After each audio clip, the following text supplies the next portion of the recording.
somebody that's been in this position countless times before, not only in the Premier League but in other major tournaments worldwide. He's a winner, and it's going to be so interesting to see how this game develops, because I think he wants to prove a point as well.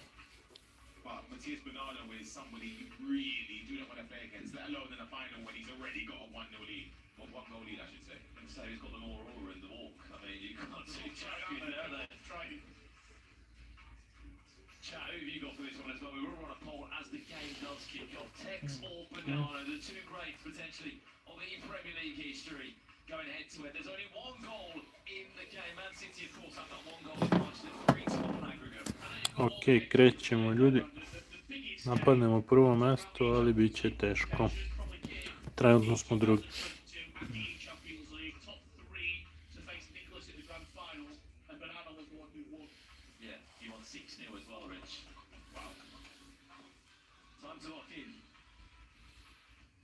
Coach Daniel on one side.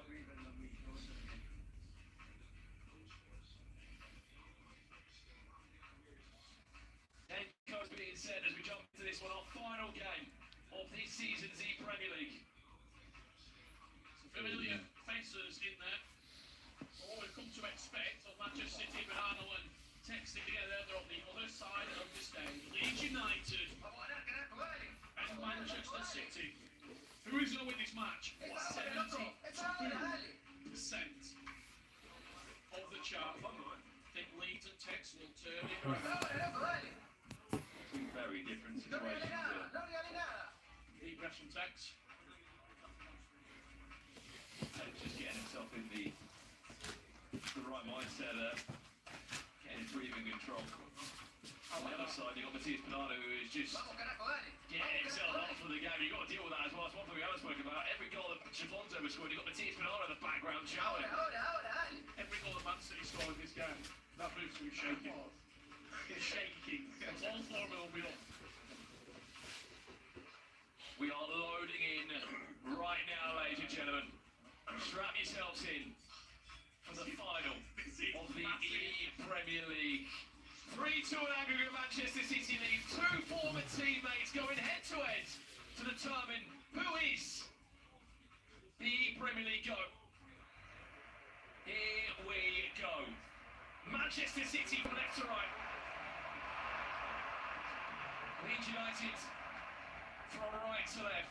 Former teammates, now enemies in the grand final. So much more than just the pride on this one. World Championship slots. It looks like Leeds got the first attack. Can't forget Texas going on the back of a penalty shootout against Sunderland in the semi-finals to send Leeds into this grand final. I was just about to ask that to you, Ryan. How much will Tex be looking at that previous game and going, look, I was up against it against Paulo Neto, I had a 3-1 lead, he got back, he was leading, I kept bouncing back. Even if I go down, I'm trailing here, but even if Bernardo scores 1 or 2 goals, I've done it before today. Yeah, you said it right there. It builds the belief that you kind of overturn a deficit, because as you mentioned, he was up 3-1 from kickoff, ended up going down a few times as well, and he kept bouncing back. He showed resilience. Esteban. Johnny Simmons looking to finesse that in. Bruno Fernandes, you two have been speaking at length about how he's been defensive. Let's have a case study of it from the Portuguese midfielder. 72% of his takes to win this one. Of course, he won the first ever in Premier League back in 2019 in London. Here he comes now. Michael, back to first. There's Carl Backwards. That was right from the river. I think he wanted that pass to Semenyo there, you know.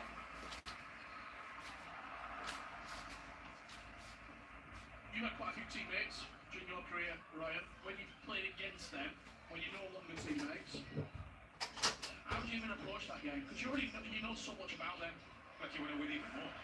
The role players here in this instance, they wanted to showcase that they still reign supreme. But again, I kind of wish this was 3-3 from the start. I just would have loved to see it from a thinking blank position. 3-3 soon. Seriously, there's no one there. Tex. Looking for time to scale up instantly. 3-3.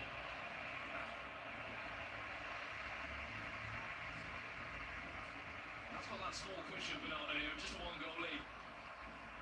In 6-minute halves, we've seen that easily wiped away. We went from 3-1 last game to 8-8 penalties.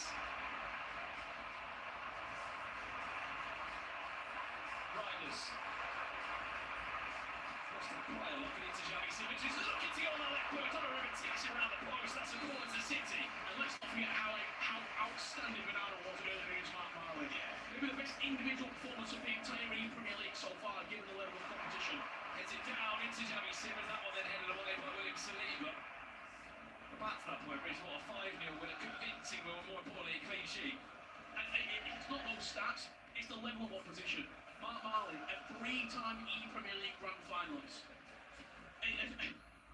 What did we say so often during this tournament? Mark Marley doesn't lose heavy games. Xavi Simons off the post, Manchester City come close to a fourth as your support reigns in the channel. Oh, what a brilliant switch of play. You can't forget what Tex was doing in the FC Pro Open, some of the switch and play and the through balls. There's another one for you. Semenyo twisting, turning in the box, trying to find a gap to exploit. He's got Matisse Bernardo clicking all sorts of buttons. Thirds, Palmer, and still no way through. He done so well in possession there.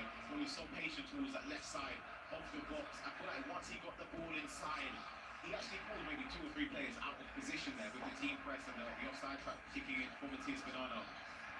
It's just once you take a little slight hesitation in the box, you get swarmed. Yeah, good aggressive defensive there from Tex will give Leeds back possession. Just given how long these two have been playing as well, it wasn't going to be I don't want to say like the current generation of FCB play. Quite an old school game. It's going to be low scoring. It's going to be drama filled. You just think back to the time at City, the amount of games that these two have played against each other, Ryan. Our former teammates with Shells yourself, I mean, it's kind of a safe area, isn't it, when you play against a teammate? Yeah. There's a good chance you're not really going to be playing, so I know that's a different game, I know in previous years, but still, as Rich was saying, you know so much about your teammate. And it also makes the games where, as we said, won't be extremely high scoring because you kind of know the patterns already. Chance. That's... Oh, Michael! It's like a rolling by the years of Michael scoring a goal like that. A lovely finish. He's teased that a few times. He's not played that extra pass on the overlap. This time, Michael busts a gut down the right-hand side. Look at where he's in the picture right now. He's been triggering him a lot as well from the start of the game. You can see him just sort of right there, just size him up with bursts. He can't get across in time, and a beautiful finish from Tex as well. And Bernardo doesn't expect that. Yeah. He's looking inside, he's looking at Palmer, he's looking at Bruno, he's looking at those attacking players, maybe that have missed chances already in this game. Catching it completely by surprise. I also think that's the wing back role on the bench. I'm not entirely sure. It looked as if it was anyway because the original run from the AI to get into that position for him to be able to trigger the run looked as if the role was a wing back there. But I get find out afterwards. Back to you, Bernardo. We are all square in the grand final. First time these two had a competitive game against each other, dating back to November 2023. It was in the FC Pro Open qualifier stage. Of course, following that, they were then teammates. Manchester City going to pick up not one, but 2 Premier League titles this season. Texas Bulls representing Leeds United. Adding time to follow, but just a second, we are heading into an unbelievable scenario here of 45 minutes of a smash and grab.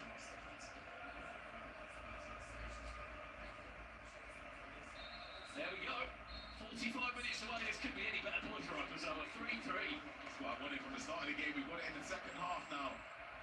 And Texas done really well to contain Matisse. He hasn't had too many opportunities to score there. We're listening to what they're saying.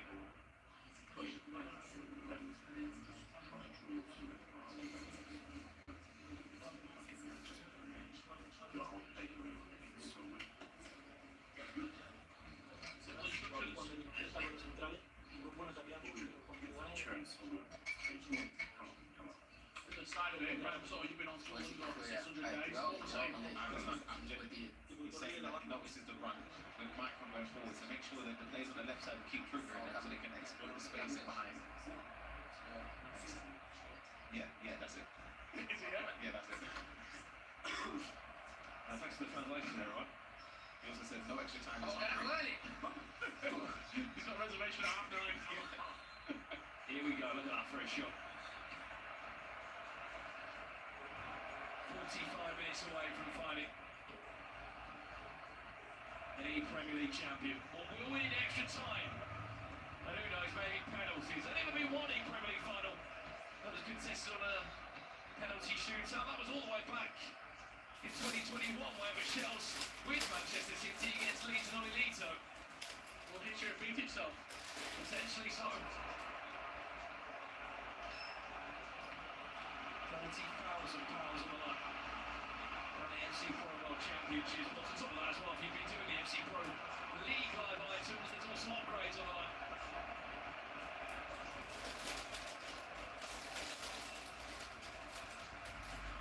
Great prize for Rafael what can do in this game, a base play style.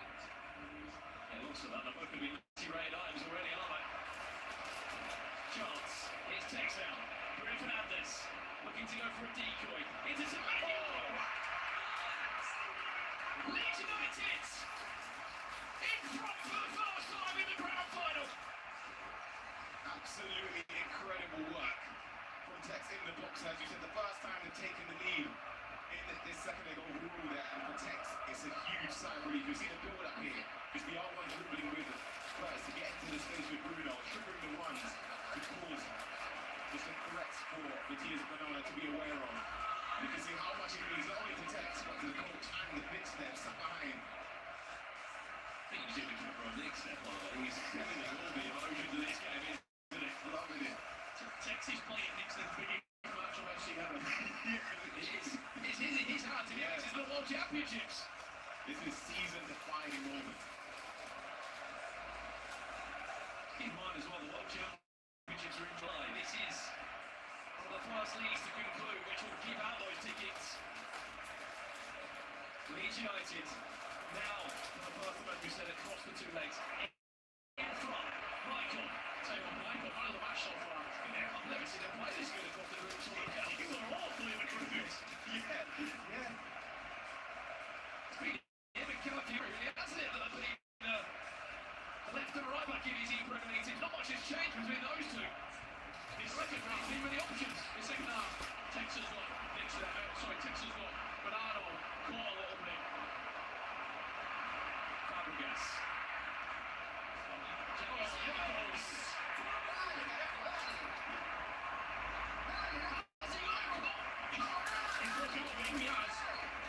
He did that same move quite a couple of times against Mark Harley, down the wing and that drill bash into the box. You see the points being put together, but it's another thing completely stopping him. And you won't see it from a replay. It also comes from the press that he done earlier on to win the ball back in his own half. He takes the touch that side as well with the goalkeeper stranded. And to touch it away, a fantastic way for Bernardo and City to get back into the game. Charles enjoyed that, didn't he? What a finish it was. 4-4. Back to the drawing board once again.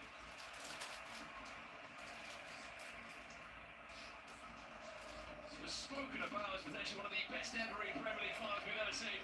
Free kick. And so far, we are on for that as the free kick comes in for Leeds and a chance to jump into a pause. Maybe some words to be spoken between both teams.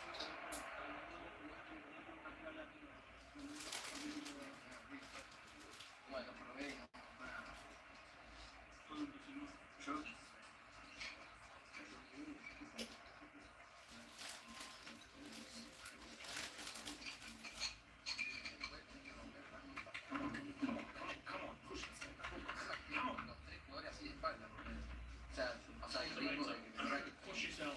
Come on. This is it. Rambo on the other side of Man City. What he said. Hacer cambios de frente rápido acá para abrir que pase acá. O sea, de Calafiori como R1 triángulo. Calafiori. No, y otra cosa, cuando tenés la oportunidad, Well, the players jobs in the moment, screen in, right? Just speaking about the team and breaking it down. salía siempre con R1X, al que estaba libre, y ya conectaba del entero, y después solo caminaba su defensa. Igual, A lot of information. We've spoken to a couple of players over this weekend actually, where That's a lot to take it is, in. I was just about to say that, where some people were saying, RSD was saying he doesn't want the coach to say anything really. Daniel. Yeah. He was also mentioned actual, any element of the game itself. You know what he said, Daniel, was look, your first goal was incredible. Just keep going. Believe in yourself. As See some familiar faces there. then he wants on here. Leads out. And a free kick. And to resume play. Michael, the goal scorer of Texas first in this one. Not great then. You get caught out here, just on the counter, he's not pulling forward. Man City could fly forward, and they've got Douglas got Mickey back the bench, got missing. Douglas for these old players, he needs an option. That was the option, but Michael was there. Look at Yaya Toure. There's the breakaway, Yaya Toure. The former Man City man against Manchester City. What was the shot? No Donnarumma way. came flying. And what a big moment of the game that was. He's all running so good. Suddenly this game is end-to-end. Back to you, Manchester City. That touch from Yaya Toure there is so heavy. The thing is, you've seen the ball right at me. The ball just still goes in. Some scores with his own arm. We call power on the game changer, Jarella. Final 15, clear enough on the cards here. He knows he made the wrong pass there for the reaction text. And look how open it is for Florian Wirtz to come through. That was the chance he got away by there. Right at the wrong moment as well. Oh, that's stupid. The reaction there from all the crowd as well. The pacing of the balls has gone through the roof. Yeah. All the players realise it's getting better. Got Palmer here. Got Palmer.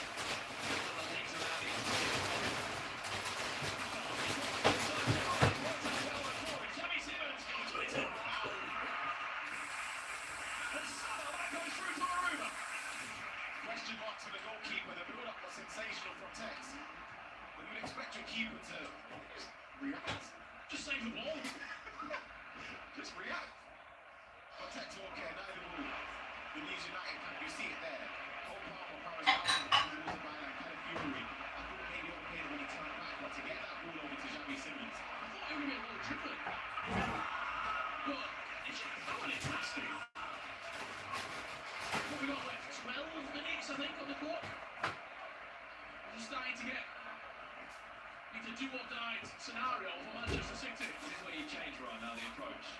If it is Milan, I think you have to have an attacking variation set up now. Look at Tex, just you got 12 minutes. You're right, you're in touch with this as winning Premier League. The thing is, Tex has been in his position before in countless tournaments. He will know that even if he doesn't necessarily change the tactical variation, it's about the you're triggering runs less in these moments as the clock ticks on. You don't want to pull up bodies forward. You might see Michael now start to stay in a fullback defender role or something similar. First leg finished 3-2, second leg 3-2 right now. Real good quality of FC here. That's not correct, that's not good real. Also, Ron, I'm just speaking from a game management point of view for Tex. Yeah, that's what I mean in terms of you can keep the ball and not have to change anything anymore too defensive because the moment you try and put bodies too far back, you're able to you invite pressure on, and when Matthias is very capable as he is, you don't want to invite pressure and keep the ball in your own half. 7 minutes away. Good chance. Wirtz. Back to Florian Wirtz. 45. We're not done yet. First leg finished 3-2, second leg 3-2. That's quite a reaction like that. And we're wrong just early. See the build up there as well, just triggering of Bruno Fernandes, causing questions, backing into Wirtz again, and now one pass. It's triggering forward. He can take the penalty there, Tex. Will it be a red card as well? But Matthias Milano tucks it away. Will there be a response here? This is even going to be seats in the last round. Always going to give on this game deserves extra time. Just over maybe. This is a winning goal. I really do. It depends what opens up. Yeah, this is a Wide open. Do you think that'll look to hit the switch? Is that too risky? Someone could be slamming offside, stop thinking that you're not going to be evicted to do it. Get the team press on the other pitch. Yeah. Let's see the exact time on the clock. I think it's just gone the 86 now. I'm pretty certain. And will we be maximum added on? It's going to fall back to Leeds, of course, for the kick-off now. And we've seen some wild things with terms, with various long balls going forward. Is he going to show us something that maybe we saw from Tom Stokes before? Back to the left, back to the long ball forward. Even on the opposite side of the screen. I'll take it. Yeah, it's too early to play last. He can't do that anyway. Michael dispossessed. He thought about switching over to his left, but now he might be in big trouble. As Manchester City knocking on the door. What can we see from this corner? Moment of magic off the training ground, maybe. 86 minutes on the clock. What's the idea? Goes all the way back to Tole. Intercepted in the Oscar space in time. Wow, what a work corner there. What a routine. Another corner for Man City. Looking at the same idea. Yes, here we go. Leeds United needs an option. Look at Cole. Is that you? He's got his hands full. There is. There is one. I was going to slow it down. He's going to try and make it. Working in the box. Yeah, it's sensible. Well, Leeds United shirts now bombing forward. 2 minutes, yeah.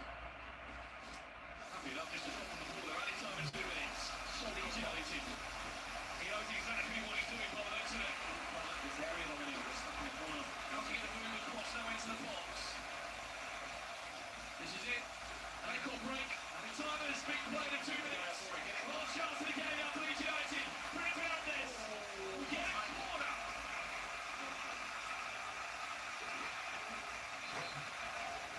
What can we see here?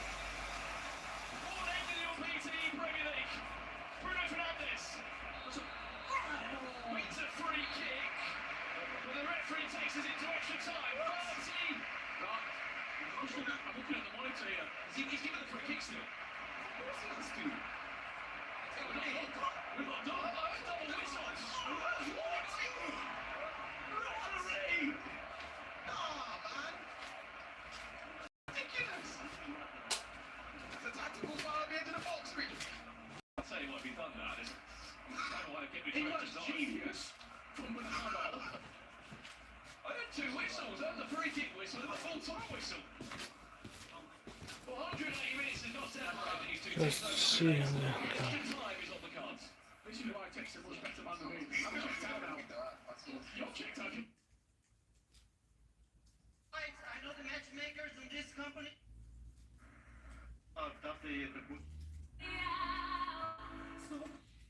Luka Zarić i Vasilije Novičić.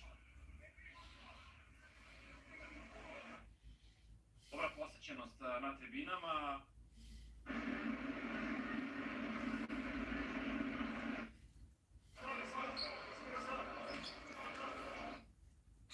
Mislim da i dalje ni Gillespie sa druge strane nije izlazio.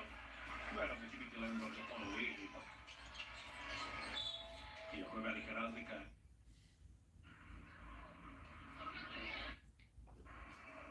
Nisu Arabi. Koliko vrlo zanimljivo. Izgledalo je da Chelsea ima kontrolu. Gledamo prilike da se domaći vrati, neće se to dogoditi iz ove situacije. Posljednju poziciju u fudbalerima.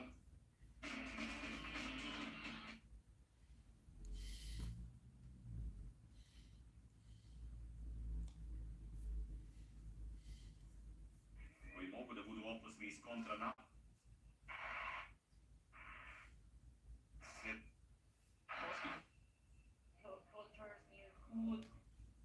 Just his body framing game. It's cognizant, yeah, he's not going to be able to shuffle across and stop Xavi Simons from running on goal there. There you go. It's changed a little bit, hasn't it? Who's going to win the game? He's still, I mean, you're back in tech. Probably the back. He's just scored again there. 20% swing in Ronaldo's favour. From 22% to 42%. Ever these two have made in the Premier League final, they have won. It's not going to be the case today. Someone's always got to go.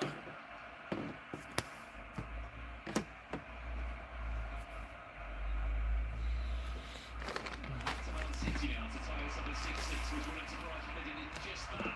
Going again.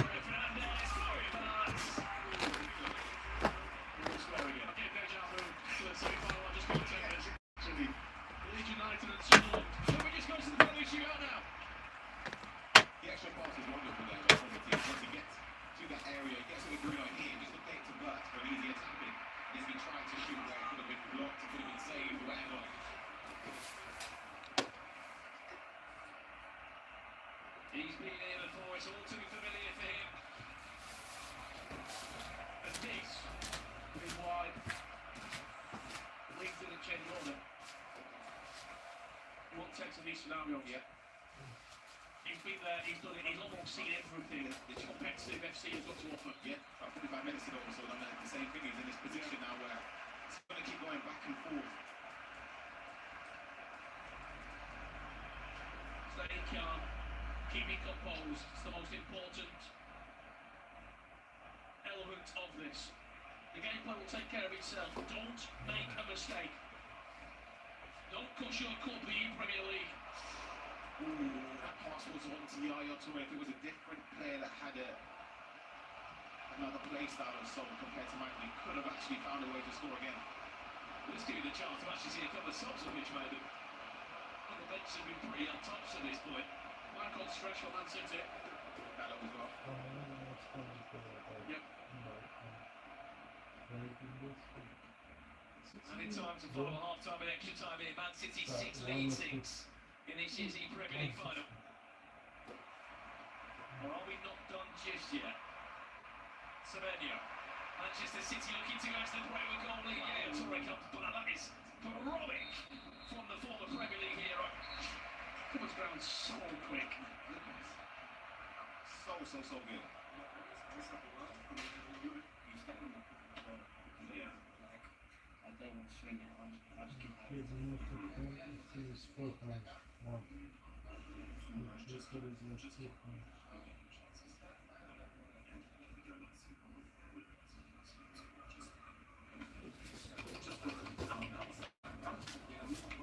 Fascinating that different styles of coaching. Sort of input in. You see Leeds United though, it's very keep going, do what you're doing, you're playing well. The amount of information that Bernardo's getting here. Does he get Edu behind him, even Giovanto? Not too sure how much he's taken in. Still with headphones on.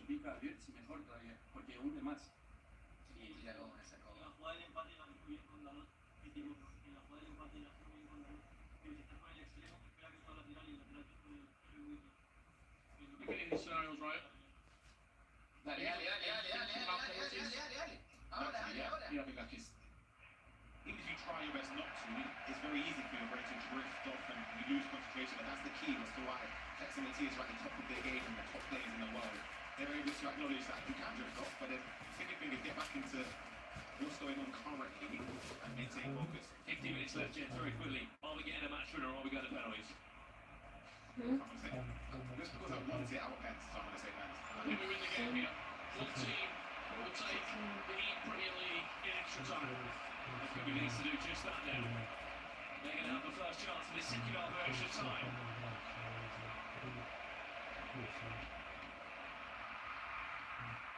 Tex. Fielding now, Kai Havertz fresh off the pitch, looking to make his involvement now, and a chance to break away.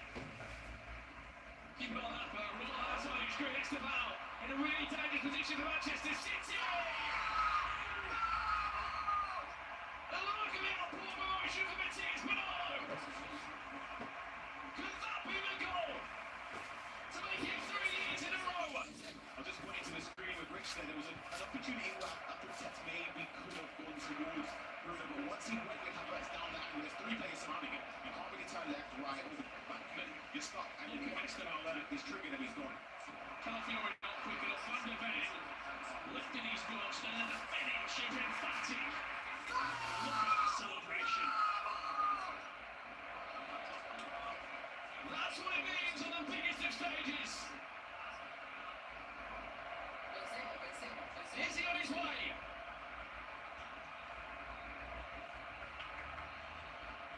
So a third Premier League title.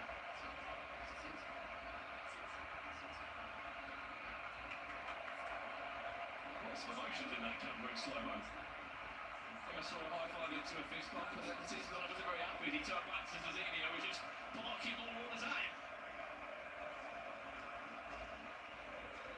7 minutes left, Ryan. Leeds will get a chance. Absolutely not.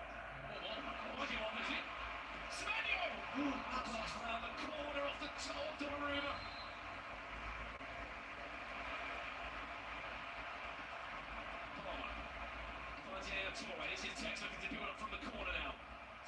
7-7. Has he got a bit too slow and allowed Manchester City to settle in? Look at the other side of the pitch, right there, the space for Esteban here to run into. It's going to be game management now, really. If he gets one more, it's game, set, match. Fantastic work from Ronaldo, it's nice and beautiful. He's taking time out of the game. He's in no rush, is he, Manchester City? Can't go back to here. He can't really go back. He's on his cue runners forward. He's done a great job of that, hasn't it?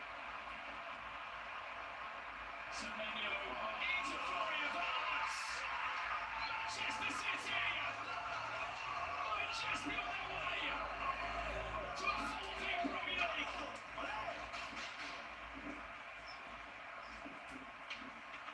The one true dominant force of the Premier League are Manchester City.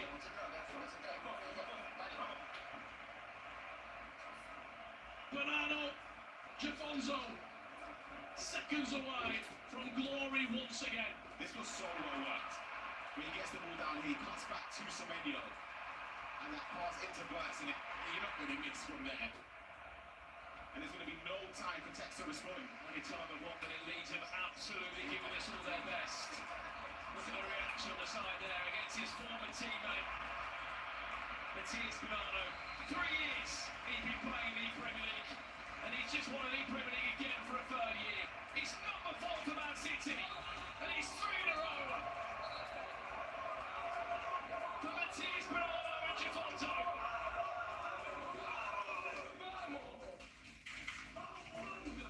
Incredible, simply incredible from Manchester City.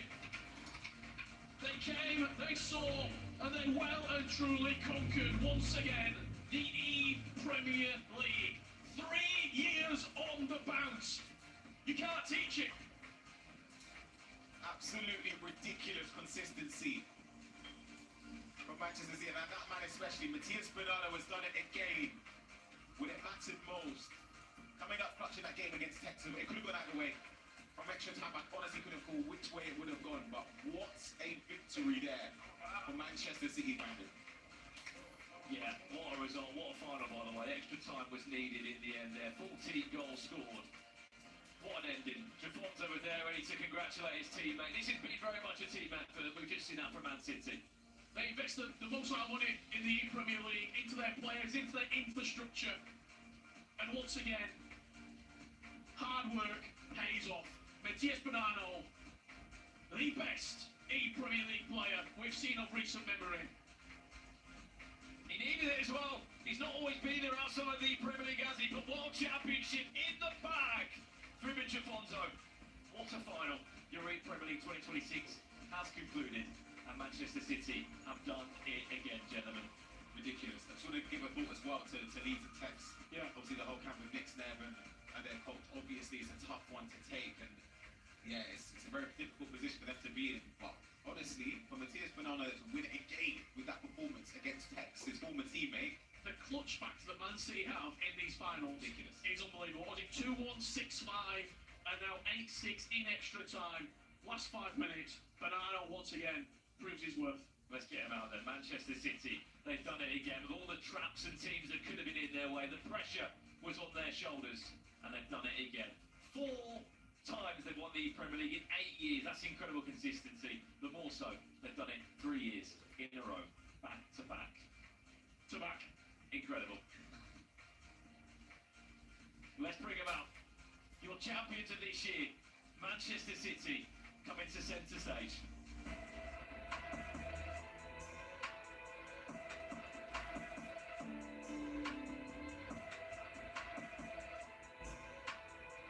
Well, here they are. An 8 season in the Premier League. It might be a different duo, but it's the same result. It's 3 on the bounce. Manchester City, your Premier League champions.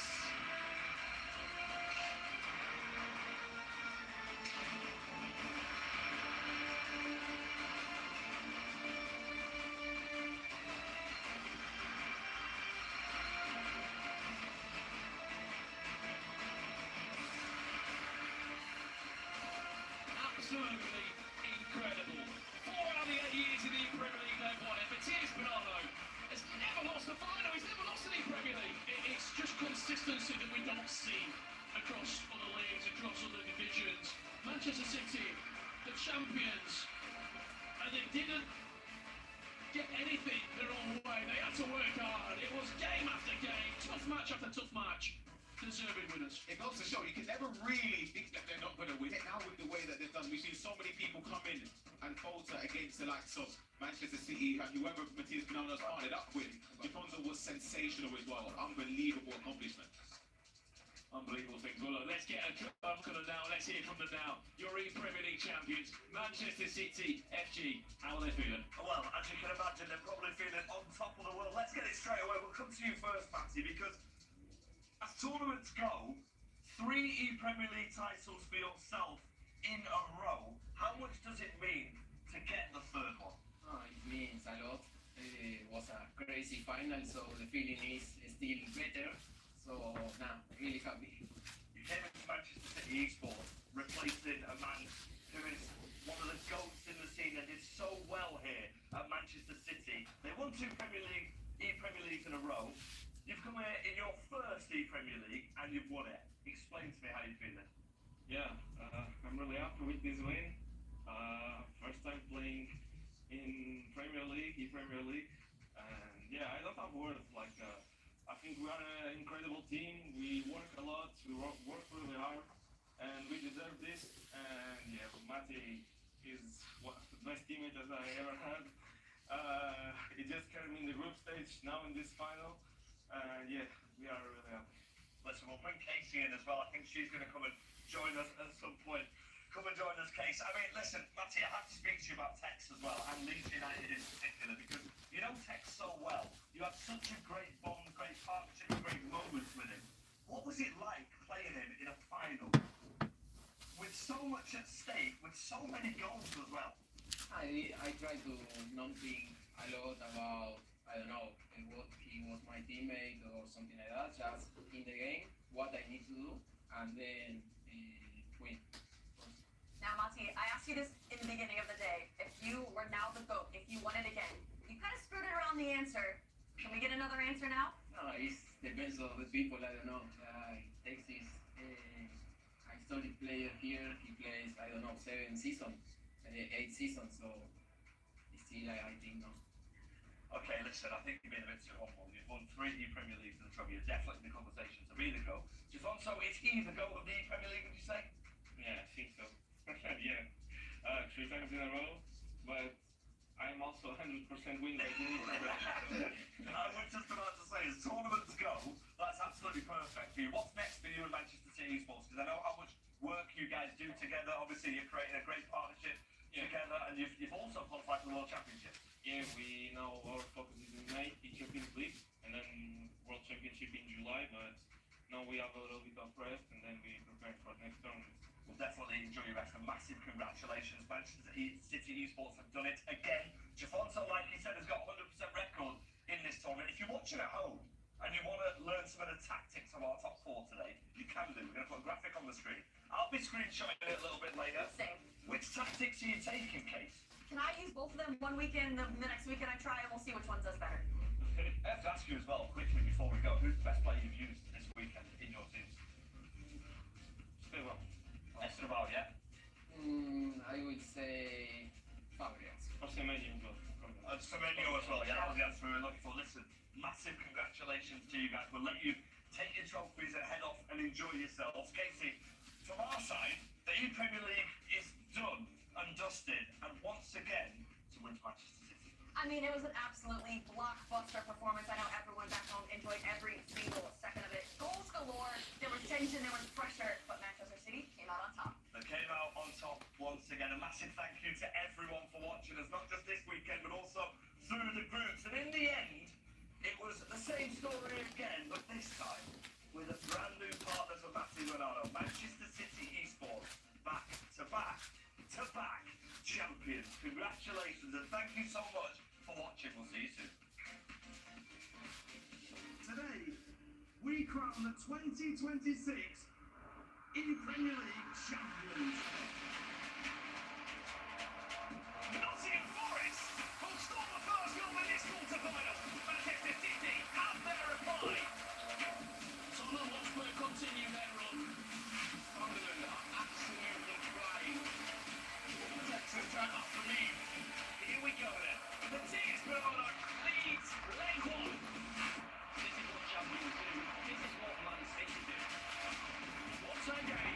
Non per molto. I think I will again make the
chance for West Ham at the Somerville.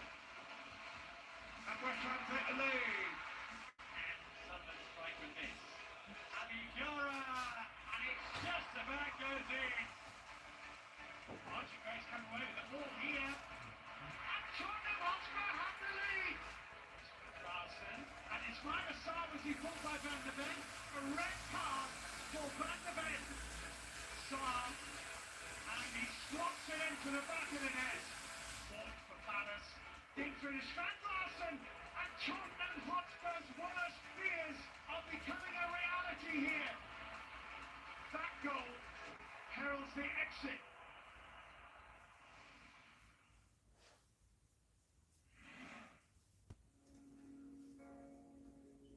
Throughout this, we can decide on each pair who's got the better goal. Can you tell me here, again, imagine you using your imagination. My thought process was, because when I was running through, like at this moment, I look at the keeper, I know he's so close, so I thought I have to move it, move the ball at that angle. Yeah, but the way you move is quite remarkable, I have to say. It's very, very, very good. That's brilliant. That is a very good goal. What a goal! And the way he danced around the goalkeeper there was fantastic. Can I ask about your celebration? This, with the hand that you do? Cold. Yeah, is it because of that? This is against Liverpool. This is against Liverpool, yes. I mean, this was my ability. The 1-1, it was my main ability. So the goalkeeper came in, I just moved the ball. Yeah, it was again, as I said, it was my, the reaction time was quite fast. So round one, the 1v1s, who's the best? Well, if I can express, I go first. I think your 1-1 is magnificent. I have to say, I'm very impressed. So if I have to vote, and I vote honestly, I'll give it to you.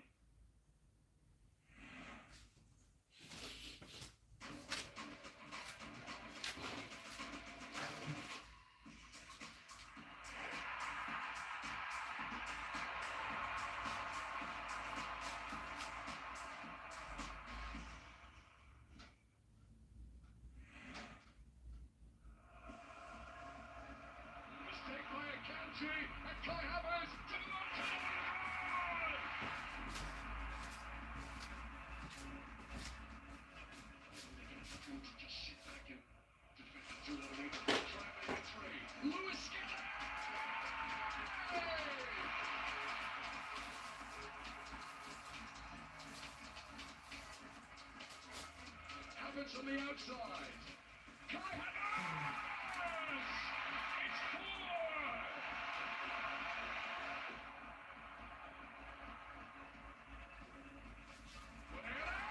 4! It's very soft. This red.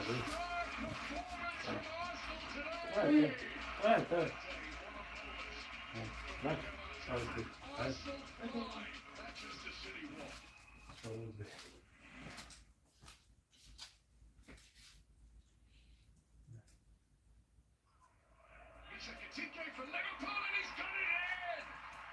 2 goals for the reigning champions! And this second half is beginning to take off for them now.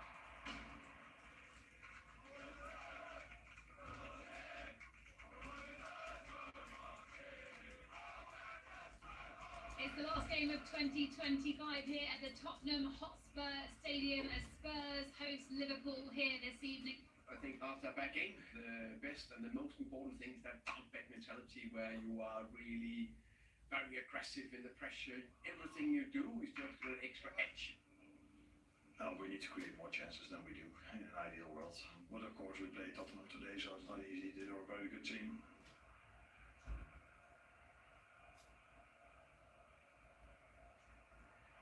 Simpson, Van Dijk, colliding awkwardly.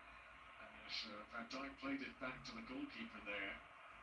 Yellow card is out. John Brooks is going to come to the sideline. He has been asked to take another look at this. Highly probable now this could be upgraded. After review, the Tottenham number 7 withstood catches the Liverpool player on the card.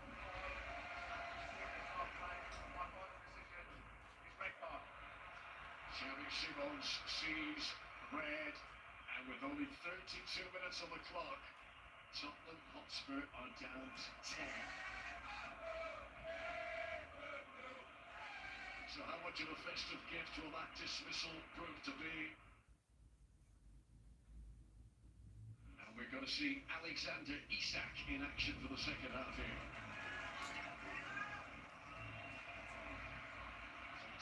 Activity down in the respective technical areas, changes on their way. Here come Liverpool though. Florian Wirtz, unselfish for Isak! Alexander Isak scores in the Premier League for Liverpool. He's hurt himself in the process, but he's given his team the lead. He scored the key goal to give Liverpool the lead, but is it to be his final action of the day? Yeah, it is. So Jeremy Frimpong will come on to replace him. Battle on for now. It's a Petkovic for Liverpool and he's got it in! 2 goals for the reigning champions! And this second half is beginning to take off for them now. So Richarlison, who's got 4 goals in his last 7 games, comes on. Is it too little too late though for the Brazilian to make an impact today? Romero, and the big went down. This is Brennan Johnson, now Joe Polina. Liverpool can't get it away with Richarlison! He's only been off the bench a couple of minutes! All season long, the Premier League has produced late twists and turns, and Canate gives away a free kick here. There's a response from the Argentinian too. Christian Romero, who was already on the yellow card, has been shown another one. There is the full-time whistle, and Liverpool beats the 9 men of Spurs. It is 3 wins in a row now for Liverpool. Spurs 1, Liverpool 2.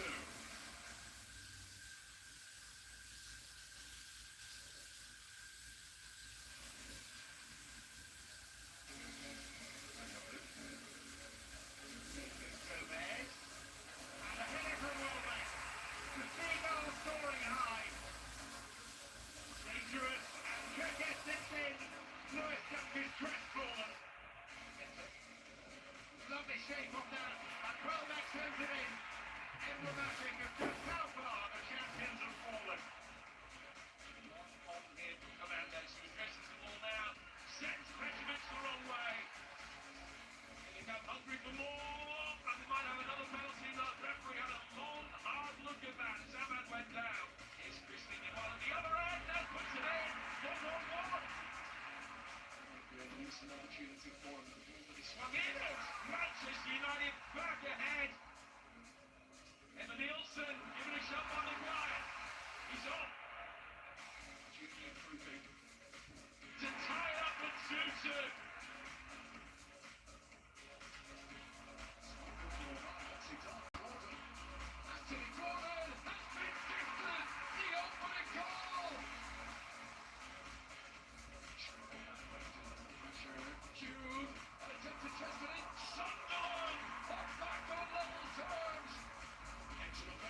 John McGinn, glorious!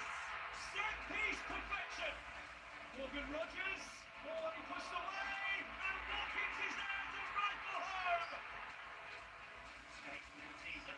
Beto gets it on the flying side of the defence. What a fantastic finish! Okay, oh brilliant. Ake has acres of space ahead of him. Beto! Oh! He wants the crowd to swallow him up! Taking dry territory. Is the defender and the goalkeeper to beat, and he does it magnificently! Comes to the infield. Wow, Costa to fit it back across, and there's Ian Fleming! King trying to get there, Dubravka comes. King does get there! Wilson. And Harry Wilson! Turns the game around in Fulham's favour.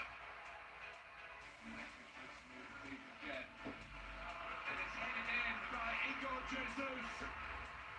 Jesus moving in the middle to try and get towards the near post. Gets right! It's 2-0. 2-0 in the box. He's won, and he scores, and it is 3-0. Spurs have been well and truly put away here.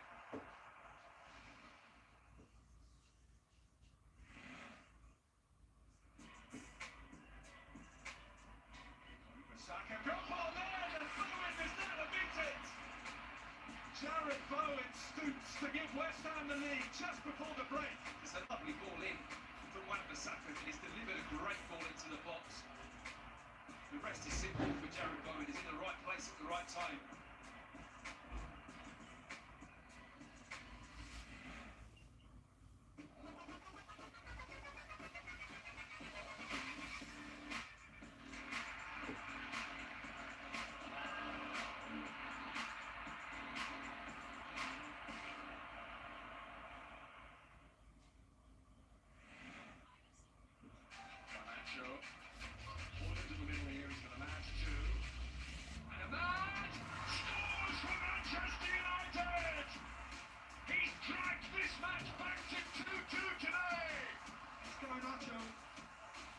Just got there before Robertson.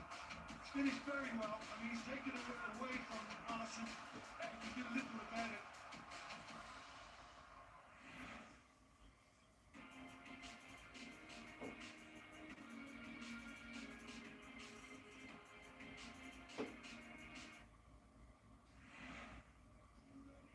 All season long, they have been the team that rolls, the team that rocks, the team that never stops. Title number 20. Come on, Spurs. The Reds are back on their perch.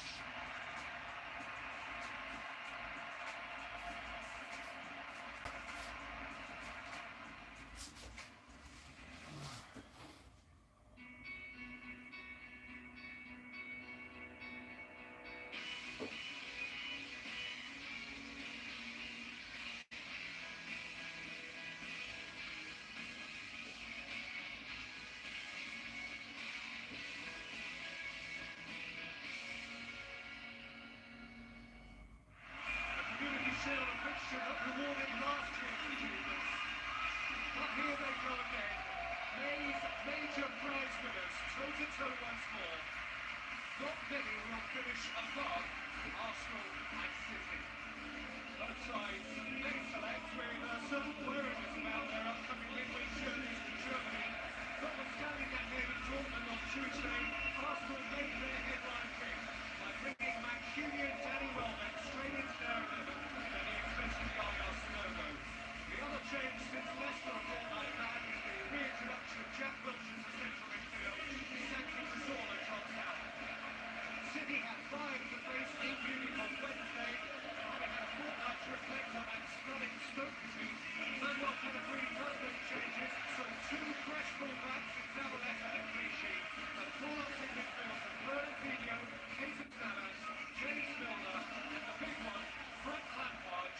shades of blue and making his club debut in London against one of Chelsea's great rivals. So let's go again. Here is where it gets busy. Transfer business done. International break done. Both with major German Champions League trips to make this week. Here is where the season gathers momentum, where the tough get going. Mid part of September is above average. It's a week autumn sunshine and a good tempo to the early part of the game. Fernandinho, taken away by Flamini, taken up by Wilshere. Ozil. Ramsey wants it, he always wants it. Alexis Sanchez, half time. Johan did very, very well. Alexis Sanchez hit that very, very early. With very little backman, very little follow through. And it just caused it to dip right in front of Johan. He almost spills it, and it was very, very well to throw his body on it and gather the second attempt. She read the situation well. That pass was inaccurate. Taken up by Sanchez and now Welbeck. Ozil. Wilshere. Trying to stay down and the ball came plunging out at the feet of Alexis Sanchez. Beautifully deft delivery from Jack Wilshere. Ozil. Back off Welbeck from the chair, scripts it clear, Silva makes good. Pass back has come here to Danny Welbeck! Oh, gets the post now!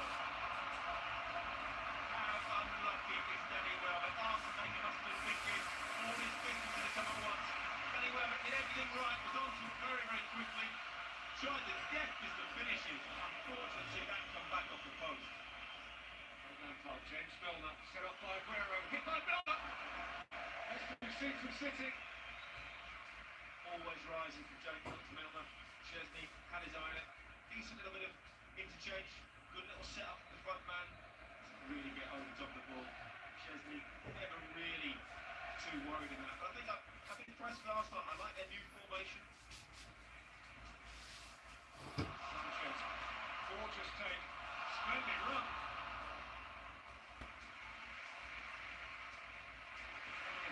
Ahead of Aguero, but Jesus Navas hasn't given up on this. Aguero and Silva breaking into the box. It's Aguero! Manchester City snatch the lead! Woeful defending from Arsenal. They give the ball away. Navas is onto it. Monreal, not sure where he is. When the ball comes in, that's the Aguero. He points early. Puts his hands in, took the ball in line, just there. He makes that darting run across the back of the defender. Arsenal caught sleeping, caught napping at the back. After being on top, find themselves 1-0 down.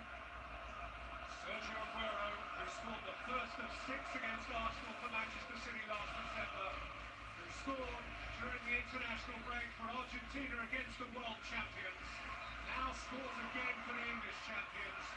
Silva! Chesney got down. Navas.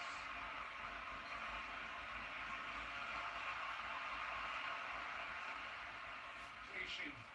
Fernandinho. Monreal. Unsatisfactory clearance. Aguero concerning him. Turning it into the false midriff. Well, Chesney bailed his defenders out just before that when Silva went through. Mertesacker. Again, not the most mobile. Silva, well, unfortunate not to make it 2-0 to City. Really good half. Manchester City lead at the end of it. Danny Welbeck having hit the post sumptuously for Arsenal. Kun Aguero on the break. And at the break, it is Arsenal 0, Manchester City 1. Samir Nasri is on in place of Frank Lampard. Arsenal unbeaten home and away in 13 games in all competitions, straddling the summer. Last lost at Everton on the 6th of April. Unbeaten in 19 home games in the Barclays Premier League since the first weekend of last season when Aston Villa came here and caught them cold. Their form on this ground in this competition has been close to impeccable. Ramsey. Sanchez one way, Welbeck the other. Wilshere goes on with it and plays it in for Welbeck. And Sanchez and Welbeck squeezes it maybe into Hart's arms. I think it was Navas just getting back to do enough to put on there a fantastic advantage by Mark Clattenburg.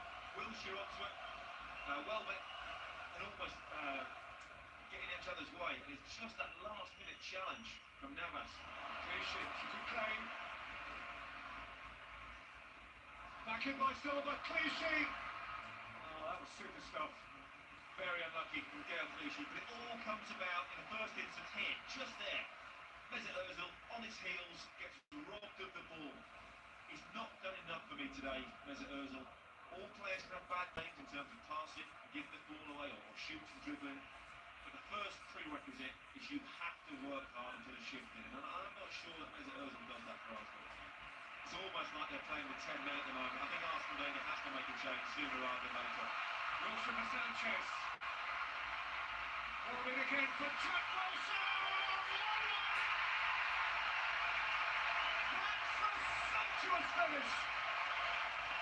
What a goal that is. Absolutely stunning. Little flicks and tricks. There you go, there's the first one too. Great ball into Ramsey, he would wait patiently. Fantastic. On his, what you say, weaker side, his wrong side. A really sliver finish to keep it over. Similar to what Danny Welbeck tried in the first half, this time into the corner of the net. And that's what Arsenal needs to do. They need to be more positive, dip forward and take a risk or two, because that's when you get your reward.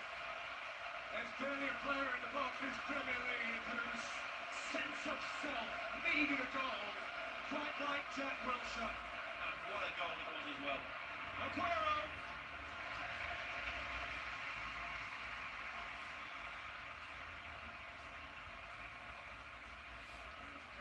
Kun Aguero in the build-up to the goal.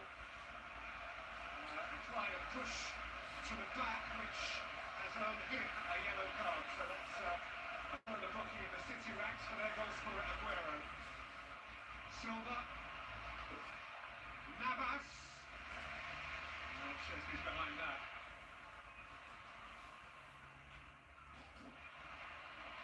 Not by Company. In again by Wilshere. Sanchez!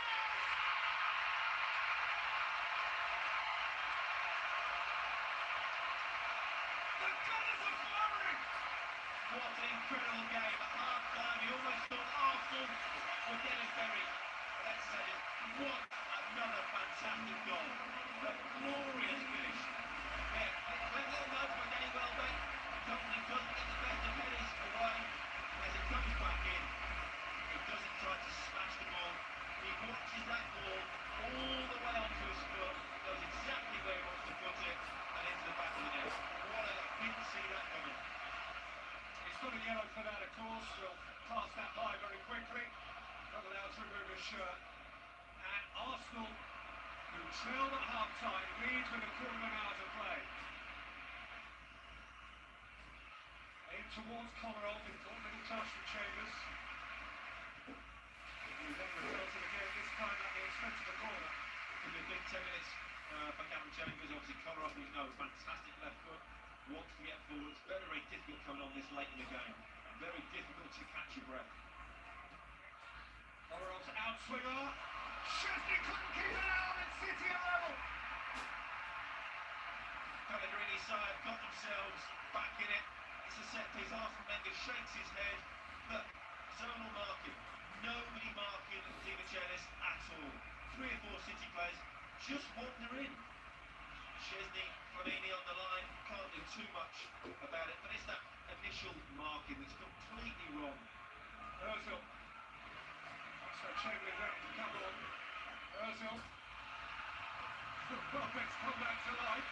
This is peculiar. It was almost more than that. There would have been massive questions had that have dropped into the top corner. He was sat down for 2 or 3 minutes. Suddenly decided to get up and just looks to bend this in the far corner. Well, he's not a million miles away, is he? That would have been a very interesting goal.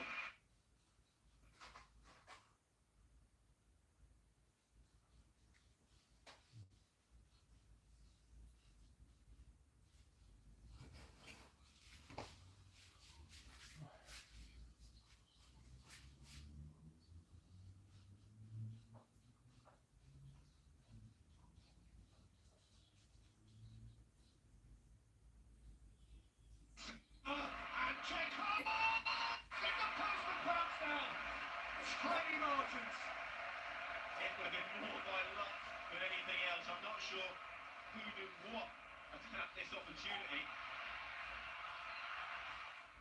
Kishi, Nasri, Silva, Checo! And Nasri is offside! Getting off all the way around the Emirates. That is Man City's one big chance. They hit the post early with a bit of luck. It's a great little ball into Dzeko.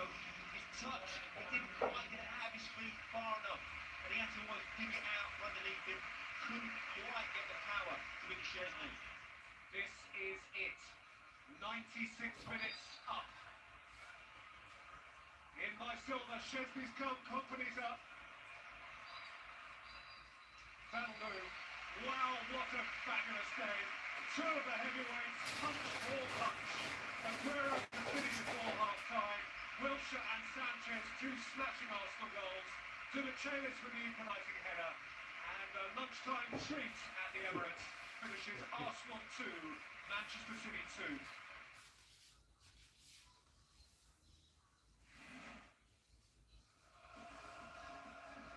Mistake by Akanji, and Kai Havertz to the line.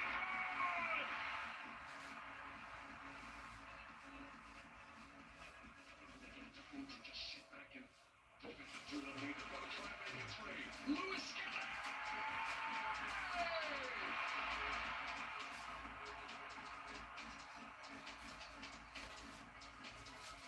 Havertz on the outside. Kai Havertz! It's four!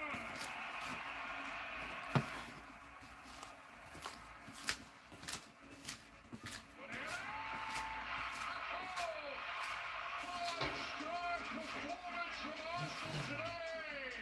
What a day, what a moment for Mikel Arteta. Arsenal 5, Manchester City 1.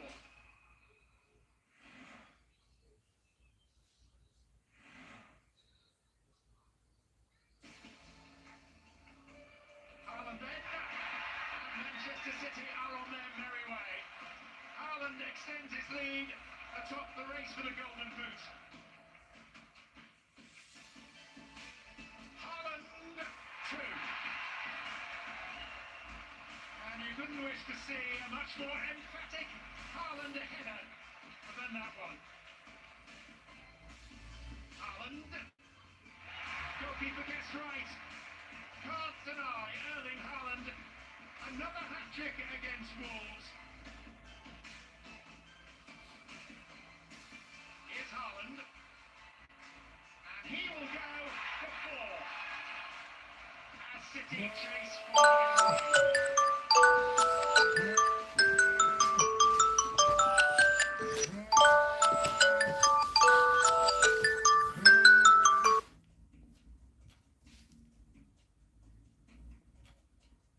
No coração, na minha cabeça, o Chelsea é um clube que eu quero ir.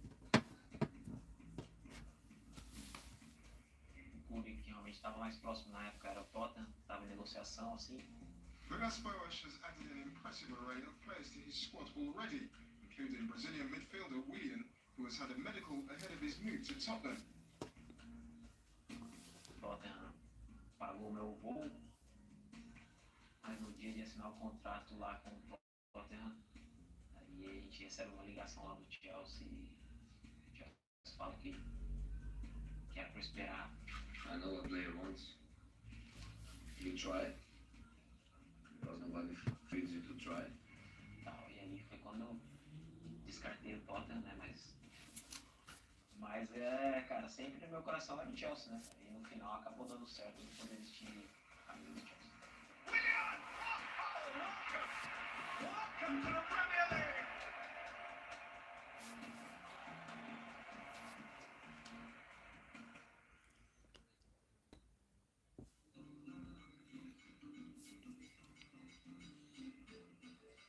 Nasci em Ribeirão Pires, uma cidade no ABC Paulista. Então a minha infância foi praticamente baseada pensando em me tornar um sonhar, né? Em ser um jogador de futebol. Sabia que ali era uma coisa distante, mas o sonho era real, né? De poder E ao mesmo tempo brincava na rua com meus amigos, na rua de casa, rua de paralelepípedo, fazia os golzinhos ali de chinelo, né? Um gol de cada lado ali da rua. Brincava com os amigos na rua até tarde.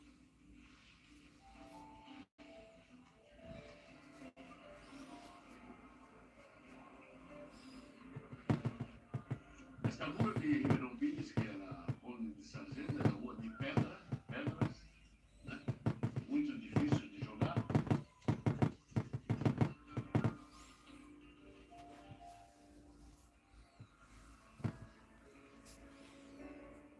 Sou o professor Hamilton, professor de Educação Física e o primeiro professor de futebol do William. O William ele tinha por volta de 5 anos de idade, né? O William ele sempre foi, até hoje, né? Ele é uma pessoa tímida. Então, naquela época ele era outro lá, ele estava começando, treinava, não era de falar muito, mas era muito dedicado nos treinos.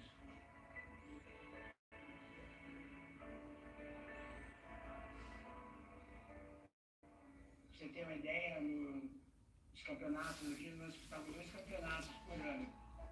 Em todos esses torneios, o William sempre se destacava entre os artilheiros lá. Então, ele jogou aqui, na época a gente chamava a categoria fraldinha, né? Fraldinha e pré-mirim. Então, a média dele por torneio era 20 e poucos gols. É um fenômeno, né? Isso aí é um ídolo de todos, né? Com certeza, meu ídolo também. O Ronaldinho Gaúcho, ídolo também. Quando eu iniciei, né? Eu estava começando. Um deles era o próprio Marcelinho Carioca, tanto é que eu entro na escolinha dele.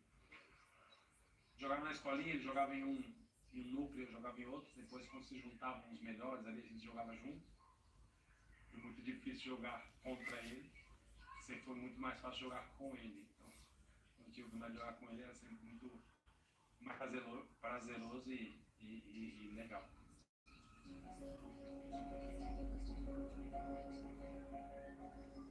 Apenas fomos fazer um teste no Corinthians, ele ficou, e ele já era corintiano desde pequeno, porque torcia junto com o pai, a família inteira é corintiano, fervorosa.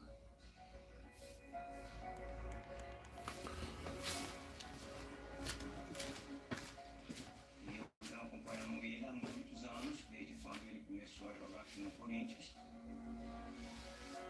em 2005, e consequentemente começamos a trabalhar bastante torneio, campeão, e o William começou a se destacar. Isso aí chamou a atenção de vários times, inclusive nós tivemos na Espanha, primeiro torneio de William, o Real Madrid teve interesse, mas a diretoria do Corinthians achou melhor não fazer nenhum acordo naquele momento. Sentimento de estrear pelo Corinthians, né? Quando eu estreiei profissionalmente. Um sentimento de dever cumprido de repente, de sonho realizado. Qual é o pai corintiano que não quer ter um filho camisa 10? Camisa 10 no Brasil é de referência como no mundo inteiro, mas principalmente no Brasil, qualidade. Camisa 10 do Corinthians com 16 anos no time profissional. Maravilhoso. Aí ele, acho que dentro do tempo que ele jogou aqui, os torneios que ele participou, ele nos deixou sem nenhuma dúvida. Ele ia ser um craque aqui no Brasil e isso que aconteceu.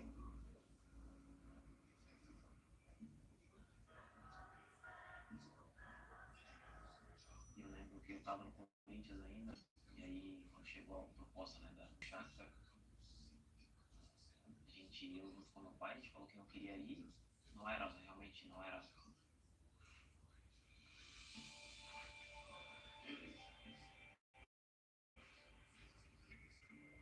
É grande clube da Ucrânia, com todos apoio que tinha para um jogador.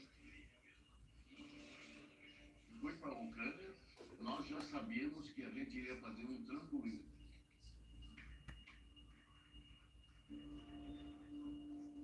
Mas sempre é um pouco mais difícil, adaptação ao lugar, a língua, o frio, o futebol também.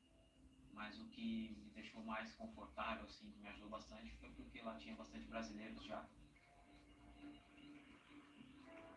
Brandão, Fernandinho, Jadson, Luiz Adriano, Ilcinho, eu. Nós temos uma história onde nós nos conhecemos há mais de 20 anos.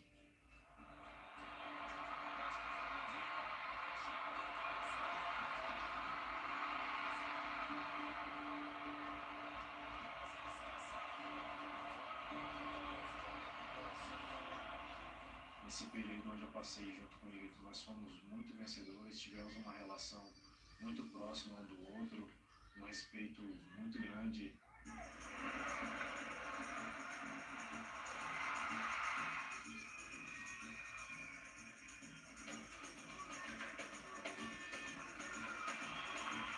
Shakhtar me ajudou muito nessa questão de adaptação ao futebol europeu, né? Uma nova dinâmica, uma dinâmica diferente do futebol brasileiro, taticamente, com a bola, sem a bola. Sempre quando você sai da sua casa, do seu país, para desempenhar o teu papel e fazer o teu trabalho longe de casa, você quer sempre fazer o teu melhor. E em relação ao futebol, quando você faz o teu melhor, você é coroado com títulos, e foi isso que aconteceu no Ucrânia.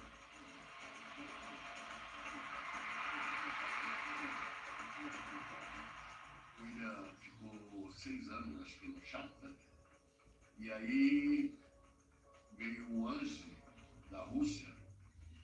O Chelsea sempre teve proposta, Barcelona sempre quis comprar o William.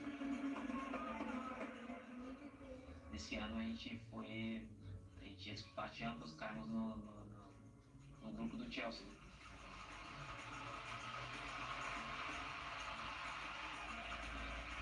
Eu lembro que depois do jogo eu recebi uma camisa do torcedor do Chelsea. Escrito meu nome com interrogação, né?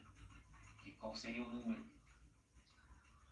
Que todo mundo foi contra ele sair de lá para ir para a Rússia, né? Ele teria que sair para ir para um lugar melhor, né?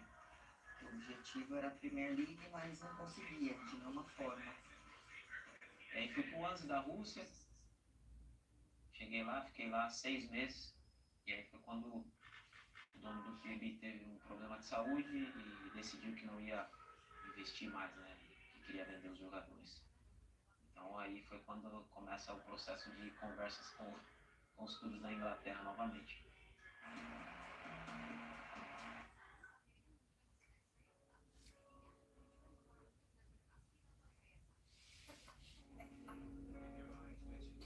Right, we can decide on each pair who's got the better goal.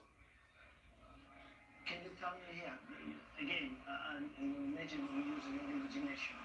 My thought process was, because when I was running through, like at this moment, I look at the keeper, I know he's so close, so I thought I have to move it, move the ball at an angle. Yeah, but the way you move is quite remarkable, I have to say. It's very, very, very good. That's brilliant. That is a very good goal. What a goal! And the way he danced around the goalkeeper there was fantastic. Can I ask about your celebration? This with the hands that you do? Cold. Yeah. Is it because of that? Yeah. Who's this against Liverpool? This is against Liverpool. I mean, this was my ability. The 1-to-1, it was my main ability. So the goalkeeper came in. I just moved the ball. Yeah, it was again, as I said, it was my the reaction time was quite fast. So round one, the 1v1s, who's the better? Well, if I can express, I go first. I think your 1-to-1 is magnificent. I have to say, I'm very impressed. So if I have to vote, and I vote honestly, I give it to you.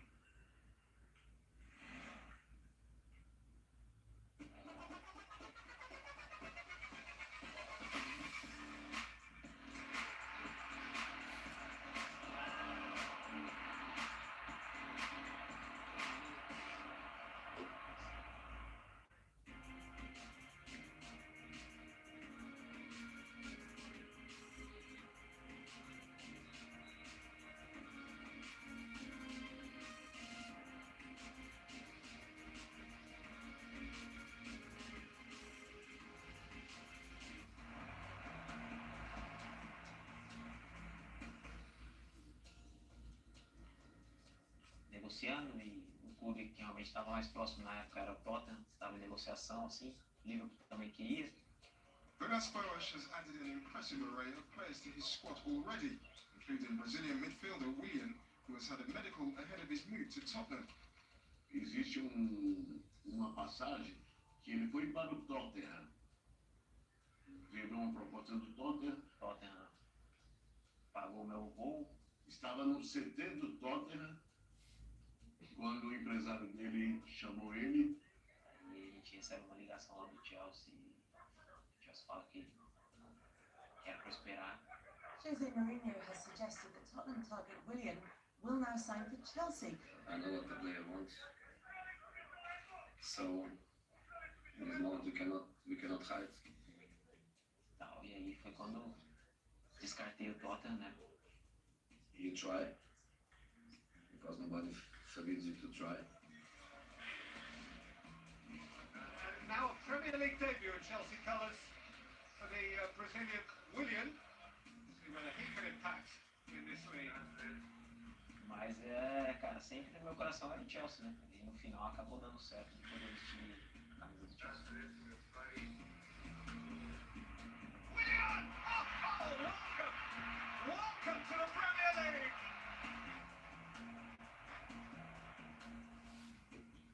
Maravilhoso. Muito bom. Foi bem recepcionado pelo Davi Luiz, Ramírez, Oscar. Então, estava bem feliz. O brasileiro, ele ser bem recebido, eu acho que é como qualquer outra nacionalidade, é muito bom. Então, para mim e para todos os brasileiros que ali passaram, eles foram extremamente felizes. Here's Willian. Oh, terrific goal. That's class. Conhece ele como é. Você vê, ele tá todo tempo com aquele sorrisão na cara, feliz.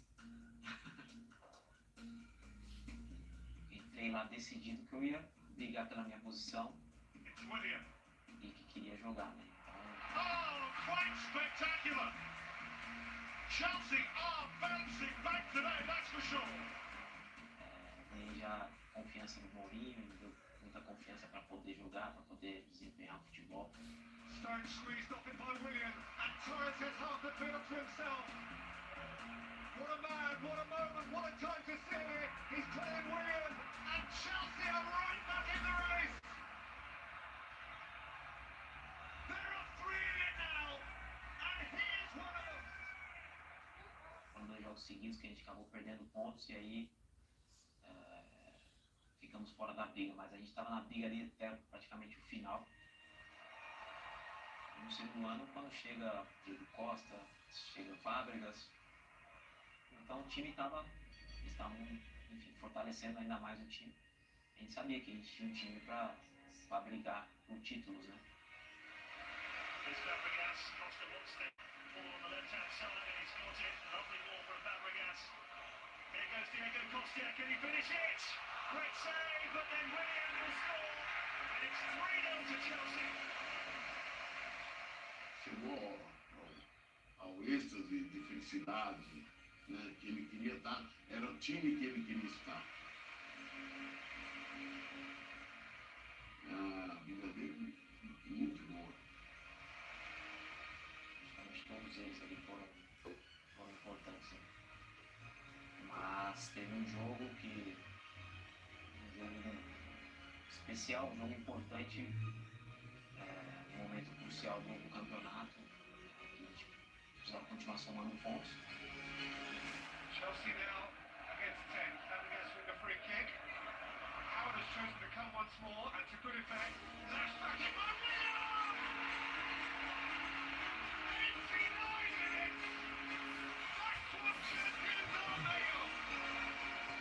Quando eu faço gol, o time todo vem abraçar, cai no chão assim, todo mundo já pulou em cima, vem todo mundo pulando em cima, os jogadores de reserva também.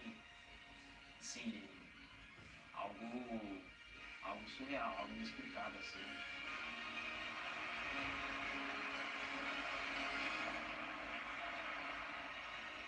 E a gente só pensa que de repente isso pode só nos sonhos, né? foi uma realidade, né, que aconteceu. Então, é algo inexplicável. Top of the class now, in just about every category. Chelsea are champions of England for the 5th time. O sonho se tornando realidade. Um título muito difícil de conquistar. Uma liga muito difícil. Então, e aí você conquistar um título como esse num clube que você sonhava em jogar, isso com certeza é algo gratificante. Então ele merece, ele mereceu aqui, ele sempre lutou, né, pra chegar, pra mim acho que ele chegou no pouco mesmo. Oh, he's got the goal! He's got it again! A quite magnificent set piece from Willian. Nessa outra temporada, né, que a gente acabou, realmente o nível da equipe deu uma caída. A gente tinha praticamente ali o mesmo time. This is the clock launch! It's making a Mourinho downfall! The game just got away from you then? Nothing to say about the game at all? E aí, quando chegou em dezembro, acabou demitindo o Mourinho.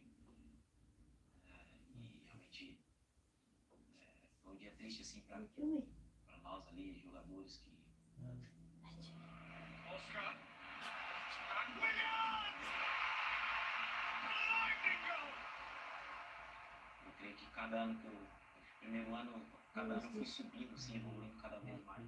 Nesse ano, assim, coletivamente, nosso time não teve bem, mas assim, individualmente eu pude continuar jogando bem, continuar evoluindo.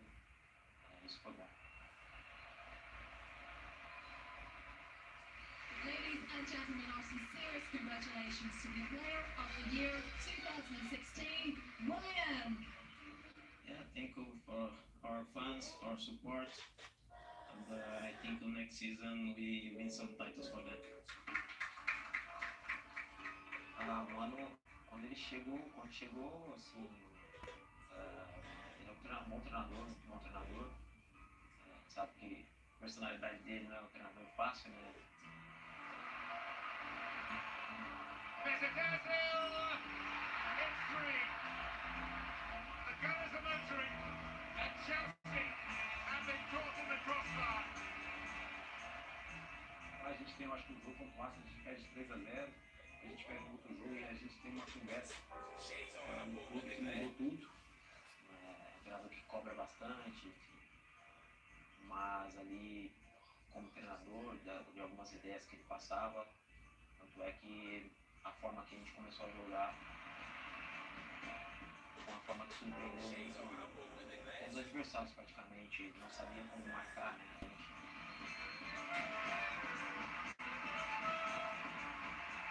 Fizemos uma excelente campanha e conseguimos o título.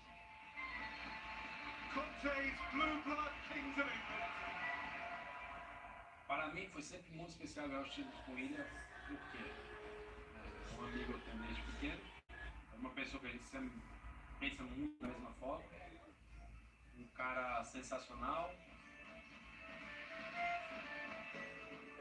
I think for Willian, you know, he's a player, when I was in the academy growing up, he was a player that I always admired. To share the pitch and the dressing room with him was an honor for me. Eu não sou um cara muito de gritar, de querer ficar dando esporro em jogador, não tem esse perfil, né, de querer ficar falando o tempo todo. Mas do meu jeito, de alguma forma, procurava de repente sempre passar alguma orientação para algum jogador, de repente tentar ajudar em algum aspecto.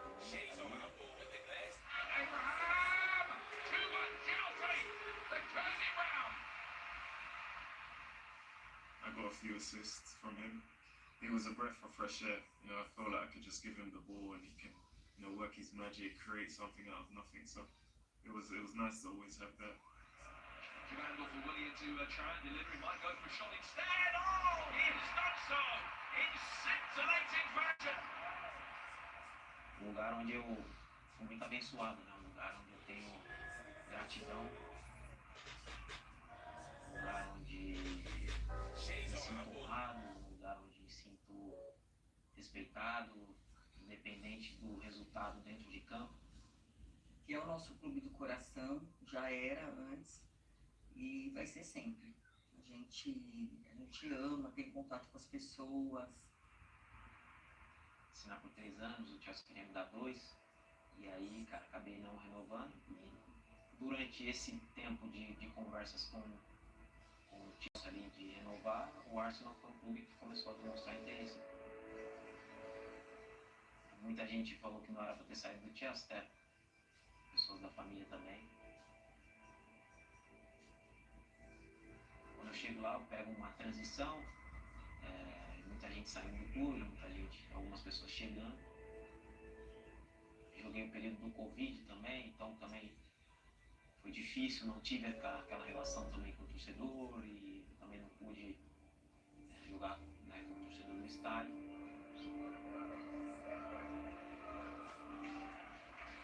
Então, o Arteta, assim, como treinador, assim, dentro de campo, me parecia assim, um cara com algumas ideias legais, mas como gestor, assim, para mim particularmente não funcionou. Como gestor não funcionou para mim, tanto é que, como eu falei, depois de 3 meses já queria sair, né? Já queria. And the thing is, when after this tag, then people cannot see who I tag, but when I first time tag, when I pause it, they can see that. Yeah. Pegar o Corinthians, trabalhar no Corinthians de novo. Voltei motivado, super feliz de poder estar voltando. Tinha jogado quase um ano, um pouquinho menos que isso. Mas isso não encaixou. Quando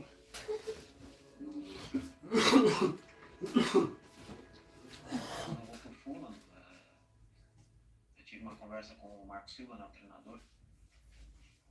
Of course, the 34, even at that age, he was always ready to train. He was not just a guy to come in. He enjoyed that every single session. Quando voltou para Fulham, na Inglaterra, já estava mais leve na pressão, porque estava tranquilo, com a cabeça mais focada no futebol. Sempre me senti muito bem, assim, respeitado pelos jogadores também. O fato de ter jogado antes, né, ter conquistado coisas importantes lá, eu sentia que eles viam que eu poderia, de repente, ajudar de alguma forma, então.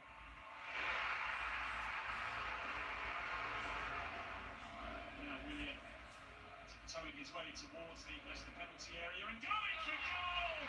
It's a wonderful strike from Willian. He was incredible for us. He played a big part in that incredible journey in the first 2 seasons. Great moments of football that we are able to offer for the Premier League fans, for our fans as well.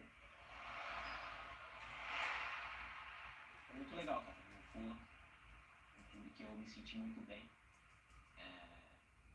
acolhido, muito bem. Me senti honrado lá dentro também, como no Chelsea, no caso. E foi muito bom.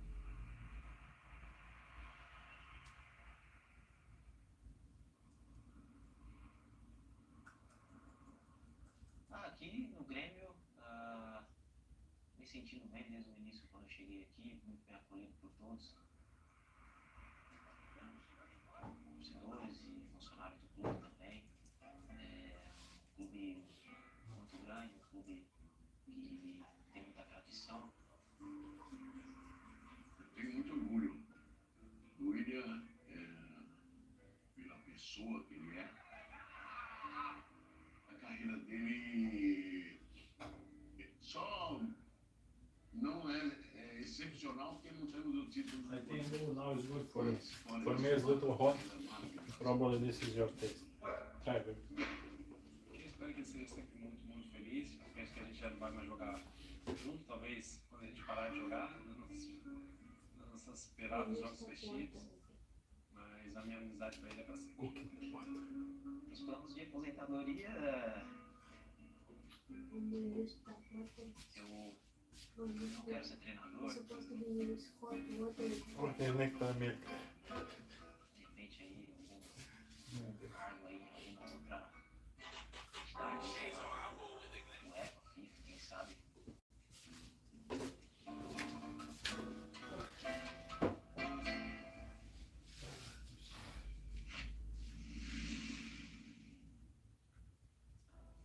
2016-17 season marked the Premier League's 25th anniversary. The managerial merry-go-round saw 8 summer appointments with a focus firmly on Manchester, where Jose Mourinho and Pep Guardiola renewed old rivalries. It was a former Barcelona boss who got off to the best possible start with 6 successive Premier League wins. First blood, Guardiola. After defeats to Liverpool and Arsenal, Chelsea looked anything but title contenders. However, Antonio Conte changed their formation and fortunes as they started a spell of 13 wins on the spin. That one ended at Tottenham. The North Londoners showed their own title credentials, inspired by the PFA's Young Player of the Year, Dele Alli. United went 25 games unbeaten between October and May, but 12 draws during that period ended any title ambitions.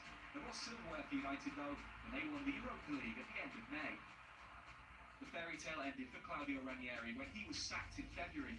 Leicester were just above the drop zone, but did recover to finish 12th in the table.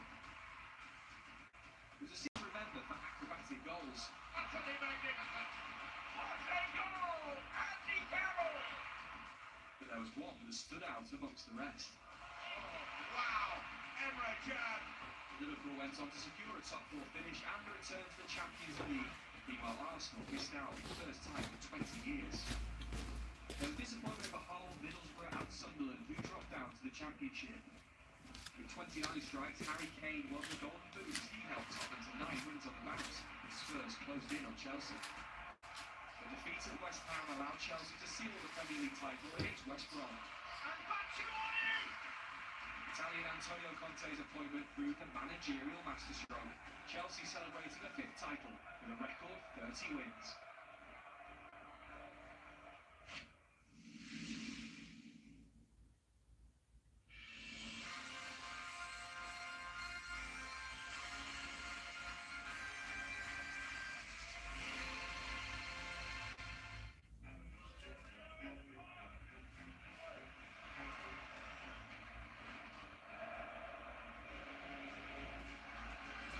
It's protected! Minimal battling, maximum effect. Fiore! What a goal that is! Oh yes! So he responds! And the son of Patrick has a hat-trick to the post. Chris! And scores! What a magnificent opener! Wow!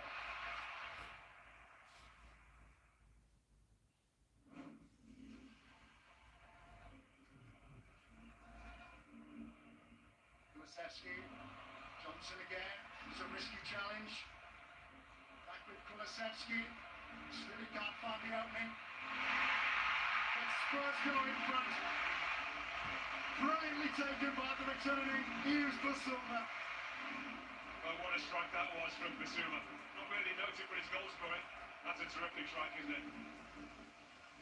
Here's Eza, and he finds some space. He's grounded out by Rodriguez, and now Pillman striding forwards, and he rides the challenge of Walton. He's got Bowen out to his right, and now Bowen has the ball. West Ham looking for it, and it's Jared Bowen looking to make it two! Glorious finish by Jared Bowen! Once he gets in his position to devastate, always wants to get on that left foot. He makes absolutely no mistakes. He tucks it into that near post, pace, power, devastating counter-attack from West Ham United. Ball sent long towards Jackson. The ball might be caught down here. Come on! It's class! Chelsea taking advantage on the break. And Cole Palmer perfect again. Oh my word, this is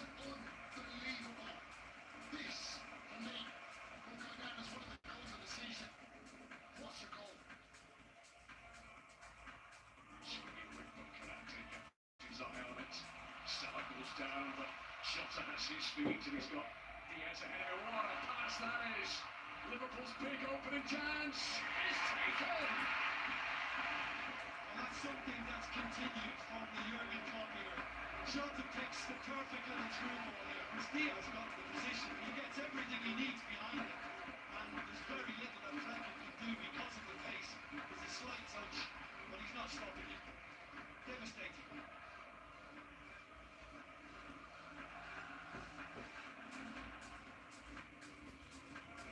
Delgado with the instant response.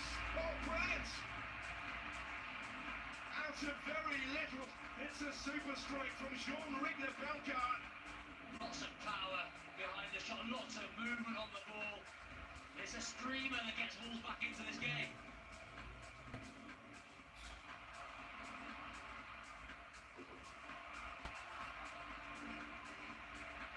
Hutchison ahead of him.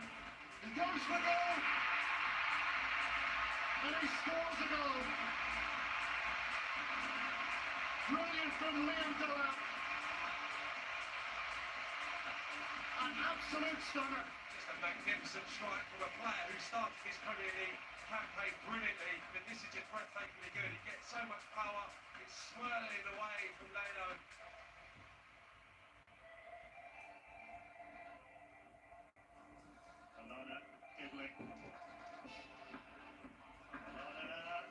Oh, that's a fabulous goal!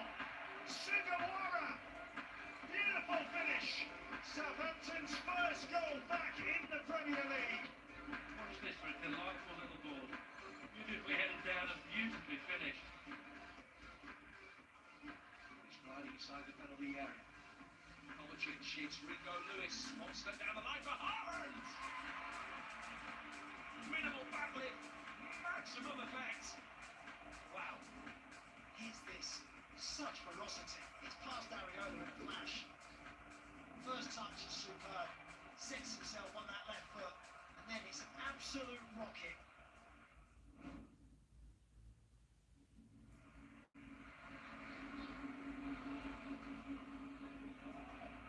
Morton. Kukure. A block from Fofana. It's a turn! It's brilliant! A top-class finish. Morton tries to find Kukure gets a shot. Wants so kindly to it. He knows exactly where he wants to put it. Into that side net. He's cool. Picks his spot for a wonderful, wonderful goal.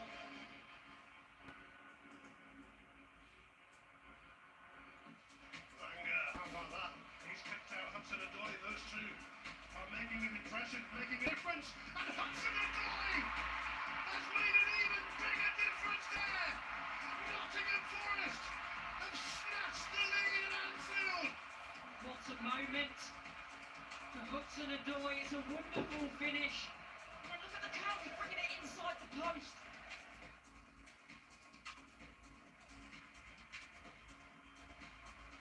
Duran from a distance that seemed unlikely has scored a stunner. Everton have walked onto a right hook, and Emi Martinez's reaction tells the entire story. And I have to admit, John, that got me off my seat. Oh, a little bend away from the keeper, I mean, how more perfect can you get it? Exquisite.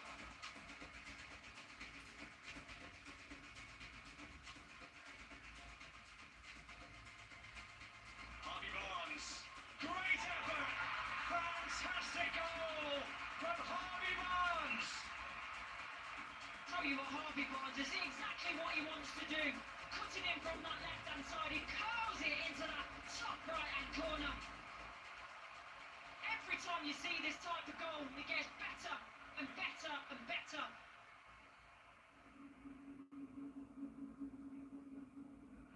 Let's keep Lewis Potter. 22 seconds they scored at the Etihad last week, and they've done it again here. Incredible. Brian Mbeumo. Here's Lewis Potter, just an easy ball into the box, and Mbeumo's still got so much to do. Fantastic strike on his left foot.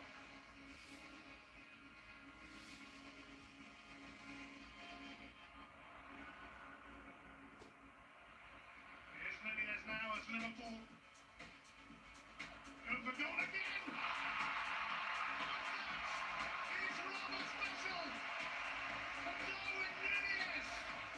unleashes the flat-footed curler into the far corner. Kepa fully outstretched. He can't get anywhere near it. Such is the accuracy. Kisses the post.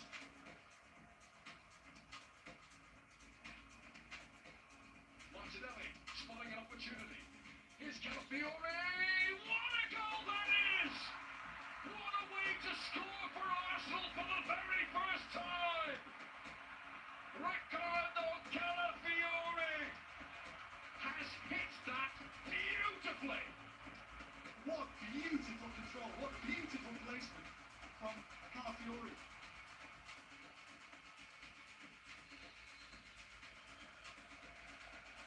It is Parma! Oh, wow!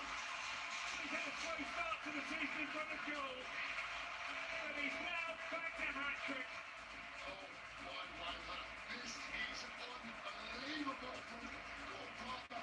I can't believe what I'm seeing here this afternoon. That is some finish. Speed on for Dwight McNeil. McNeil! What a goal!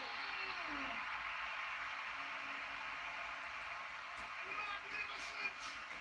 Spectacular! Fantastic strike. He curls it. It's out of the reach of Henderson. What a goal from Dwight McNeil.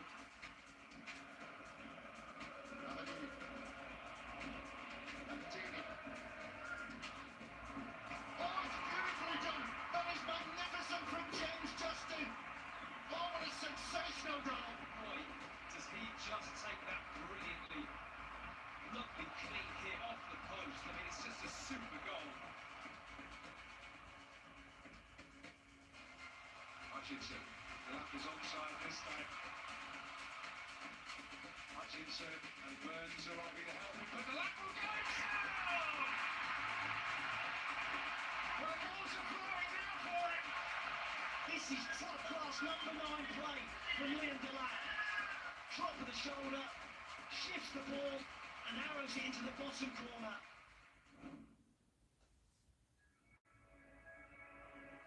This is Iwobi now. Jimenez again. Trying to create one for Pereira. It's beautifully made. And he took it well too.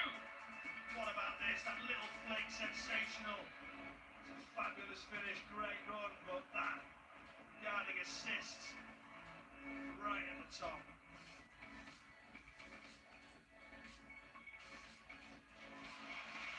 Buonanotte. Jamie Vardy waits. Buonanotte might go alone. And foul! A brilliant goal from Facundo Buonanotte. It's a wonderful pass by Justin in the build-up, and then when he cuts in, there's only one thing he's thinking about. What a wonderful goal that is. Here's Doku. Options gathering in the middle. He fancies it himself. Oh, that is fantastic. A strike of real quality. Once he dips inside, that little juke, then hits it extremely well. Such power, sensational finish. Mikalenko. McNeil again. Tarkovsky out. Lovely turn by McNeil. Great footwork by McNeil. And what a brilliant finish by Michael Dean. What a goal. Right, McNeil, look at this turn. Just beat him, and this pass is sensational. What's about that? That is absolutely outstanding. Rivers. Christie! The set-piece kings are undone by a set-piece. What a goal that is. Super flick, Justin Tyler, I think it is, with the right foot. Brilliantly executed. Doku again. Volley goal to hit. Oh, and what a hit it is too! A gorgeous goal from Joško Gvardiol. What a hit from Gvardiol. A stunner. Bends his right foot towards that far corner. Sarr gets a hand on it, can't keep it out.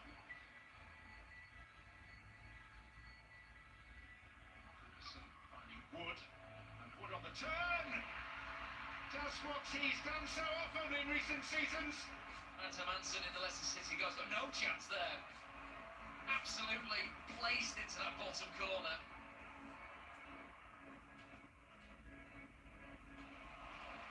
That's a magnificent pass. Neto gets there first, which he does. Jackson scores, but it's all about goal power. It's a magnificent pass, a classic coal-fired counter. Chelsea congratulations are all for Cole Palmer. Petkovic Neto walks it in behind. Palmer finds him. He's got the calmness and ability to pick out Jackson in the middle. That is an outstanding counter-attacking goal.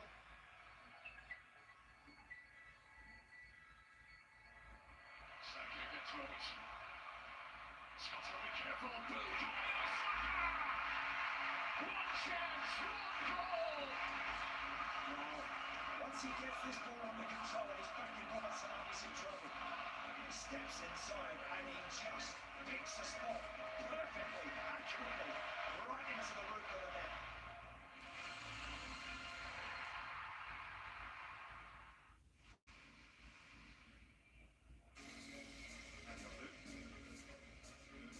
Gomez. And a header from Welbeck. Tigar scoring high. Dangerous. And Keke slips in. Lewis ducked his crestfallen. Lovely shape of that. And Welbeck turns it in. Emblematic of just how far the champions have fallen. One ball here from Fernandez. He presses the ball now. Sets Petkovic the wrong way. He got hungry for more. And we might have another penalty. The referee had a long, hard look at that as Ahmad went down. It's Christian Newell at the other end. That puts it in. 1-1-1. At least an opportunity for him. But he swung in it. Manchester United back ahead. Emma Nielsen giving a shot on the quiet. He's on. Junior grouping. To tie it up at 2-2.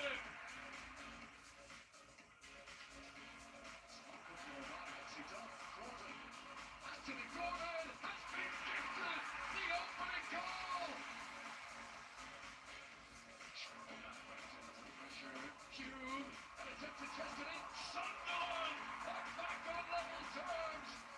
Into the bay. Chip number wide as he tries to put it back in. Robbie! Sunderland win it with 10 seconds remaining of the 90 minutes. Sancho, he sets it for John McGinn. Glorious! Set piece perfection. Morgan Rogers, already pushed away, and Watkins is there to rifle home. Straight to the teaser. Beto gets out the blind side, and he gets what a fantastic finish! Yeah, oh brilliant. He has acres of space ahead of him. Beto!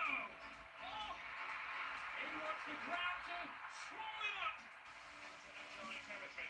Is the defender and the goalkeeper to beat? And he does it magnificently! Anthony infield. Lyle Foster to fit it back across. And there's Liam Fleming. King trying to get there. Dubravka comes. King does get there. Wilson. And Harry Wilson turns the game around in Fulham's favour. Again. And it's headed in by Igor Jesus. Moving in the middle to try and get towards the near post. Gets right! It's 2-0. Gets in the box.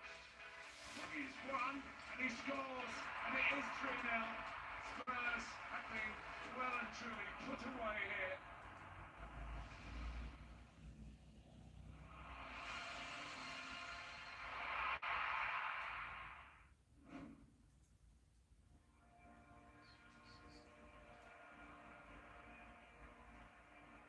Davis! Oh, that's magnificent! A glorious finish by Nick Davis! Wow, what a finish this is. As Sammy Morty has seen him, he picked him out. That is outstanding by Nick Davis. And now Liverpool. Robert Thompson again. With Mo Salah. It's Salah!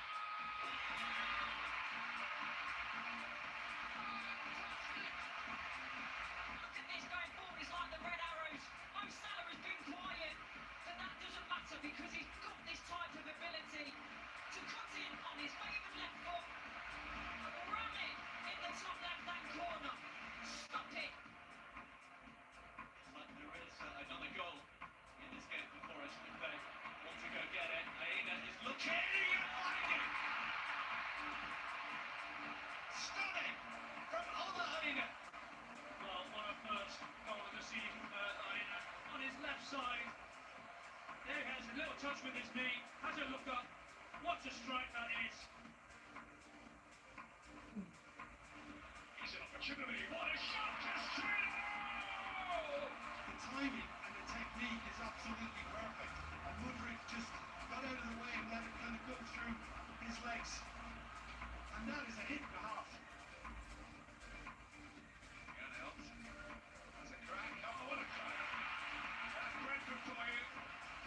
cross. It's headed clear by Romero, but only... Oh, it's an overhead kick from Smolik.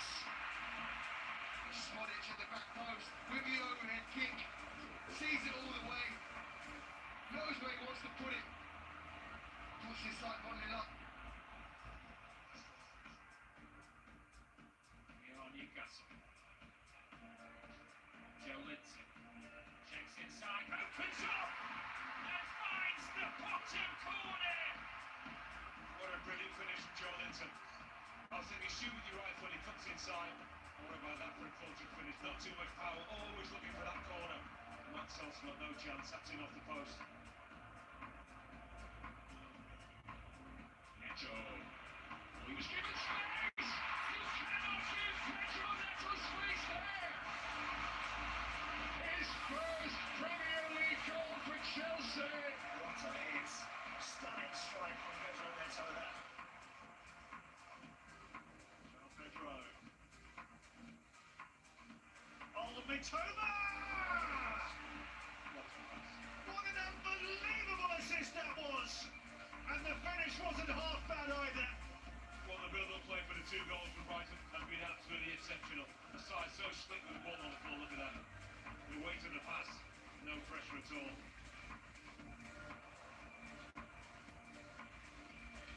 Tete. Iwobi shifts inside. Iwobi! Magnificent!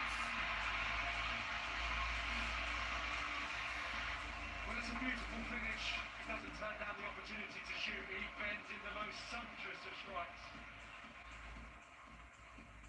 Sam scored. We came in the Premier League this season since the opening day, and that's a beautiful ball to find Cunha, and they've scored again here.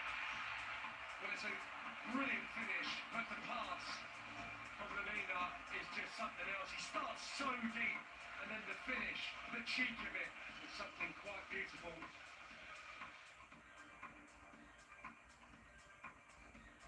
João Gomez. Cunha going for goal! Oh, yes! Absolutely delightful from Matheus Cunha. Now Gomez just passes it into Cunha, and it's just the most wonderful clipped and curling efforts once more from the main man.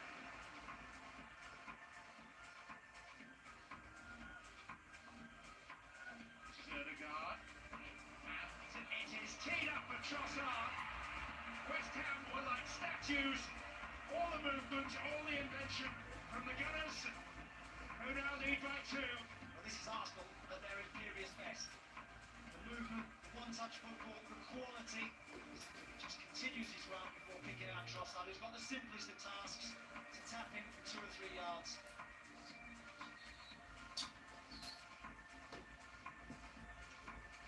Emerson, and it's another one back for West Ham. This is a beauty. That's a free kick of the highest quality from Emerson. Bends it over the top of the wall. Wire at full stretch, can't get anywhere near it.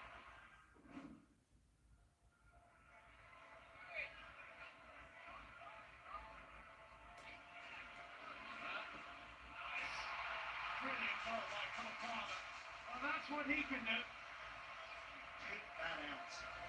Olsen and Martinez wouldn't stop that. Some strike that. What a goal.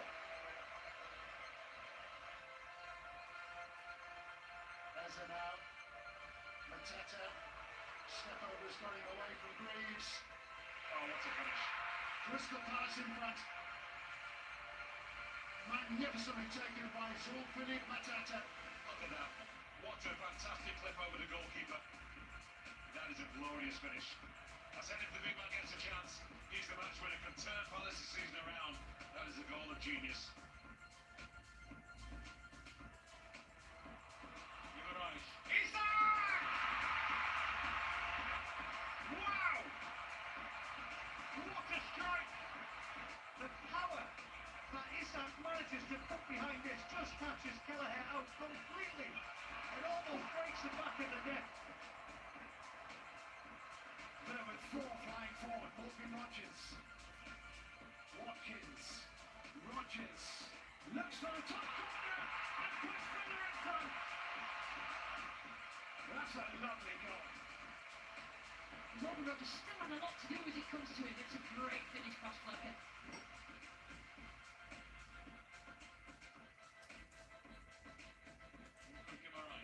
Decides to leave it! And that was the wrong decision! Fabian Schär! And trust that Nick Pope left it, he thought it was going to go out for a goal kick. Kelleher does exactly the same here. And Fabian Schär, I can't believe he's actually managed to get this back on target from the byline and into the back of the net.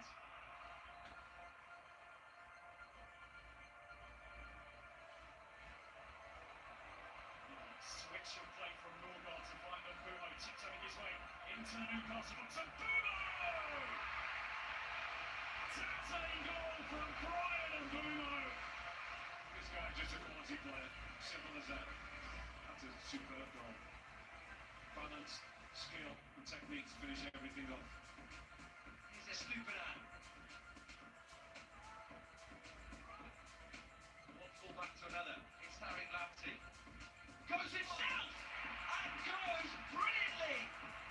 Tarek Lamptey opens the scoring in spectacular fashion. Oh, it's absolutely exceptional. He takes the shot on, dips over Hermanson. What a wonderful finish that is. Sancho.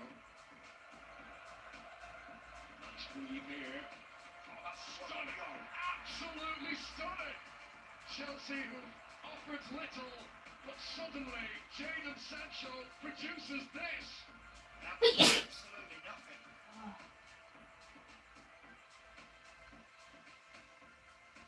Under control by Kudus. Now Bowen, his speciality. It's his speciality, all right. How timely is that? Fantastic shape with the shoe. Coming inside. He just passed the ball into the net. But he knows exactly when just to put that shot towards the far post, giving Johnson no chance whatsoever. And we're thinking of you, Mikel Antonio. And it may get even better for Manchester United. Ahmad! From 1-0 down, Manchester United have turned it around in the 90th minute. Brilliant to actually reach out and get it there. Absolutely brilliantly taken by Ahmad, misjudged by Edison.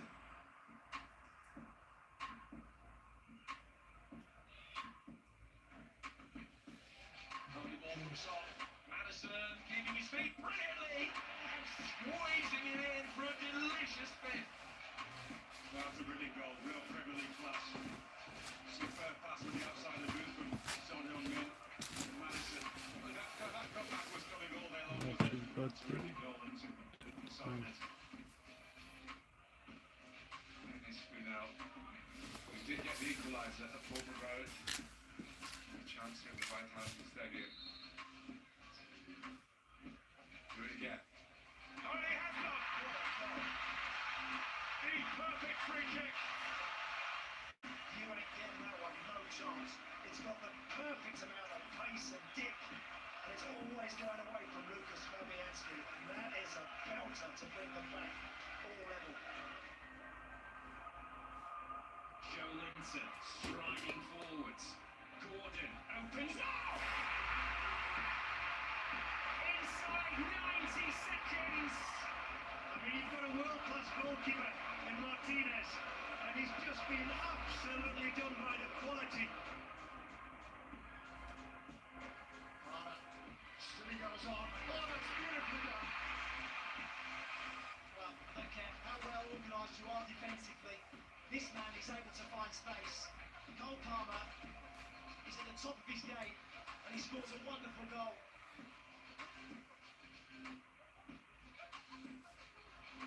They're adjusting. Firing in! Just glorious! Just glorious from Cody Gakpo. Absolutely sensational. This is pitch perfect.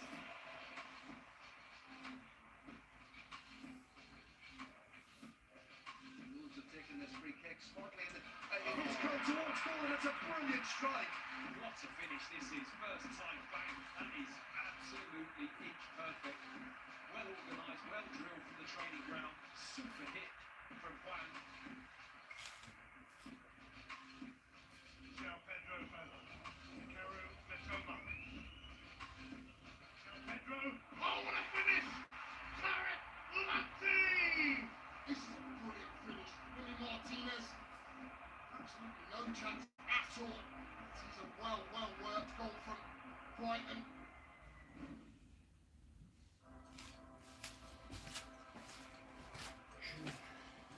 Sancho, lovely dummy. Now on the front foot here. Beautiful play. Palmer! Beautiful goal from Chelsea. What fabulous work from James Sancho. That's the intricacy that Jadon Sancho can bring to Chelsea's attack. Yet another beautiful goal from Palmer.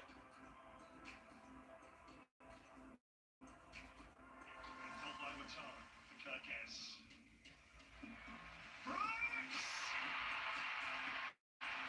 What a glorious strike from David Brooks! What a finish. This is a thing of beauty. Pickford's the best goalkeeper in the land, certainly the best English one. Do nothing about that. Bruno Fernandes. Just stood off it for a moment. Lisandro Martinez! Manchester United take the lead at Anfield! That's a tremendous finish. Probably thinking the only thing I can do is go high and smash it. And he couldn't have judged it any better than he did. He has absolutely rifled that.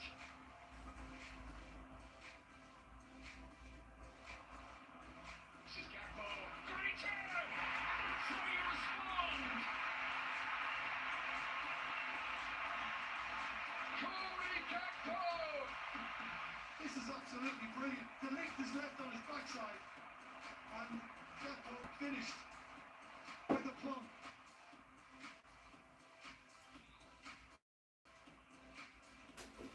Royder's ball in here. Oh no! Signals it in. It's great quality. Well, anyone ever questioned Kevin De Bruyne's right foot, his pinpoint accuracy, and a very Phil Foden-esque finish, I have to say. It's just great quality.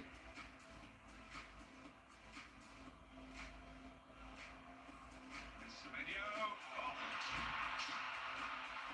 It's rifled into the net. What a hit from Semenyo. This guy has got absolute dynamite in either foot. The power he gets behind with very little backlift is so impressive. Palmer, left-footed. It favours the right-footed Reece James. Favour it.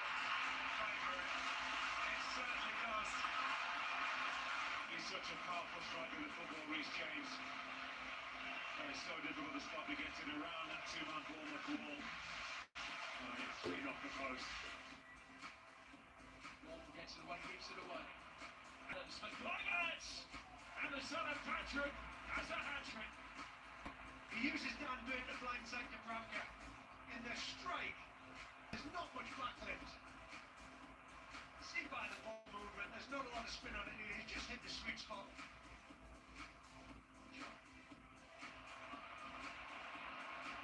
It's on the run on Gray. Now taking on Travis Lee. Going past him. He's made brilliant second. Jai is too clever, and he's been Everton's hope really throughout the campaign. There was no way Kinski was going to stop that. Very clever, he's lifting it high. Gibbs White turns it round the corner for the surging Elliot Anderson, who might think about a shot. Think about it, he does, and delivers. That's a brilliant strike by Anderson. Great first touch, and he strikes it really cleanly into the bottom right-hand corner. No, it was solid. I think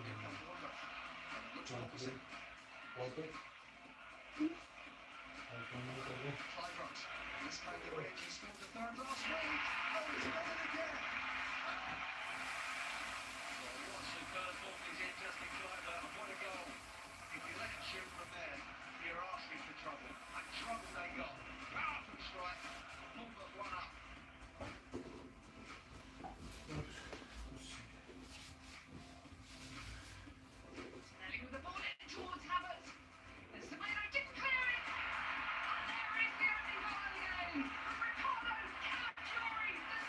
Nunez! I'll tell you what, this is a brilliant finish, by the way, from Petkovic. He's still got an awful lot to do, and I tell you what, the technique is absolutely top class.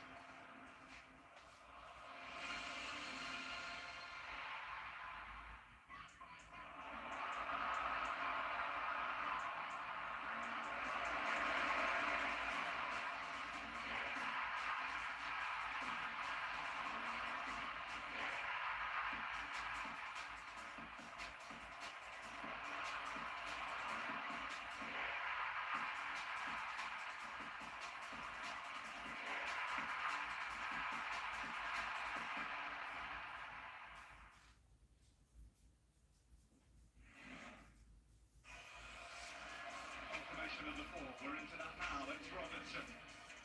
Made by Lewis Potter. Alexander Arnold.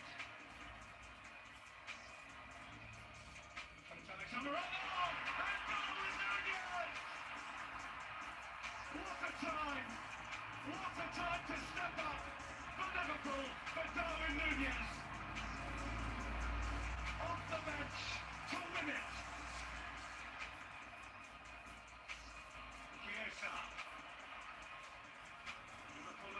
Bodies forward here.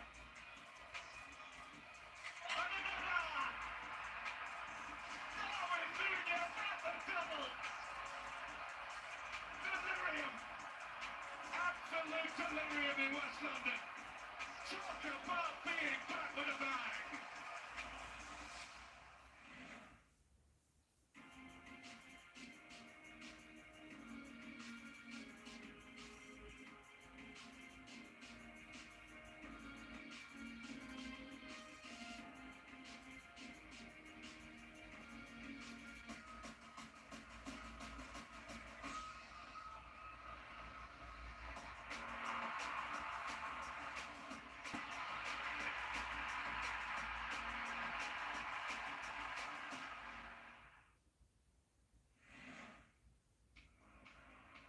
Helping to make something of it, and Madison and Tottenham have snaffled the lead at the Etihad.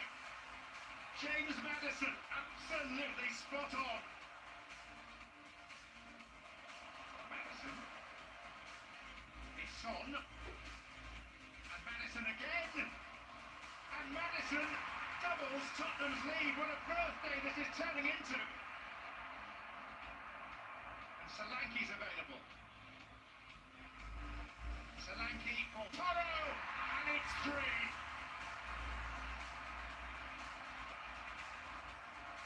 Timo Werner, something more pain for Tottenham to inflict. He's running out, and past Kyle Walker, and Johnson completes the rout.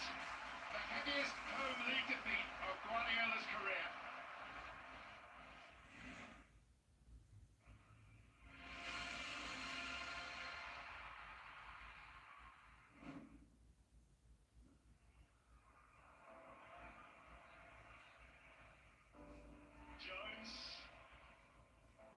Salah, and he makes the biggest spots, and he's done it quite beautifully.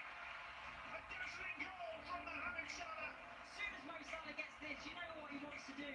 Seen it so many times through the years, trying to work it onto that favoured left foot and wrapping it into the back of the net. He sees no foul. He sees only an opportunity. Gomez arriving. Cunha throws himself and seals the deal for Wolves, who are on the bench of registering their best win of the season so far. Once Cunha is released, Clancy can't quite deal with him. It looks like he's now just holding it up just to run the clock down. Clever little dummy and a good hit. Hits that hard and true, right across Martinez into the far corner. Brilliant goal.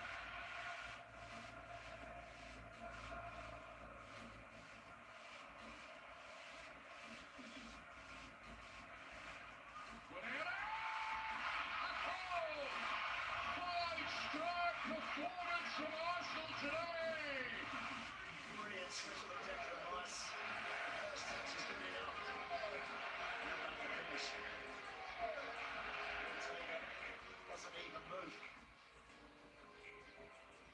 rested in hope towards Beto. Irabunu. Tarkovsky! What a finish to the last ever derby at Goodison. A thunderous Everton equaliser. And he couldn't have got a pure on the boy. It's just a smash from him. And a great moment in his career. Ruben going long with Karen Mitoma chasing this. That's an absolutely fantastic touch. Oh, that's a goal. That is absolute genius. The first touches do not get much better than that. Beautiful touch, absolute special for me is his second touch here. Is a half volley. Chalobah had no opportunity to be able to hold him up. He's in the space and the finish is exquisite. What a goal. Bellegarde. Yeah, taking it on, working the angle. Beautiful. And Wolves are back in business. Well, this is more like it, and typically it comes from him. Even on that weaker side, it's just not a problem for him because he's just struck it beautifully and it's measured away into the far corner, out of Alisson's reach. Mateta just weaves his way through two challenges and Palace could be in here. Munoz. Now can he pick somebody out? Munoz still, he might go for goal there. He fires it in. And now Crystal Palace do have their second. Munoz here, I think, on undecided. Oh, just going to have a whack at it. And it's past Leno, who can get his arms up in the air. There it goes. Super strike. Fully deserved, Palace.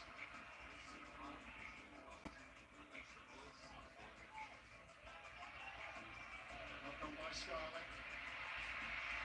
Lewis Ashby. That backs it up.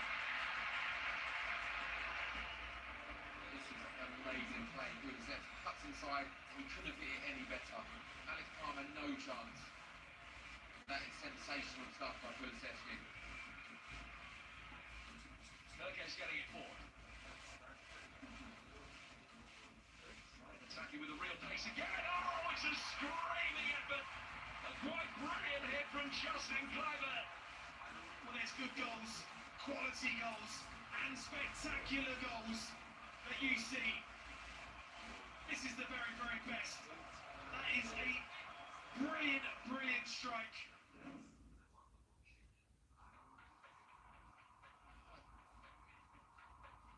Iwobi taking full on high up the pitch here, looking for Jimenez. Good first touch. Jimenez scored. Wonderful centre forward play. Great goal drive. Really great driving run from the excellent Iwobi this season. And he releases it right at the right time. Onside from Menez. Shapes his little chest there. Chests it to the side to his left. And it's a textbook finish. A great finish. Kirkas. Now Bournemouth with an opportunity to show how quickly they can get the ball forward. He's the ball swung in. It's a magnificent goal. Cavalier on the slide. This is a goal of the highest quality. And Milos Kirkes wants a ball. And he arrives brilliantly. Tavernier at the far post to poke home.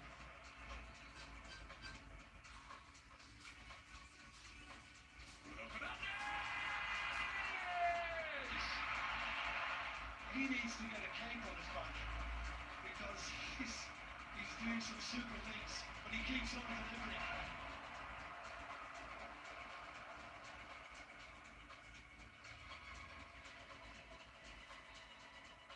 Turning there. Declan Rice equalises for Arsenal. It's a beautiful equaliser from Declan Rice, and we know he can hit them. And boy, he caught that one absolutely perfectly. Is Vinny poised. Oh, lovely! What a hit! What a level for Brighton! That's a great strike. No getting away from that. Really good. Wonderful free kick. Forrest struggling down his leg break forward with Alanga. Actually, the going once this is a mark. They don't need it! It's brilliantly done by Anthony Alanga. Just a sumptuous finish outside of the post to curve it back in. There's nothing Parker can do, there's nothing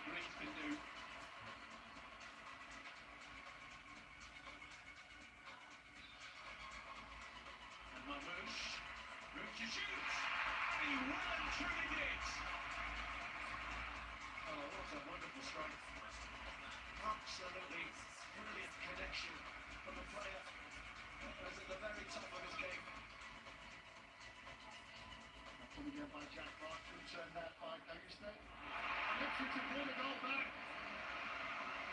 A really nice turn. There's not a lot of power in the strike. But it has the accuracy. Oh, it's just a well-taken goal. Really nice to take and finish. Tole. Stay away from Aberdeen. Bruno Fernandes seals the deal for Manchester United. This is an absolutely exquisite strike. Knew exactly what he was doing to take it on the first time and place it away from Ferguson. That's just outstanding.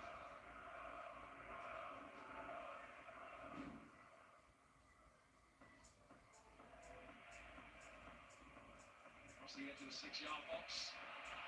Easily dealt with by Yates, and this is one of the strong suits for Nottingham Forest. Their ability on the counter attack. Elanga's gone 40-50 yards and scores a quite magnificent opener. It's absolutely brilliant for Anthony Elanga. He's too quick for every single United player. And then has he got the composure and quality to finish it at the end? He certainly has against his former team.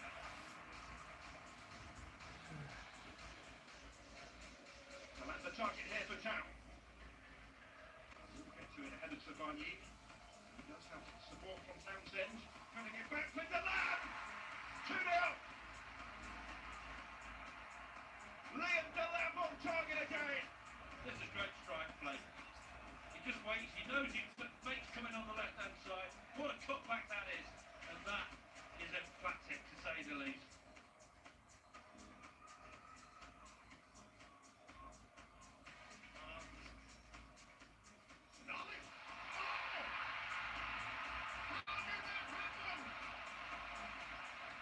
It is an extraordinary goal, and Flecken is absolutely nowhere. It is an extraordinary strike from Canale.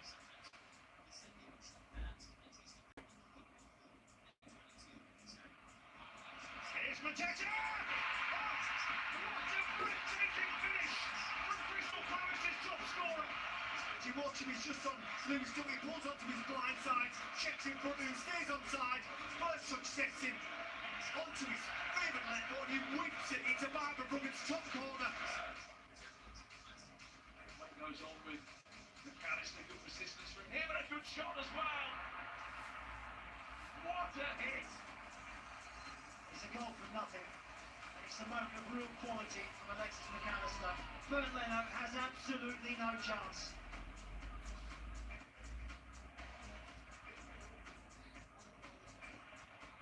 Quick forward here, in off the crossbar and into the back of the net. Guess who? Ollie Watkins, who slaps the bit of badge and runs to the away end.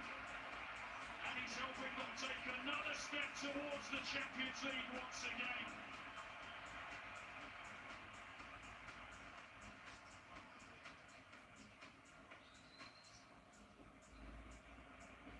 Sancho! Oh, yes! Ipswich are defended so diligently, so hard. Sometimes you've just got to take your hats off and say, it's a wonderful goal. And that was something special. Trippier. Murphy. Oh, what a finish! What about it? From Jacob Murphy! He's had another glance, and I think he's going to do Henderson there, and that is an absolute world-class finish from a man that is in top form for Newcastle United. Interesting turning in. Into Fernandes, he finds Pedro Neto! Brilliant finish! A stunning strike from Pedro Neto, who charges towards the Chelsea fans. Away Andrew Ross. A magical strike from Pedro Neto to win a local derby.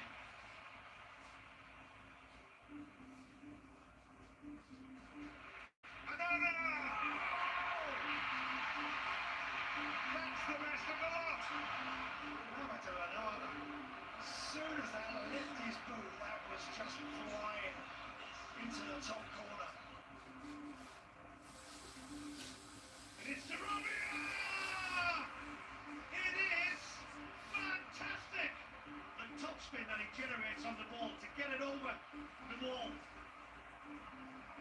absolutely world class from Sarabia. Oh, mistake. Bad mistake as well. Right off his line, it is a sensational finish from Mateta. A defensive error, emphatically punished. And barely 2 minutes after coming on, Mateta takes advantage. Arsenal skipper takes one touch. That is a brilliant finish. A really good goal.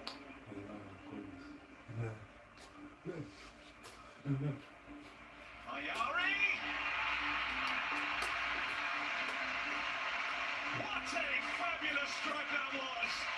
Ayari gets his head up early, sees that far corner, look at the whip on the ball. Ruda first on the scene. Believer. Believer!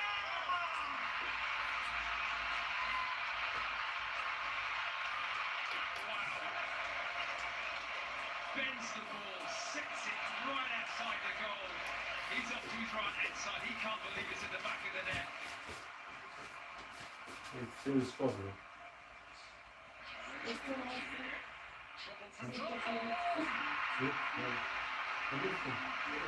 Alexis McAllister! It doesn't matter whether it's his left or his right. I mean, he can hit them with great power, and that's exactly what he's done.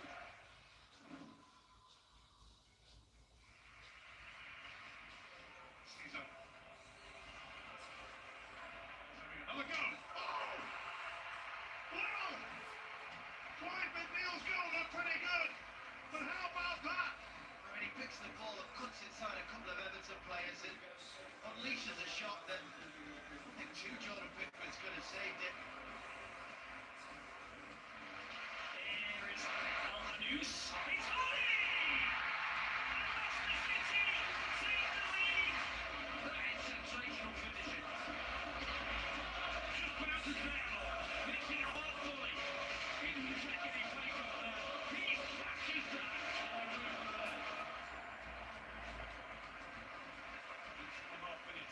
Left to play. Still applause for Coyote as he comes across. Brilliant finish from Garnacho. Well, it's a wonder strike, and it's all his own work. Picking the ball up out wide, a simple 1-2 from there. He's executed it perfectly.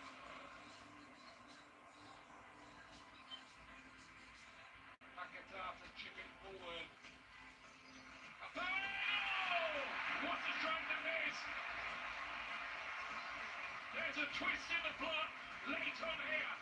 Jared Bowen with a super strike for West Ham United. Absolutely smashed this perfectly. Harry Wilson picks up possession. Weaving working his way inside. Fabulous finish.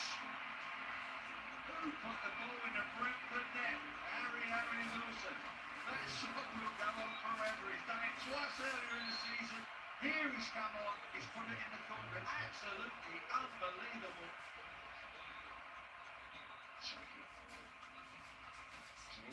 Oh, we've been 5 minutes time. It's so hot. Bends it like Declan. He's bending, he's curling away from Nick Pope, who at full stretch can't get there. It's a terrific hit from the Arsenal midfielder. Here's Mohamed Salah. That's a lovely first time cushion ball into Connor Bradley. He's got to Adingra, and Bradley can pull it back, and Harvey Elliott puts Liverpool in front.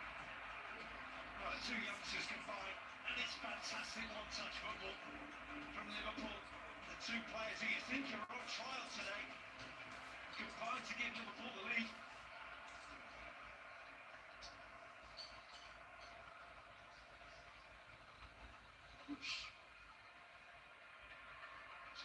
Here, that's a stunner! Oh, marvellous! Well, just take a moment to admire the quality of this. Look where he takes it up. There's no pressure. One of the goal of the season contenders, I would suggest. Mamouche. Good pass into the box. Nunez. Then got the touch. An acrobatically in by Ilkay Gundogan. Good kick, like a hip kick, showing great athleticism. In off the underside of the bar. Spectacular finish. again by Bowen. Back with Bowen. There's a gap to Bowen, and it's one that he's found. Superbly struck. 4 in 4 games now for Jarrod Bowen. Well, he's just on a different level, Jarrod Bowen. Such a great strike. Such a really, really good player.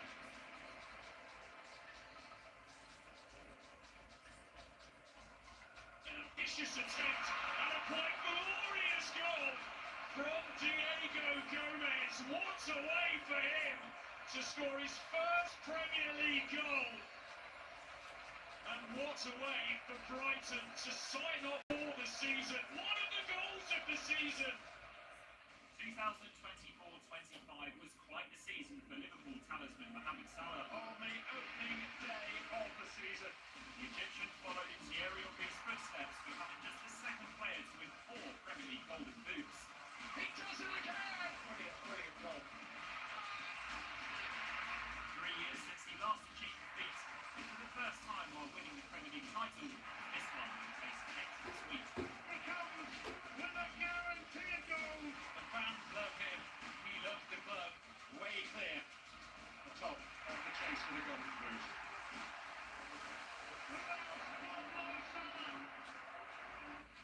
A memorable campaign, but not just for Salah and Liverpool, with a number of players and clubs breaking new ground.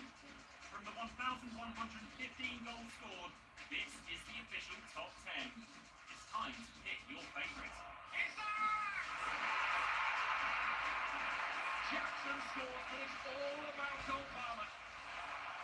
Duran from a distance that seemed unlikely has scored a stunner. Oh, Marmouche! Oh, very well done. Nice class. There it is. What a glorious strike. Thomas' touch was out of this world.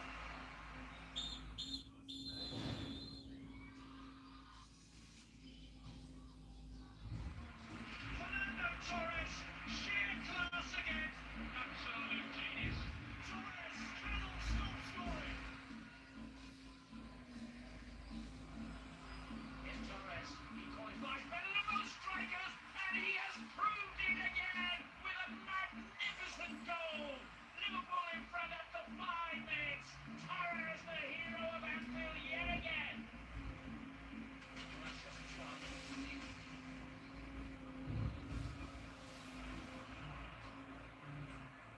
Torres running at Turner and squeezing a shot!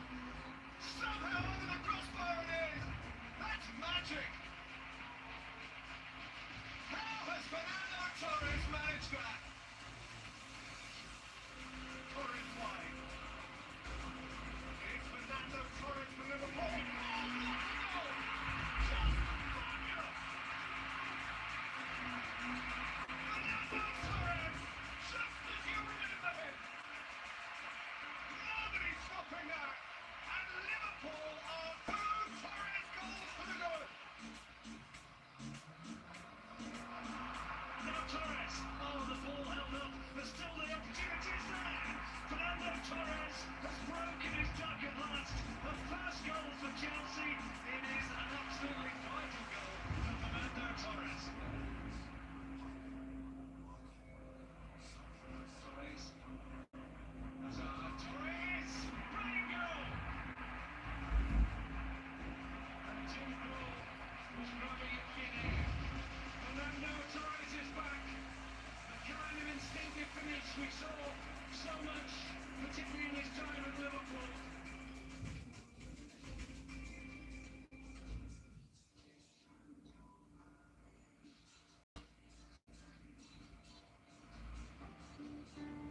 Good evening, everybody, and a very warm welcome as we formally have 2 new inductees to the Premier League Hall of Fame. One is a defender, one a forward, a red and a blue. One born in Derry, one born in Belgium. I'm a small Belgian guy from Braine-le-Comte, just playing for fun. Being here today is like crazy. Genius. When you look at the players with that sort of silky style, he's definitely up there with the best that I've seen anyway. You just knew that he was gonna, be inducted for sure. Hazard! Magical! Oh my goodness, that's wonderful. This man is on a different planet. A stroke of magic from a genius. Ignazar scores! How good is he? Just how good is he? He had the ability to turn left and right, shift his body, drop his shoulders, turn, drive. He showed strength, he showed desire. He lit up the Premier League with some fantastic goals. Heading straight away, you think Maverick. You know, obviously his time with Chelsea, he was just a class act and certainly for a period probably the best player in the Premier League. Brilliant from Dejan, all the way! Such a fabulous goal! He's a wonderful man, you know, before a great player. He was a breath of fresh air in the Premier League, but also for the team. We don't play for those kind of things, but when you get it, you just, wow, proud of what you did. I can't believe what's happened in my life. It was a perfect form. Everything that could have gone right in my footballing career did. He did what he did best. You know, defended extremely well. Was Bex's little overlapper when it comes to crossing. He could find a good cross, he could find a good pass. He's very intelligent. I'm buzzing for him. He was such a strong player, such a intelligent footballer for Manchester United over such a long period of time. You know, I've got a lot of respect for Gary Neville. I have had a great career, I've had a great time, I've achieved a lot of things. The beautiful thing about this is that 24 brilliant players have voted for me, and I think that's what makes this special.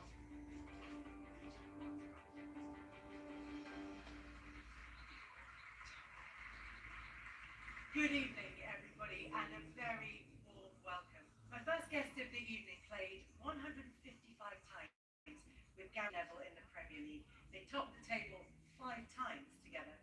A scorer of 186 Premier League goals, who was rightfully inducted into the Premier League Hall of Fame last year. Please put your hands together and welcome Andrew Cole.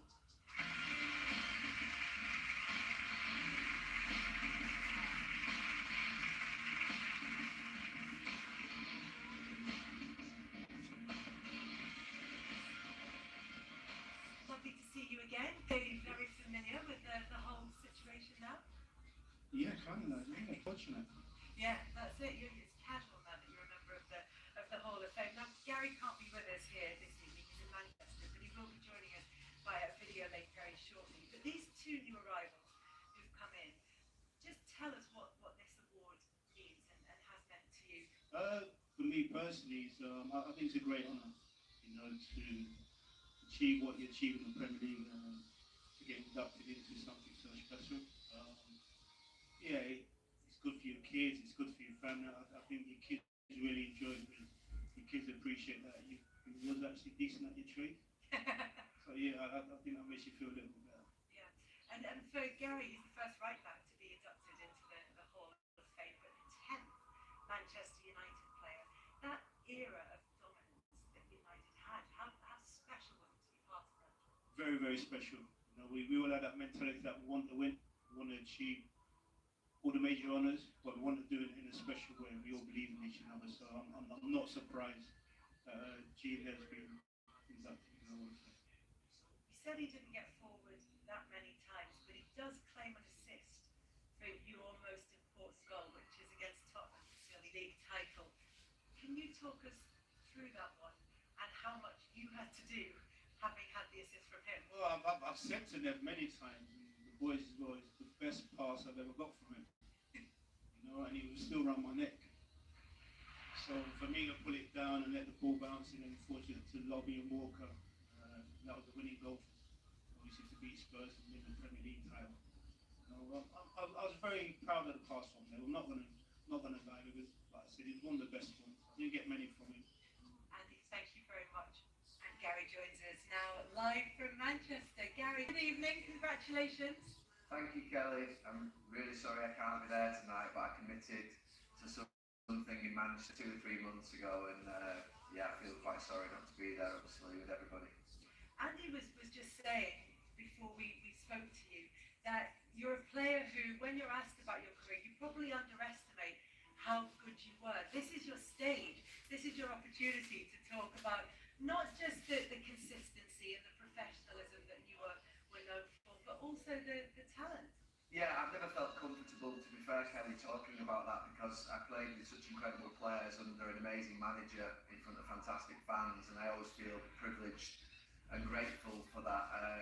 Tole being amongst one of the very best that I played with. But like I say, I always felt subservient. I always felt like I was someone who I think I contributed enormously. I think maybe more off the pitch at times. And I'm proud of my career. I gave my all every single week, but I don't think it's for me to talk about. I don't think Alex Ferguson really threatened atmosphere when you talked about yourself. And I think for me, I definitely was a player of the team who needed those more talented players around me, and I definitely succeeded because of them, I feel.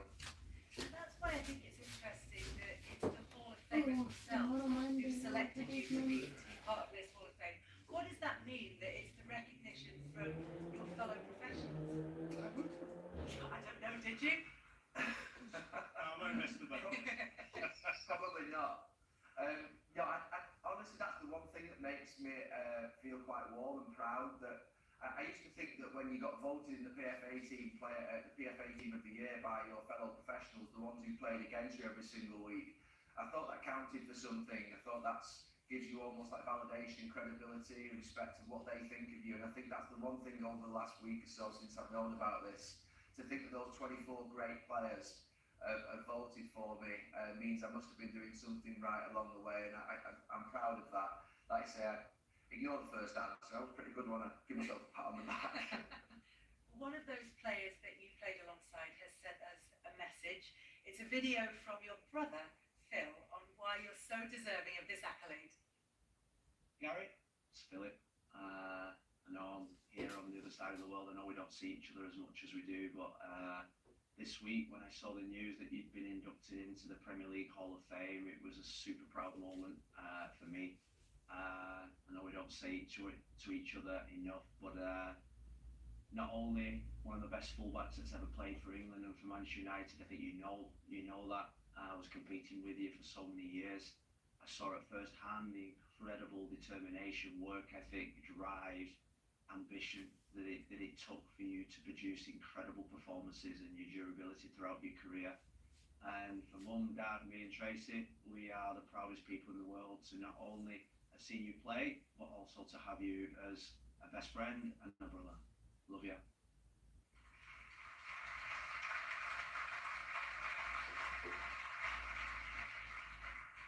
Gary, just talk a little bit about the support of your family. You are a very close family, and the support of your brother, your sister, and your mum and dad.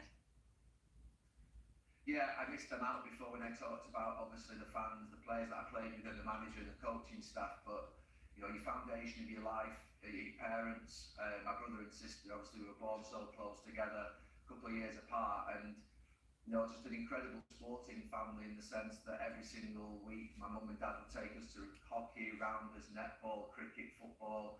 I was going to Old Trafford from the age of 4 or 5, and my mum and dad, my dad watched every single game that I played home and away, and I think it means a lot. I think the club was like that at the time. It was a huge family, but my own family gave me all the support that I needed, and I think the work ethic, the commitment, the determination comes from them. They were both fantastic sports people locally in and around Manchester, so I owe them a lot, and yeah, it's good to see Phil. I know he's got a big game coming up later this week in the MLS playoffs, so I wish him all the best. Gary, as well as having the support of your family at home, you also, as we know, played alongside Phil, but also those players that you were in the youth team with. And you said you went to Manchester United from the age of 4, you joined the youth team, you then went on to lift the Premier League trophy at the age of just 21 with all those boys that you've grown up with. I know the sort of famous phrase is you can't win anything with kids, but the flip side of that is how much it meant for that group of boys to win that title together. Yeah, the players that, so Alex Ferguson up at Aberdeen had built a core of homegrown players and felt that was the right way to go, and came down to, obviously Manchester did exactly the same, and it was important because there were 6 or 7 of us who knew what it meant to live in Manchester, to grow up in the city, to support the club.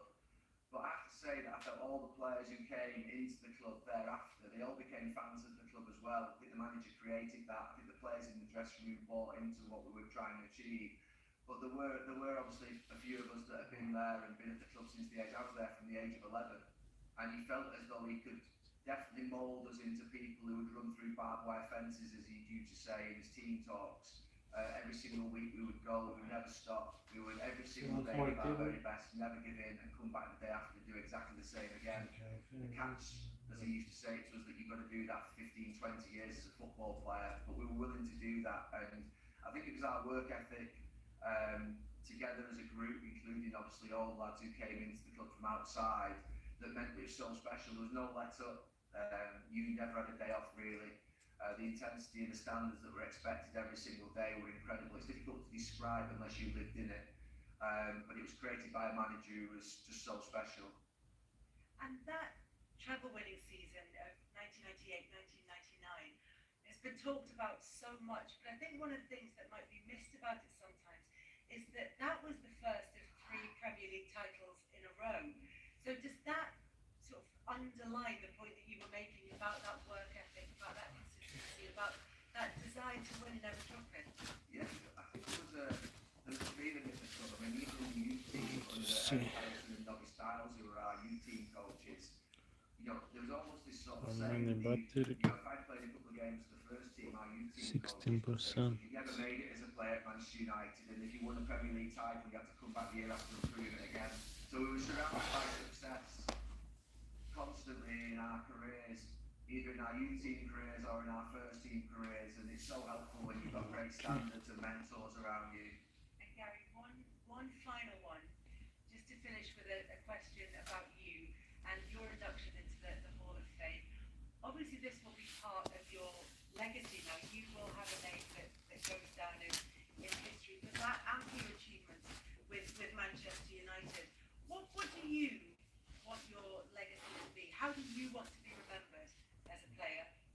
I think just that I was passionate about football, that I gave my best every single week, that I gave my all. I always think that if you think about sort of what you want from your children, your football team, from anybody in life, is that you want them to give their best and give their all and do themselves proud. And my dad's advice at the age of 16 was basic, it's quite simple: don't look back and wish you could have done more. And I don't think that I ever will look back and wish I could have done more. I gave my all to play football for Manchester United and the teammates that I played with. I was wholly committed, and that's something to be proud of. Gary, thank you so much for joining us. Really good to talk to you, and congratulations. Congratulations. Thank you.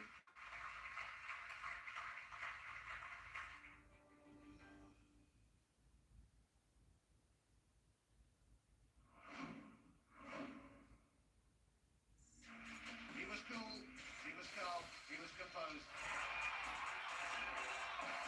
Absolute screamer! Is there anybody better in the world than Thierry Henry? Oh, what a goal! Thierry Henry scores his first for Arsenal! In possession with Henry. Oh, what a goal! He caught everyone in the crowd by surprise with this effort. Oh, there's going to be a break on here. Going in a moment at the moment. And why not? There was just no stopping him. And here it is! Unbelievable! Henry! Breathtaking. Arsenal were in need of something special. Yes, he provided it. Sidestepping one, sidestepping two. That is brilliant! Hat-trick! As Arsenal say a fond farewell to their home of nearly a century. The club have seen few talents such as this. Already returned to Arsenal, the suffered schoolboy dreams. For anyone thinking of writing a screenplay about Henry's career, well, there's your happy ending right there.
congratulations. Thank you. Let's go right back to the beginning, because you've got your family here today, you've got your parents, your brother, your wife here. You played like the kind of player who grew up with a ball at his feet. Is that the kind of kid you were? Yeah, just for the little story, you know, my mom who is here, she stopped playing football because she used to play football. She stopped playing football when she was pregnant of me. So I think tonight she deserves also this, you know, Hall of Fame. And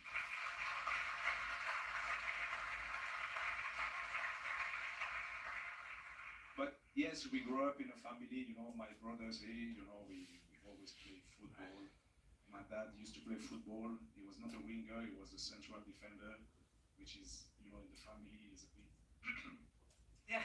you know, but yeah, just playing football with the friends, brothers, and enjoying the life. Did you always have that love of the game, even when you were at that elite level? Yeah, and you know, I play like professional football for almost 16 years.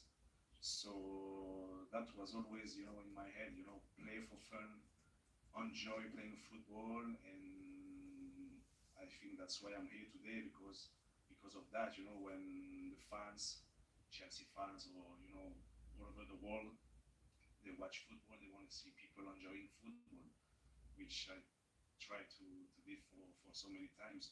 While we're talking about the people who supported you in your journey to becoming a footballer, I don't think you know about this, because we've spent some time with the people who mean the most to you and heard from them about what this achievement means for the family.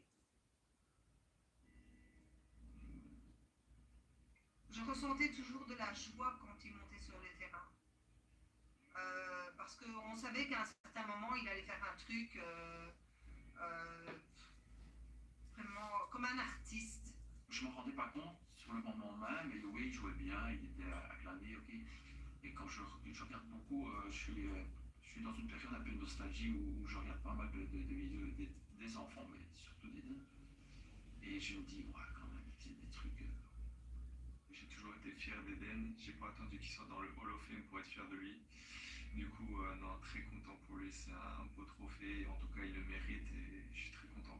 C'est le Graal comme on dit, donc c'est vraiment, on peut que être fier de lui. Il a fait vibrer beaucoup de stades, on avait créé un petit stade dans le jardin avec des buts. Le garage était vraiment qui donnait sur le jardin, il y avait 3 fenêtres au garage. Le jeu qu'on faisait le plus souvent, c'était on devait être au fond du jardin, dire la fenêtre qu'on voulait toucher et essayer de la toucher avec le ballon, quoi. Et celui qui n'arrivait pas, bah, c'est celui qui perdait, quoi. Voilà, ils ont cassé quand même des choses dans la maison, hein, parce qu'on disait toujours on joue pas au foot dans la maison, mais bon, c'était impossible. Ils prenaient n'importe quoi, ils jouaient au foot, même sans ballon. Il a laissé une très belle trace, quoi. Je crois que tout le monde, même si les clubs adverses aujourd'hui connaissent et de Hazard pour ce qu'il a fait. Coucou Hélène, on dirait que t'es un garçon presque parfait. On t'aime énormément, je t'aime énormément.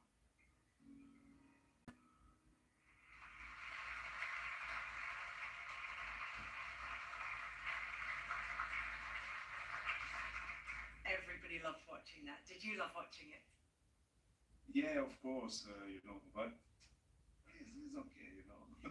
Take me back then to that first Premier League title win in 2014-15. You didn't miss a game in that season, and you were playing the likes of Didier Drogba was back at the bridge. It felt like a vintage Chelsea side. Yeah, of course. You know, my only regret about Chelsea, you know, joining Chelsea in 2012, that I wanted to play with DJ Drogba, and he left that time. So, you know, when he came back like 3 years later, I was in the dressing room. I was like, finally, I'm gonna play with DJ Drogba, you know. And at the end of the season, we won the league together. So, and he told me, you know, in the dressing room, listen, I came back, we won together, so, you know, we have to celebrate, we have to be happy together. And, you know, I remember that season was unbelievable because I think I won the PFA, yeah. Maybe you want more So, tips? yeah, that's Even it. though it's better, stronger track. Jose Mourinho, because I think When cuts up. peak Mourinho every sense of the world in terms of, you know, his coaching, the way he put the teams together, but also in terms of his personality. It feels like that was the purest form of Jose Mourinho that we've seen. You know Jose, we all know Jose. Jose is special. No, I don't like it. I think And also to be with him for 3 years. We had up and down a bit the last season, but we won the Premier League together. We won the Cup together. So and be with him, you know, day after day. That's why you can feel, that Jose Mourinho is one of the best managers in the world, and he gave me a lot, which is good. And yeah, we have amazing memories together. And what about that second title win in 2017 with Antonio Conte? Did that feel as special? Did it feel different? Yeah, different because we had also new players. And Antonio Conte is completely different than Jose Mourinho. You know, the way of playing, the way of training. But we enjoyed our pitch. We didn't enjoy too much training with Antonio Conte, to be fair. But at the end of the season, when you win trophies, you just celebrate with the technical staff, you know, your teammates, your family, and that's great. You come into the Hall of Fame, and I know that you've described your motivation is the fun and the sort of purity of the game first and foremost. But you come into the Hall of Fame following in the footsteps of Frank Lampard, Didier Drogba, Petkovic, John Terry, Ashley Cole. You know, your teammates, and your Chelsea compatriots, if you like. So how does that feel to be part of that? I've been lucky. I play with all of those players, and now being with them in that list of players, it's amazing. But it's also amazing also for the club, for us, like as a player, but also for the Chelsea Football Club. Yeah, I'm just, you know, being in that list with them, it's just a great feeling. Also in the Hall of Fame is Thierry Henry. Tell him about the influence he had on your career. You know, in Belgium, that time, you know, France national team was like the best in the world, so I used to follow them. Zidane was my idol, Thierry as well. And then after, you know, he came, you know, as a Belgian assistant of Roberto Martinez, and we spent 4 or 5 years together. So for me, it was like also like playing with Didier Drogba. I was playing with Belgium, being the captain of Belgium, with Thierry Henry, my manager, you know, and also being with him day after day, you know, talking football was like, you know, it was like I was just really happy, you know, sharing the dressing room with him. Yeah. One of the Hall of Famers that we mentioned is in the building this evening. Please welcome to the stage Ashley Cole.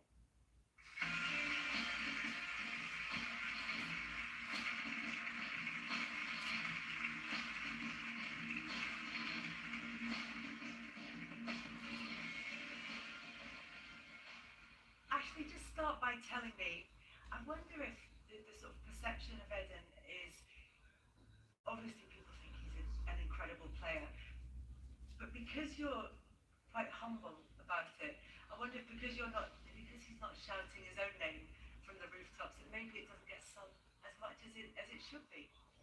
No, I agree. I think his personality and behaviours was very infectious around the training ground. He was always pleasurable to be around.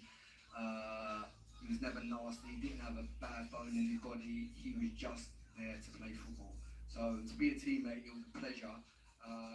And yeah, it was, I think, our duty to make sure. And again, I didn't play with him for the 7 years, 2 years of in and out, sitting on the bench and going through that. But it was our duty to protect him because he was getting booted left, right and centre every game. He did not moan, he did not complain. He got up, he had a smile on his face, and he continued to entertain and perform at the highest level. So, you know, that made us feel something special towards him, not just because how good he was, but how great he was as a person.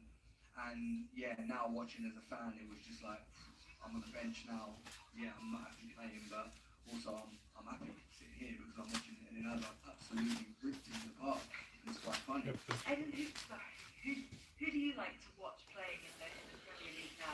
Who brings you joy? Of course, Chelsea. I have to say Chelsea. You know, my kid's the big Chelsea fan.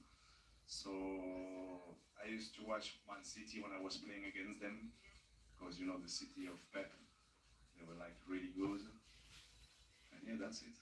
Yeah, no individual players. Yeah, but you know, it's not fair because, for example, Mo Salah is a good friend of mine, so he's playing for Liverpool, but I like to watch him play. Cole Palmer, of course. Caicedo, who is now, you know, Chelsea as well. So yeah, there's a lot of good players. Eden, final word to you. You are obviously now in the company of legends in the Hall of Fame. How do you want to be remembered? How did Chelsea fans tell you that they remember you? Just a little guy playing for fun on the pitch. That's it. I don't want more.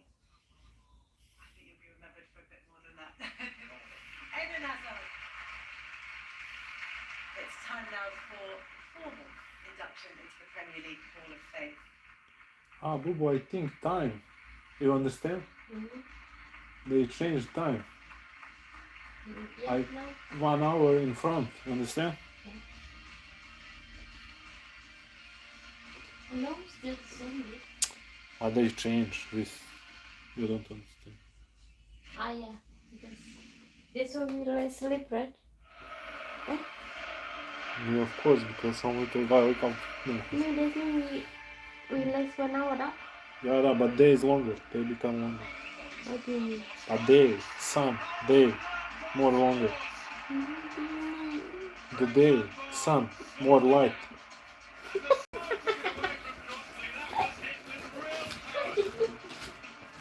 You don't understand. Like it's more day than night, understand? Because of what? Oh, it's all. Just hits it. Just got to watch that one. That is a stunning goal, no chance for that. What a hit. That is a special one. Towards Maluda. Back in again, and into the net. What a glorious finish by Frank Lampard. Frank Lampard, beautiful chip finish to give them the advantage after 3 minutes. That's his 99th league goal, Frank Lampard.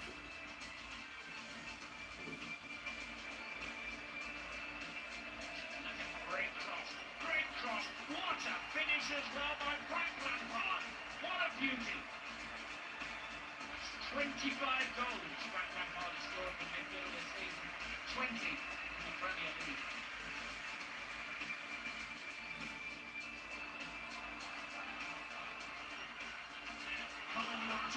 Danger here. Lampard! Chelsea's history maker.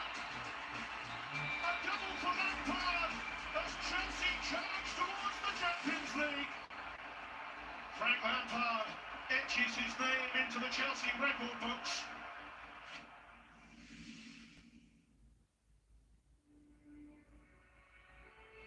My playing style is just have fun on the pitch.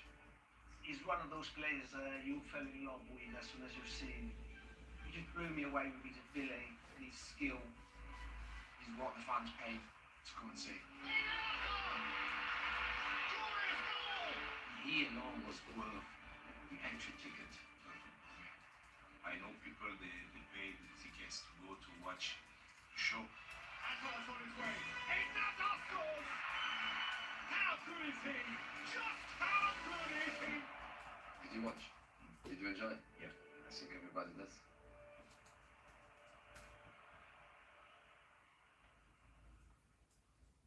Eden Hazard, a mercurial talent who lit up the Premier League for 7 electric seasons, a magician's touch and an ability to conjure up goals out of the blue. Watching Prime Hazard was prime entertainment. When you play football, you don't play for those things, but when you get it, you're like, wow, you're proud of what you did. give me the ball, I'm gonna do things, and everybody's gonna be happy. That's why my mentality. But we lost few games also because of that, so I'm a lucky guy. A small Belgian guy from Braine-le-Comte. My parents, they gave me really good education, so my life before I moved to France was like really chill, school, football, family, and that's where you learn a lot of things. I've got like 3 little brothers. My dad used to play football, my mom as well. So growing up in a family, just talking football, playing football. Ça, c'est sa maison. Ça, c'est une deuxième partie. Et on voit sur le mur un goal dessiné. Donc, quand il était petit, boum, avec les ballons, et c'était tout le temps. Les Hazards, c'est une famille connue. Depuis le grand-père jusque maintenant Eden et tout ça. Et alors, Thierry, le papa, a joué en division 2, belge, et la maman a joué au football aussi. My house is just 5 meters to the football pitch, so after school we were like straight going playing football there. Il était marqué à l'entrée qu'on ne pouvait pas aller sur la pelouse parce qu'on venait de mettre des semences pour que le terrain soit bon. Et tout au bout du terrain, je vois un petit enfant, pas de chaussures, pas de chaussettes, pieds nus, un Brésilien, chuté au football, mais dans le ballon avec une force incroyable. Moi je dis, oui, je ne vais pas être sur le terrain, et il y avait quoi, 7 ans, 8 ans, c'est difficile à dire. Et je lui dis, mais tu ne peux pas être sur le terrain, qu'est-ce que tu fais là, qu'est-ce que tu fais là? Il s'est retourné, et il s'est mis à vite courir dans sa maison. Sa maison juste au coin de corner.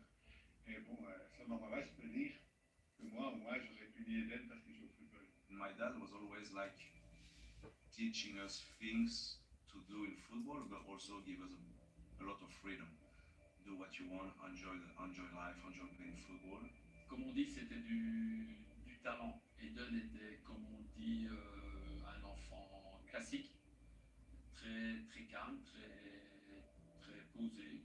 Et il savait déjà, notamment dans le football, ce qu'il voulait faire. C'était déjà, d'ailleurs par moments, on pensait même qu'il était un petit peu hautain, mais il était très décidé de mener la carrière qu'il a menée.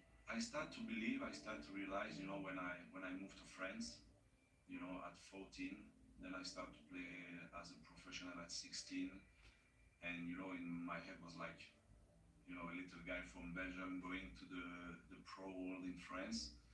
It's gonna be like a huge step. Nous, et ça, on doit reconnaître que Lille de ce côté-là était très professionnelle. Et puis c'est ce qu'on a voulu aussi, c'est que ce soit pas trop loin du domicile. Lille already had a really good reputation for bringing young players through, and also for taking care of young Belgians. And at Lille, everything was made to make a top player of him. And at that point, he already felt, I can make it as a top player. And Lille immediately delivered. I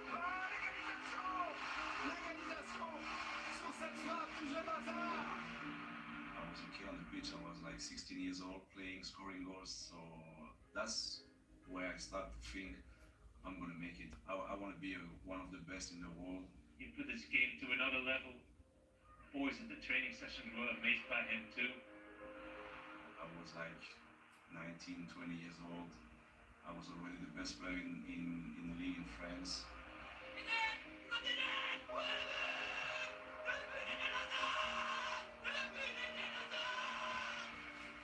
The success came because we had a great team, It's not a small club, Lille, but it's not like Paris, Marseille, Lyon in France, the big team, we're just a small team, so just to make it and we just didn't win only the league, we won also the cup, so it was like big achievement for not just the club, but for the north of France. Un moment magnifique pour le LOSC. Champion de Ligue 1 et désormais vainqueur de la Coupe de France.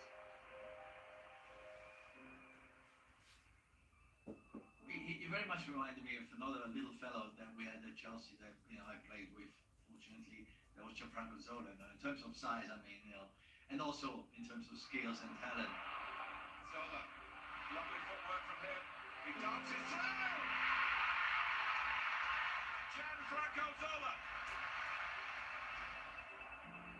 Yeah, there are a lot of similarities. We have both players that love to play with the ball. Very difficult to take the ball off them. Yes, also physically we are close, but also we can not only create chances for ourselves, but also for others.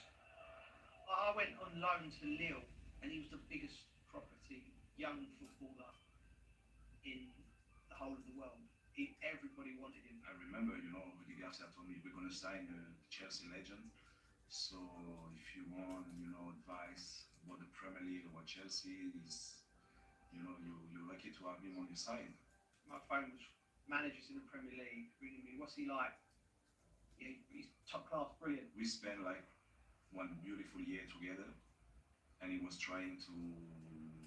Okay, then you have to go to Chelsea. I did tell him I thought he should sign for Chelsea, but listen, he's a man of his own means, isn't he? I just knew whoever signed him is getting one hell of a player, and he'll light up the Premier League for many, many years. In my head was a bit of Chelsea there, So yeah, after 1 year with Joe, I told him, thank you for all the advice. I'm going for the Blues now. He was a young man, very joyful. It was easy talking to him, and so it was very natural as well. He just loved life. He loved to play football. It was his life. For me, it was like natural. I came here. At 21, you're still a young guy. You just want to play. And when I'm talking, like, I want to enjoy on the pitch. That was my first feeling. Go on the pitch, try to do your things, don't be shy, try to play your game. A new man, Eden Hazard, wearing 17 there. Migrated across Europe. Chelsea at the side to secure his signature. When you have a player like that in your team, it's very easy to fit him into the team because he was such a talent and he was so good. That it was actually a pleasure to watch him play, Hazard.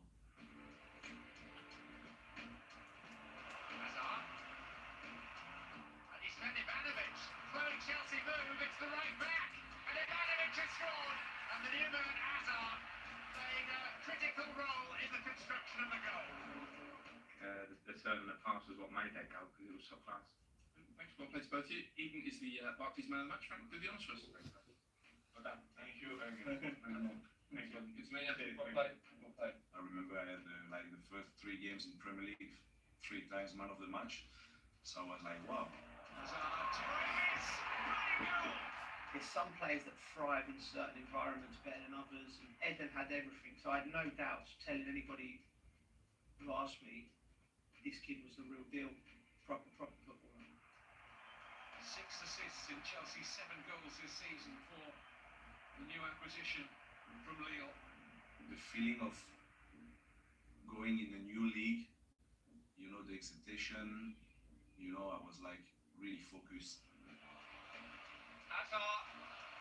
Oh, this is quite sumptuous. Quite sumptuous. Eden Hazard, beautiful football from Chelsea.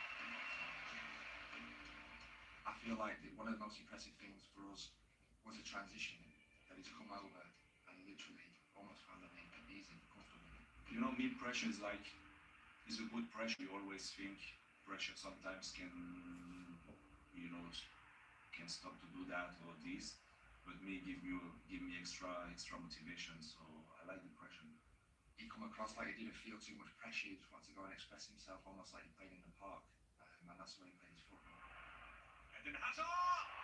Magical! It's a picture of goal from Eden Hazard! Didn't take anything too serious in training. The lads was not bothered one bit because he delivered. He delivered 9 times out of 10 on a Saturday in big games, in big moments. That's magnificent! Beautiful! Chelsea's inspiration, Eden Hazard! People in love with football must be in love with Eden Hazard. No, Mourinho is like that, you know, just he's not talking so much, but when he's talking to you, give you the confidence to play. You feel you're the best player in the world. Here comes Hazard. Support arriving eventually. Hazard might not need it. He doesn't. A goal that sums up the particular talents of a truly special player. Played in for Eden Hazard. Score for Chelsea.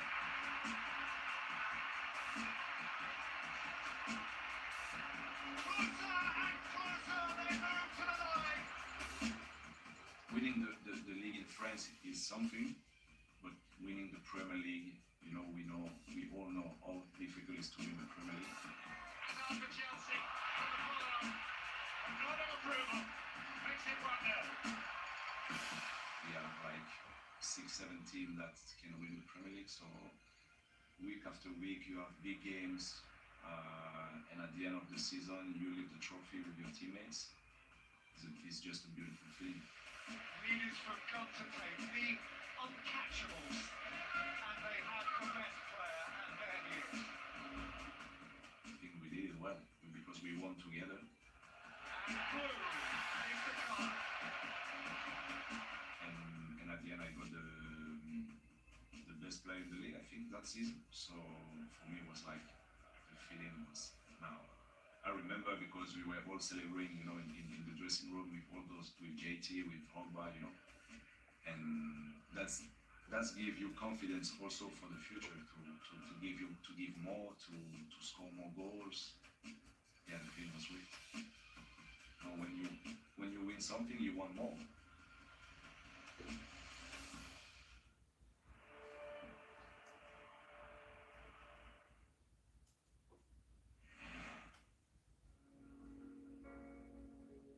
Throughout this, we can decide on each pair who's got the better goal. Can you tell me here, again, and imagine you use your imagination. My thought process was, because when I was running through, like at this moment, I look at the keeper, I know he's so close, so I thought I have to move it, Move the ball at the angle. Yeah, but the way you move is quite remarkable, I have to say. It's very, very, very good. That's brilliant. That is a very good goal. What a goal! And the way he danced around the goalkeeper there was fantastic. Can I ask about your celebration? This with the hands that you do? Cold. Yeah. Is it because of that? Is this against Liverpool? This is against Liverpool, yes. I mean, this was my ability. The 1-1, it was my main ability. So the goalkeeper came in. I moved the ball. Yeah, it was again, as I said, the reaction time was quite fast. So round one, the 1v1s, who's the better? Well, if I can express, I go first. I think your 1-1 is magnificent. I have to say, I'm very impressed. So if I have to vote, and I vote honestly, I give it to you.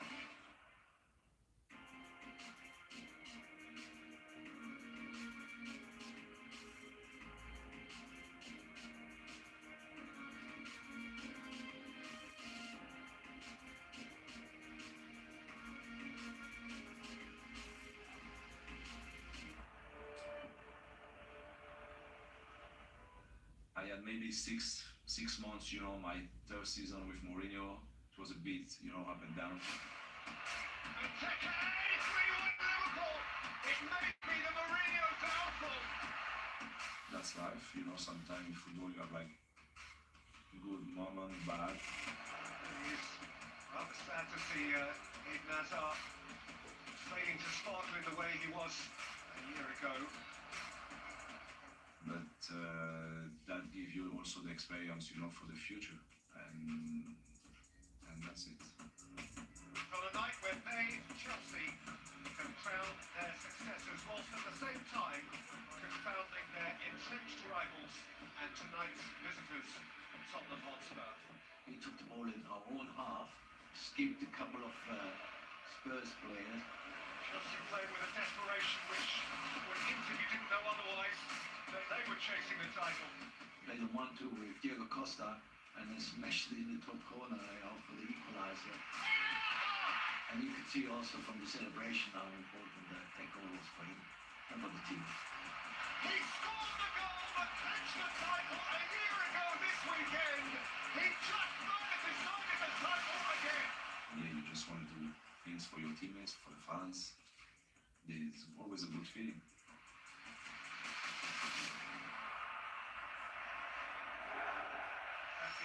Cameras pointing at Antonio Conte. He's come with his own methods, and I'm sure he'll want to enforce them.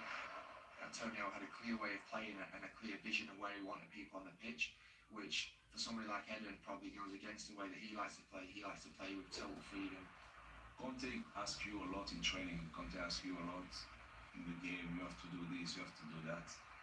I think sometimes he maybe frustrated Antonio and Antonio frustrated him, but he was that good. We couldn't leave him out, obviously. He used to drift off from the left and come inside, and then I think he allowed him a certain amount of flexibility to run play. Hazard now. Diego Costa making moves. Hazard! Doesn't need any help whatsoever. He's having a much better start to this season, that's for sure. Chelsea lay down an early marker. He's working on the team.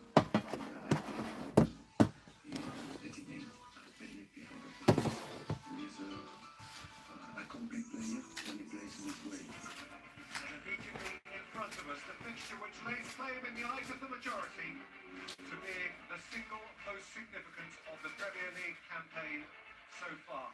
The only by Alonso, Hazard's on his way here, Kolarov the only defender, and Hazard! Still from the pile! In terms of that season, yeah, he was key.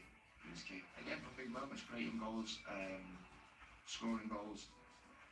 He was massive in terms of the way that we wanted to attack. So you have in tight games, you're looking around for players, especially attacking players, to create something out of the blue that will ultimately get you over the line and win the game. A lot of times we looked at it in moments when the game was tied to create something for us. Almost like, come on in and please produce. Hazard created. You can see it. I take the ball, I don't feel the ball. I just go straight to the goal.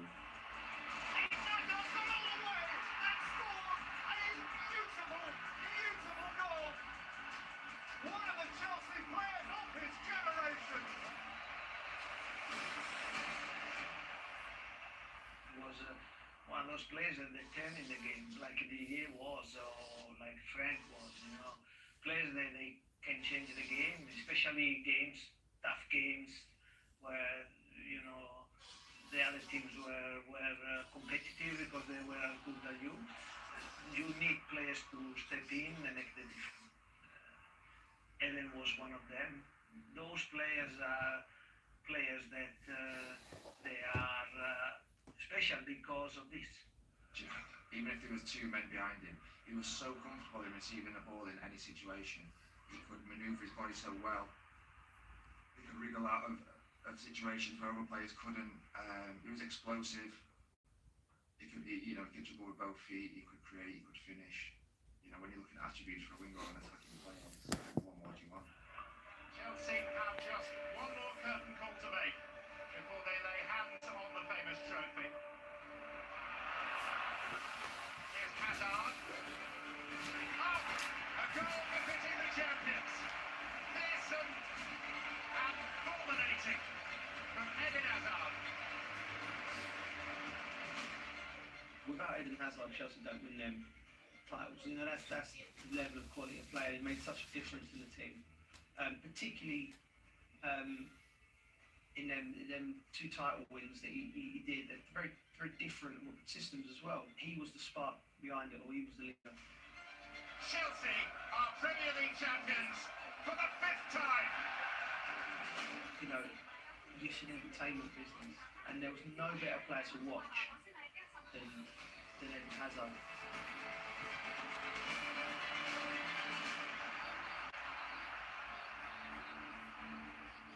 My last year with Sai, and I can tell you I didn't enjoy training with him. You know, the training was hard, but you come to the weekend, you have to play, and Sai gives you the confidence to play. Through now towards Hazard, lovely touch, and a goal scored with a swagger. Chelsea's playing it once again, Eden Hazard. If football is meant to be a part of the entertainment industry, then no one has entertained more richly. Chelsea's wonderfully talented Belgian. I thought that he was really one of the best in Europe, but now I'm changing my mind because maybe he is the best in Europe.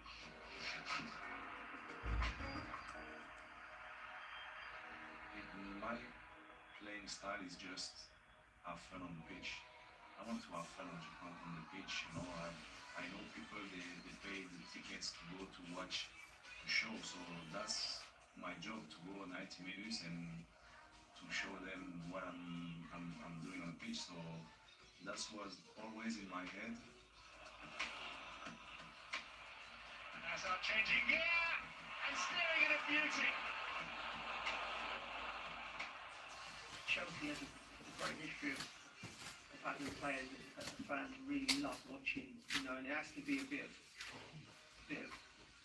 pizzazz around it, you know, right from the days of Peter Osgood, Franco Zola. I think everybody loves those players that they have the ability to entertain and to create something from nothing. Eden could do things, the goal against West Ham, like, he could do things which other players can't do. West Ham on, astonishing. Absolutely amazing, but typical of the man. A stroke of magic from a genius. I always remember a moment when my dad actually said to me, I would pay to come and watch this guy play football. I think that was echoed around the Chelsea fans.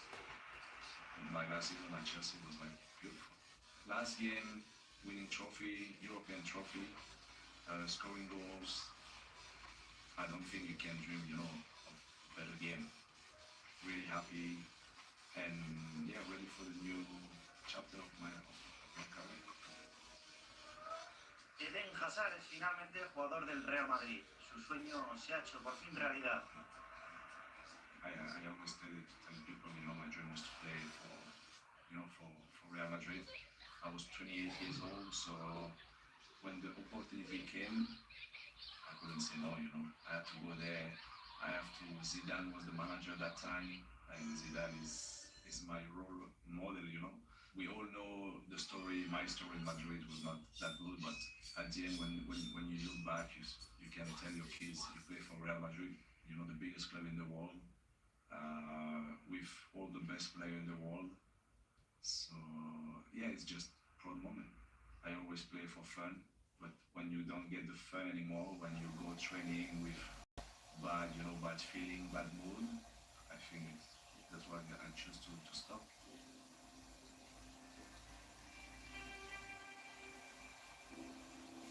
He loved football. We always came into training with a smile on his face, and because he was so infectious, we just want to give him the ball because we all want to watch him. We're in awe of him. You know, it gets you off your seat. And when you look at the Premier League, in terms of like how he played and the players with that sort of silky style, he's definitely up there with the best that I've seen anyway. Football. I mean, one of the most gifted footballers I think we've had the privilege of watching in, not just Premier League, but in world football. So talented, so talented. He made it look so easy.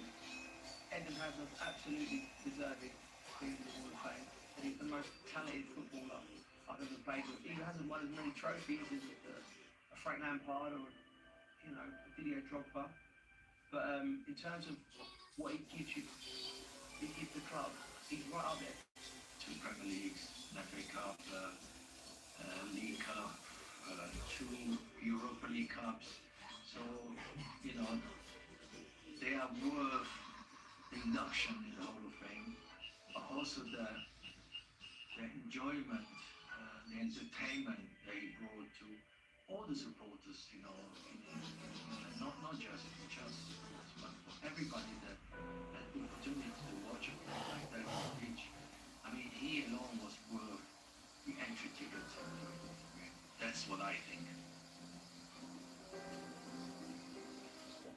I mean, he has all the credentials to be one of them, for sure, 100%. I mean, it's an exciting player, a winner, a lot of success for Chelsea Greenies, but also for the Premier League, so he deserves to be there. C'est resté le Eden petit, le Eden qui traverse la rue pour faire la bise aux gens qu'il connaît, donner la main, signer les autographes. I think Chelsea fans, they're gonna remember me like good player, of course. But I think at the end, I was just a cool guy on the pitch, trying to play my best football, and I think that's what fans, just keep telling me, when I'm walking on the street and this. So I'm happy with that. Appreciation for the 2025 inductees into the Premier League. We don't play for those kind of things. But when you get it, you just look back at what you did and you just, wow, proud of what you did. My dream was to play at the highest level, so I did it, so I remember from the first day to my last game in Baku, it's like a love story,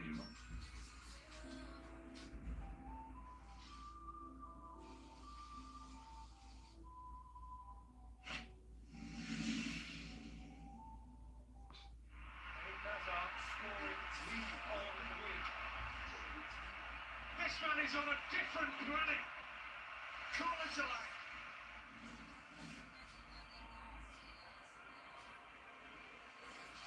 Eden Hazard. Magical.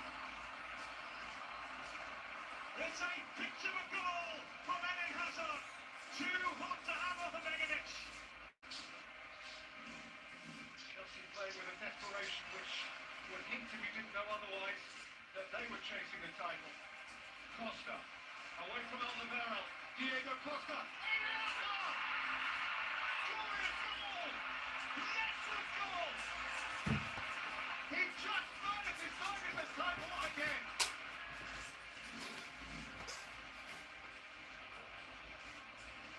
Hazard, creative, running at Koscielny, Hazard's gone all the way, and scored a beautiful goal! Sizzling solo work from Eden Hazard! Hazard, get there. Eden Hazard. It's a magnificent equaliser. A special moment from a special player.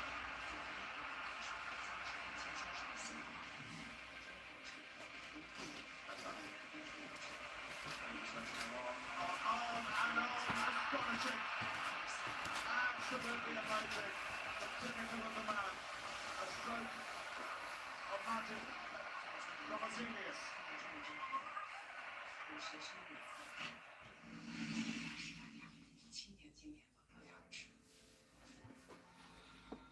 We've had great examples of great players over the history of the club. Duncan Edwards, Bobby Charlton, Dennis Law, George Best, Scholes and Neville. They're the history books, basically. It's right that he's a Hall of Fame because what he's done is another level. I'm really pleased with him. I'm very proud of him. He made himself into a player he probably won't say how good he was, but I think he was world class, right back. Unbelievable attitude, mentality, just drive to get better, ends up cutting the Man United. Gary Neville now! It's his first ever goal! He's an incredible player, great teammate, great captain, winner. Gary, ultimately everything is about winning. Gary Neville personally longs to stay with him. It's hard enough to get there to be a Premier League player, never mind to have the consistency and the longevity that Gary has. Gary Neville arriving, and Gary Neville has scored! They love that. Great leader, a person that led Man United through and through, and a brilliant player more than anything.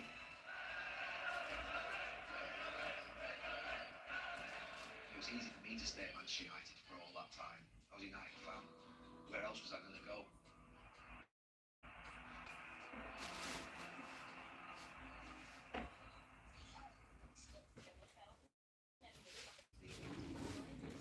Let's do walk. I'll show it to them.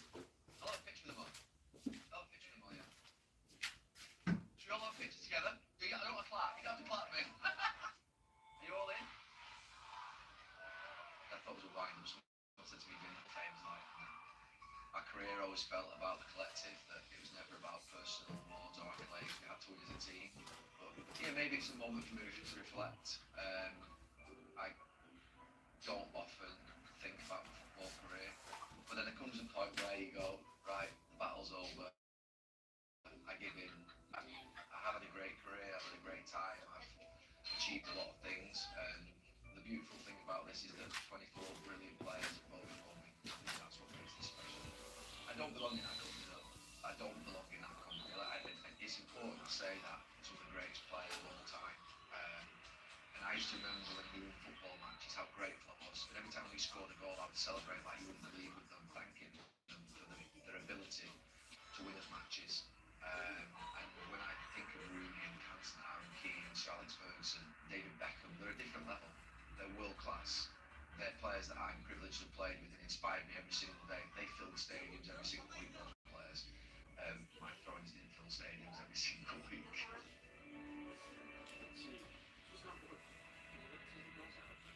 The stadium takes a lot of criticism, and I've been critical of it at times, but it still presents beautifully on match day. It's still, when you see it full, it's still absolutely incredible, this stadium.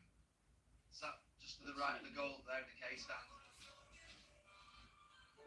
Driving with my dad to the game and driving over Barton Bridge and knowing we were nearly here at Old Trafford, and that I was going to walk up that concourse and see that pitch. To be fair, I get quite emotional when I think about it. I think of how special that was for me, for my dad, my brother when he started coming with us, because there was nothing better in my life. That was my whole life existing and revolved around this journey. To get here to watch Alan Muir warm up, to watch Brian Robson, you know, burst up and down that pitch every single week, to see Martin Buchan, Joe Jordan, and Gordon McQueen, Kevin Moran, Norman Whiteside, Mark Hughes, they were my heroes. And I just thought it was magic. Manchester United to me was magic, it was mythical. And I used to dream about it at night as a kid. You know, going to sleep at night, I used to think about playing for Manchester United. When we were kids, we were all Man United fans, me, Nicky Ryan, and David, all of us were. But he was just obsessed with Man United. He just felt that this is the place he was desperate to be. He never wanted to go anywhere else. He was just Man United through and through, and so happy for his career, and he's such an amazing player as well. My dad, always early, always on time, always get up and get things done. Don't let people down. Make sure you're there. My mum, a tenacity and a sporting sort of grit that she has and still has to this day, playing netball at the age of 73. That combination of those two, I think that idea of working hard and never leaving anything to chance. And then my mum's competitiveness. My mum won the Berry Rounders League 21 years on the bounce. And that was important to her. You know, if they lost a game, come home, she was devastated. And my brother and sister being around me in a similar age, only a year and a half, 2 years younger than me. And then obviously us competing with each other. All of it sort of contributed towards a really special childhood, but also being taken to United, watching football matches, then being taken to Bury on the other weeks when my dad worked at Bury. All these things were massive inspirations, and so I could sit here and say that it was always going to happen. That's just ridiculous. You know, I joined though at the age of 11. Everything I needed to happen happened for me. My school teacher writes a letter to Manchester United and says that, you know, I've got a kid that I think's worthy of trial. I go to Littleton Road in Salford, and there's 150 kids on the pitch, and I somehow get selected for the Centre of Excellence. And then every single year, I get basically re-signed. At the age of 14, I get offered schoolboy forms, apprenticeship forms, and then I realise for the first time in my life, oh my God, I've got a chance. Me and my dad crying in the car outside Elton High School, thinking about him telling me that he'd just been to see Brian Kidd, and that I was going to join United at 16 full time. And and that was 14 years of age. And at that point, like, I can't let go. This is a massive chance, and you end up staying till you're 36. And how the hell did that happen? I have no idea. Luck, brilliant players, great teammates, commitment, dedication, sacrifice along the way, and choices. Not sacrifice, choices I made. To give up going out, to give up anything that maybe 16, 17-year-olds were doing at that time. I never did it. I just stayed in, I went to bed, I slept, I woke up, I went to the training ground early, I trained 2-3 times a day. I did that every single day for 2 years without fail. I put my everything into it, and it paid off. You know, sometimes hard work pays off, and it did. It wasn't, you know, I wasn't the standout talent, particularly not in our group when you look at the players that we produced and came out of that team. Did you know healthy cheesecake can be made? The old tunnel. This is the first tunnel I ever walked out of. Youth Club and reserves. Yeah, I first joined the club in '92. I remember the most nervous that I've ever been in my life was probably the youth team games or in the reserve team games or in my first team game when I first joined. You ended up sort of like overcoming your nerves. It was abnormal what we experienced. I joined the club at 16. You know, within 12 months I was playing on Old Trafford, I was playing for the reserves, I was travelling with the first team. I'd made my debut. You know, Australia would take us to away games in Europe. We'd basically be there in amongst them. And they just started to win. The first year we joined, Manchester United win the Premier League for the first time, league for the first time in 26 years. 1993 is the Manchester United Premier League Championship season. It was the perfect storm. Everything that could have gone right in our footballing careers and my footballing career did. Everything. The timing of joining United, the belief of the manager in young players, everything came together at once. Two youngsters flooded for the first time, Gary Neville and Colin McKee. Dejan was a fantastic coach. He's not only a good coach of producing footballers, he made them good human beings. They were disciplined. The two Nevilles, Nicky Butt, Paul Scholes, and then David Beckham from London. It was a fantastic period. So we come into a winning environment with absolute leaders and captains all over the team. Paul and Steve Bruce, Gary Pallister, Brian Robson, Roy Keane, Mark Hughes, Eric Cantona, Peter Schmeichel, and it's incredible players and people who never left anything to chance. A bad pass was a crime. A bad way of pass was a crime. The wrong angle of the pass to the wrong side of the player. Losing a tackle was unforgivable. Everything had to be 100% all the time in every training session, and that came from those lads and that manager that we were playing under. I don't know how you recreate it, because not only were the high standards and talented players, they were massively committed towards the football club. They adored the football club, every single one of them. The 6 or 7 of us who managed to make it through to the first team, he was always the most professional I'd ever seen. Even at that stage when diets and looking after yourself, going to the gym and stuff wasn't really around that much until we got to probably 18, 19 years of age and sports scientists started to come. But he was on top of that already. He knew what was best for him and his body to perform on a weekend, and I'd say professionalism was probably his biggest asset at that point. I mean, that's what was special about getting the award at Brian. My first Premier League start for United was Brian's last game for the club, which, yeah, I always remember him looking after us for that couple of years he was at the club. It's all over. Blackburn Rovers are the champions of England. Manchester United fall at the final hurdle, and the champions in '93 and the champions in '94 are the champions no more. My first real season in the first team was '95. We lost the league to Blackburn. We lost the FA Cup a week later, and I played the final against Everton. So you almost feel like it's on you. Why have they lost all of a sudden? They won the league the 2 previous years, so you carry that into the next season. And then the year after, we win the double. The final whistle goes. Manchester United, for the third time in 4 years, are the champions of the Premier League. And that's when you feel like, right, okay, I can do it. I can be part of a team. Be part of a team that wins a basically move with massive pressure. And then when you get that first medal down your neck, you either go one of two ways. And I've seen this with teams where you step off the gas, you feel like you've done it. Thankfully, that wasn't enough. Because the rest of them had won 3 Premier League titles. The manager had won 3 Premier League titles by that time, and they weren't stopping. So we had no choice but to carry on. There was no let up. It was just a continual, every single day of wanting to win and having to win. You knew what you were going to get from him. Brilliant, brilliant defender. And could also go forward.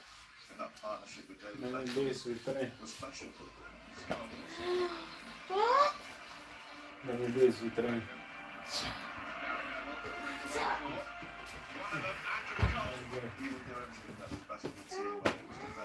Yes, it's that's a brilliant, brilliant right back. You can't underestimate what he brought to every part of Manchester United, to every part of the game on the pitch. Pressure there. Good tackle by Neville. I think he could do it all. I think he was a fantastic 1v1 defender. I think he was positionally really super intelligent. He knew what it took to get through games and to improve his game. I think his game intelligence was probably his biggest asset, as well as his attitude and his mentality to keep making himself better. You never went on the training picture into a game and Gary wasn't ready. He just wasn't there. He wasn't that guy. He would have ticked every box and tried to do everything possible to be at his best. There wasn't anything where you think he would cut a corner. He just didn't have that in him. And I think Gary would be remembered as a winner. You know, somebody that worked incredibly hard, probably a harder worker than anyone, but a winner. Because ultimately, this game is about winning, and Gary won a lot. They're all pretty used to this now. My career feels like it was a million miles away. Did you used to play football? 600 games, 8 Premier League. It's done a bit, this guy, you know what I mean? I can't think of another season that has ever been as spectacular or as great for any footballer than that season for us.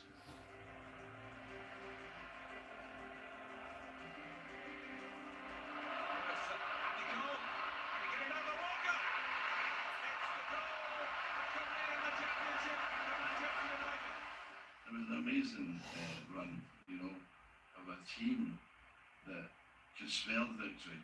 You know, they were chasing it every game. It's an amazing achievement. It's just because the players want to be in. The European Cup would be the pinnacle with the teams that we've beaten on, or teams that we've had to go through to get to where we are.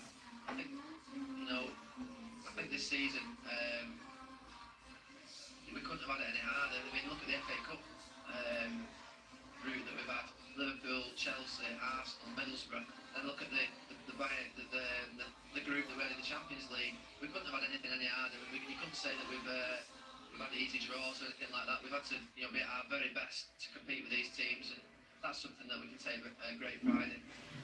I think it's the greatest football season that's ever happened in British football. I just don't think there's anything that's ever come close to it in terms of the magic of it. You think it's Sir Alex Ferguson's dream for the previous sort of what would be 13 years he'd been at the club. This was his whole mission to win a Champions League and a European Cup with United, but also how he did it with a group of players that, a lot of them had come through the ranks. I think there were 8 of us in the matchday squad, either on the pitch or on the bench, that had come through the ranks and been basically brought through the academy. I think the way in which it was done, I just think it's the pinnacle of my life. I knew at 24, at whatever time, it was probably 11 o'clock in Spain that night, that my life was never going to get any better than this was it. This was the greatest moment of my life, and it was never ever going to get any better than this.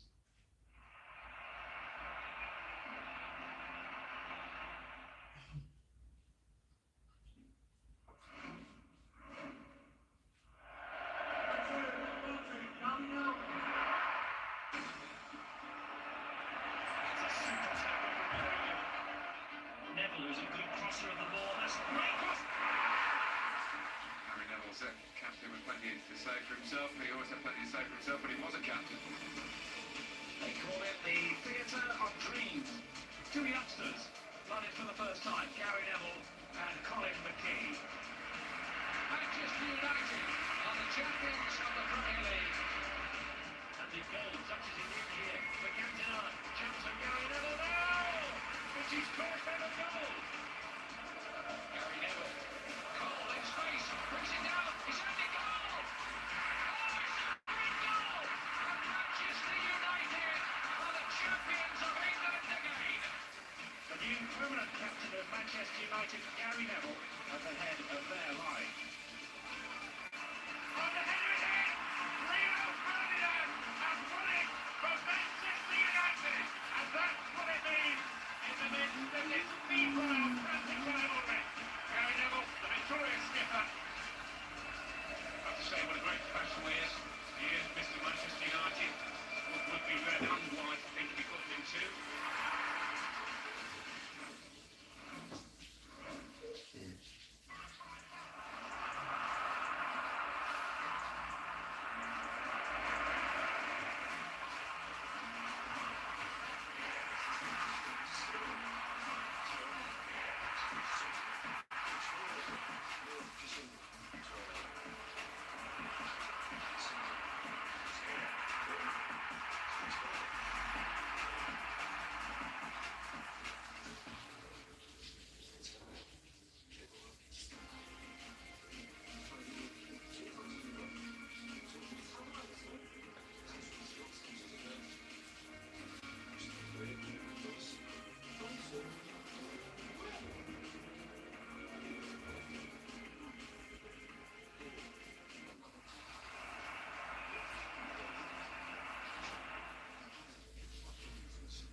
Gary Neville and that Man United team inspired anybody who had ambitions to go on and win things.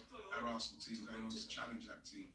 It made you realise what it takes to go and try and beat a team like that, trying to beat players with the mental fortitude of someone like Gary, because that Man United side was all about winning 8 Premier League trophies.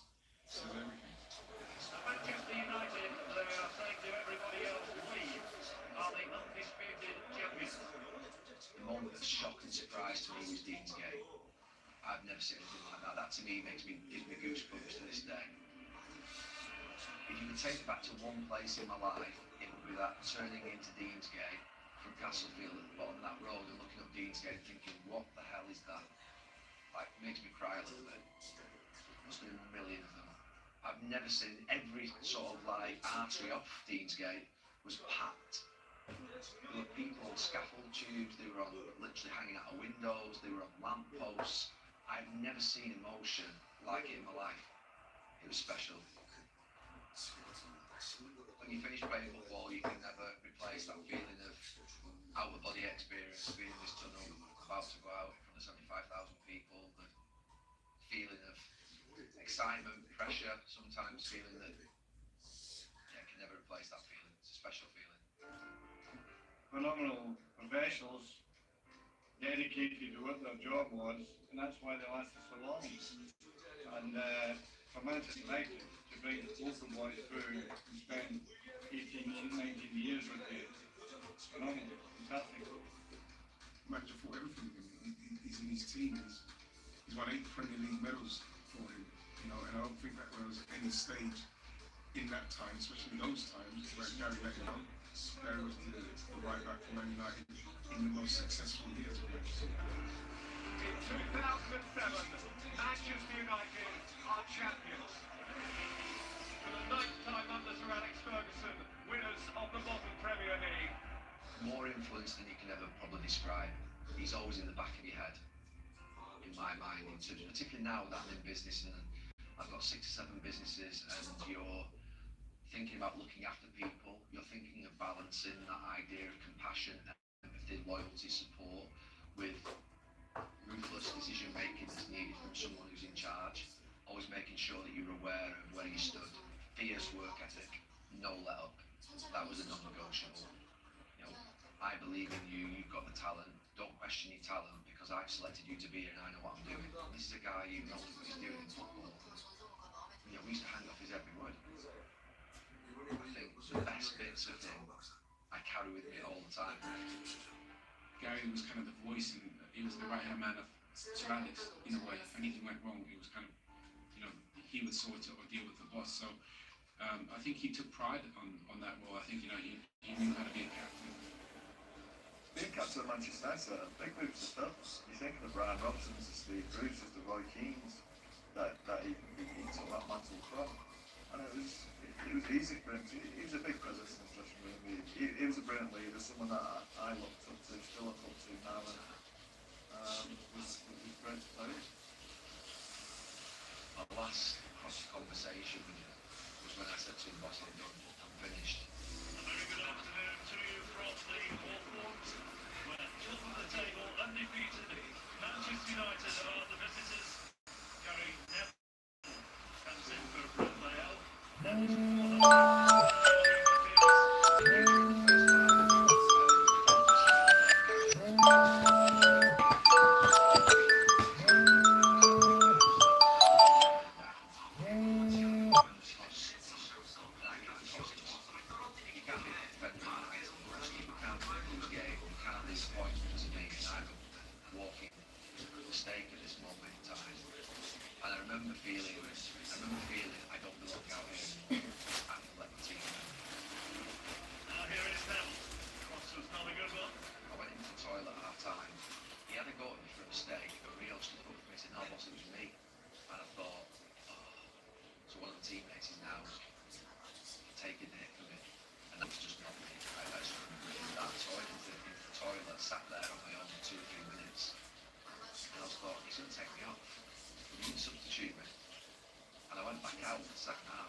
Neville's match, did he? And the morning after I went in to see him, I went and knocked on his door. I said, look, boss, I'm done. That's it. I said, I've won 2 games. I'm not right. I can't compete in training. The team, the players are far too quick for me. The game passed me by. And every time I play, I'm frustrated. He said, look, it's ridiculous. He said, I need you in that dressing room. He said, go away for a week and hold with your family. He said, I'll see you in a week and you come back and you calm down and you can train. Because I came back a week later and every day I was away, I never for 1 second felt I'd made the wrong decision. And I went back in and said, look, boss, I'm absolutely sure it's right. And my mum and dad came with me on that holiday, and my dad was trying to talk me out of it. He said, he wants you to play for Manchester United. You've fought for this all your life. Just carry on for 6 months. And I said, honestly, I can't. I'm done. And I went to see him, and he said, right, okay, I'll do a deal with you. He said, I want you to train with the players every day for the rest of the season. He said, just train with them, be in the dressing room, be around them. He said, I won't pick you, I'll just say you've got a little knock, but I need you in the dressing room. I did it for about, I reckon I did it for about 3 or 4 weeks. I just felt like I was living a lie. And I went to see him and said, boss, this is not right. So on February the 2nd, I think that's the official date of my retirement, but I actually retired on January the 1st. For that next month, it was just because he wanted me in the dressing room. I get it now. Someone who has an impact on their own day, well, but also that impacts other people positively, really important. They might not be the very best at their job, which is obviously me. I'll tell you what, they're impacting another 5, 6, 7 people. And actually, what made me most proud, and I've forgotten it, he'd said it, was the Cristiano Ronaldo quote that the Premier League put out around the Hall of Fame. When he said just simply, the most professional player I ever saw. And that's from probably the most professional player I ever saw, along with Roy Keane and Oliver Solskjaer and my brother and Paul Scholes. So when I think of those players, they were the most professional players I ever saw. So to have that said about you from one of those players is like, that's the highest compliment that I can ever have. That's something that I think I can be proud of. And probably why I've got this award. É um jogador também que toda a gente o conhece, não vou descrever também, porque é um jogador bastante bom do Manchester e é um que dá confiança a todos os jogadores e é um grande jogador. It doesn't mean that kind of record. Gary's got one because trophies are there for everyone to see. I remember when we used to do the PFA nominations, to a man in our dressing room, Gary Neville was right back there. Gary Neville. 2-0. Look, he was fabulous, right back. Probably one of the best ever in Premier League history. To be at the top and to be in the Hall of Fame, that's down over a sustained period, over a decade, maybe even 2. So I think Gary obviously had the talent, but he had a work ethic which was almost unmatched. he's relentless in kind of the drive for pursuit of success, and that's why he's going to continue to be one of the most, respectable voices in our game. He's the best I've played on in terms of the things that he did off the pitch, on the pitch, off the pitch, for the good of the players, for the good of the staff, for the good of the club. He was obviously United through and through. I love playing against. Privileged to play with one of the very best right backs we've seen. It's not easy to be the best for such a long time, and the longevity he did it for again just goes to show the quality of the man on the pitch. Gary Neville as club captain gets his hands on the trophy and lift it for marvellous, magnificent Manchester United. What I don't buy into in my career is that, it's Gary Neville. Yeah, of course he played Premier League times, he played with Beckham, he played with Ronaldo, he played with Keane. If you had any idea how difficult it was to stay in that dressing room and the expectations of what you had to do every single day, I'm telling you it wasn't easy. Playing under Charles Ferguson was an intense experience to the point when I got to 36 I had to leave the club. That's when he offered me a job as a youth team coach. I thought I can't do this anymore. And that's me with my sort of approach to life now, which I want to put into things. But I just thought it's mad. We were all like crazed animals for success. We were all basically doing anything United to win.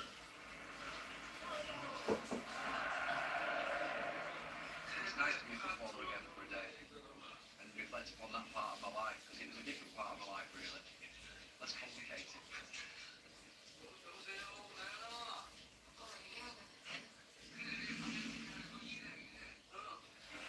The 2012-13 season signalled the end of an era as the retiring Sir Alex Ferguson signed off his 27-year tenure as Manchester United manager. There were plenty of new faces though. Swansea's £2 billion addition, each year getting 18 goals in his debut campaign, while Aston Villa's Christian Benteke found the net 19 times. Eden Hazard's arrival helped Chelsea top the table going into November, and they failed to win during that month. The Champions League winning manager Roberto Di Matteo passed the club. Gareth Bale was the catalyst in Tottenham's pursuit of a top 4 place, and his opening strike put them 7 points clear of Arsenal. He scores what he wants! The Welsh winger swept the honours after scoring 21 league goals, including a series of long-range strikes. But Arsenal secured a top 4 place for the 17th consecutive season. They overturned the deficit by winning 26 points in their last 10 matches. Chelsea finished third as Frank Lampard broke Bobby Tamlin's club goal-scoring record. Interim manager Raphael Benitez also guided the Blues to glory in the UEFA Europa League final. There was still step in the Athletic when they won the FA Cup for the first time. 3 days later though, they ended their 8-year spell in the Premier League, becoming the first team to be relegated and win the FA Cup in the same season. Reading and Queen's Park Rangers joined Wigan, both the teams dropped to the Championship after playing out a 0-0 draw. John Hart's 18 clean sheets was a cornerstone for City's second place finish. It was the 3rd year in a row that the English goalkeeper received the Golden Glove. The golden boot of Robin van Persie has sealed the destination of the title. Signed from rivals Arsenal, the Dutchman was prolific. His hat-trick in their 3-0 win over Aston Villa handed Ferguson his 13th title. Manchester United are champions yet again! United runaway winners, claiming the Premier League crown by an 11-point margin. A fitting farewell to the greatest manager in the modern era.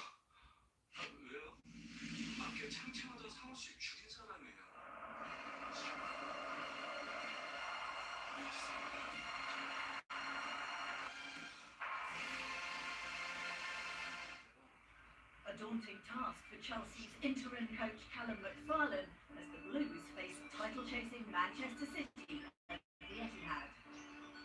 Fired up by the need to get back on track, Bournemouth were up against an Arsenal side seeking to start the new year on the same terms they ended the old one, with a win.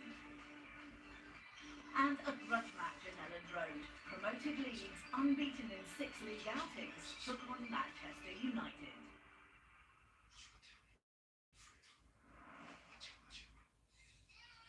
Arsenal had extended their lead at the top to 4 points and sought to demonstrate the same burning ambition in 2026.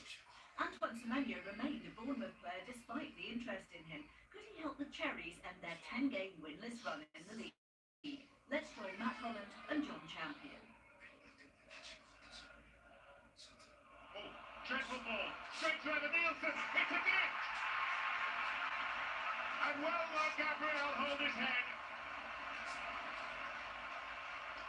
So very unlike Arsenal.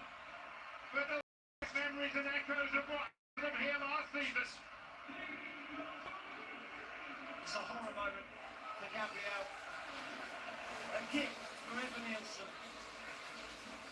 Huge lapse in concentration. I'm not exactly sure what pass Gabriel is trying. I think he's trying to find his fullback, Jurien Timber.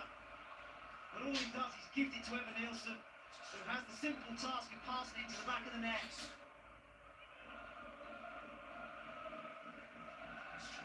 The crowd were going a little quiet. That has suddenly changed. Tavernier. Clivert. Way one off. Striking it pretty nicely. Bournemouth struggle to get the ball into their number 10. Clivert. He's capable from distance, gets on the half turn, tries his luck. Rice. Petkovic. Madueke. Skipping past Semenyo. Trying a trick. Chance for Martinelli. Chance for Gabriel. And there is redemption. Served up just 5 minutes later. He has come full circle and it didn't take long.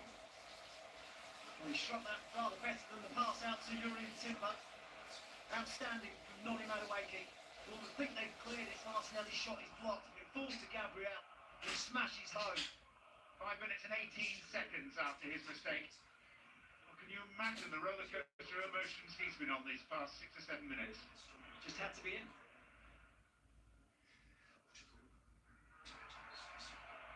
There's Evan Nielsen. Free kick is rapidly taken, and here comes David Brooks. He's got no support.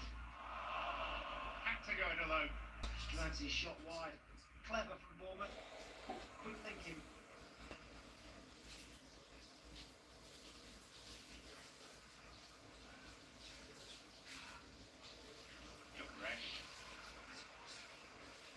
It's Odegaard.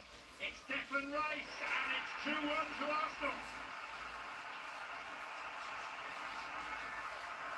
Their second half patience rewarded with a lovely team goal.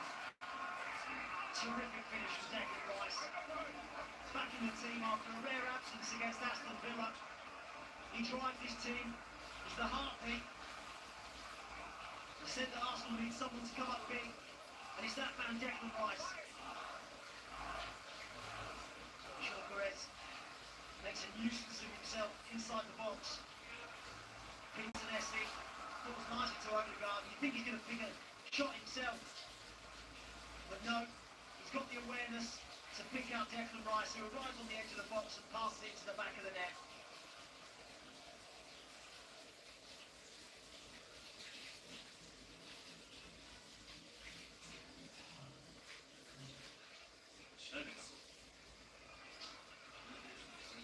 Saka there tries again. He's got 2. Arsenal have got 3. And they are putting themselves in position to go 6 points clear at the top. Brilliant, isn't it, from Arsenal? Odegaard picks up the ball, and it's almost telepathic, isn't it, between him and Bukayo Saka. Slips it in behind. Declan Rice is waiting for it. The first finish was a really good one, passing it into the back of the net. This one's far more simple. With the highest quality from the league leaders.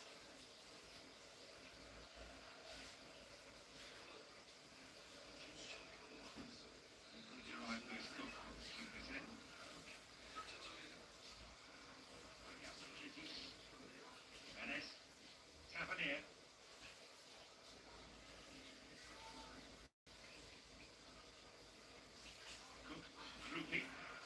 Worth a whack. Oh, what a whack! And what an introduction off the bench.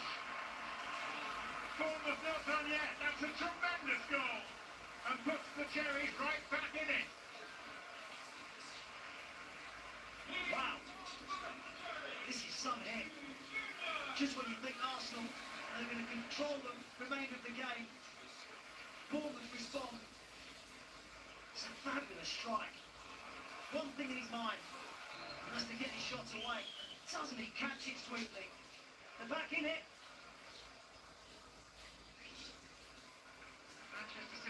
by Semenyo, watching on and hoping that he can come to something here. Met by Rice, back to Semenyo.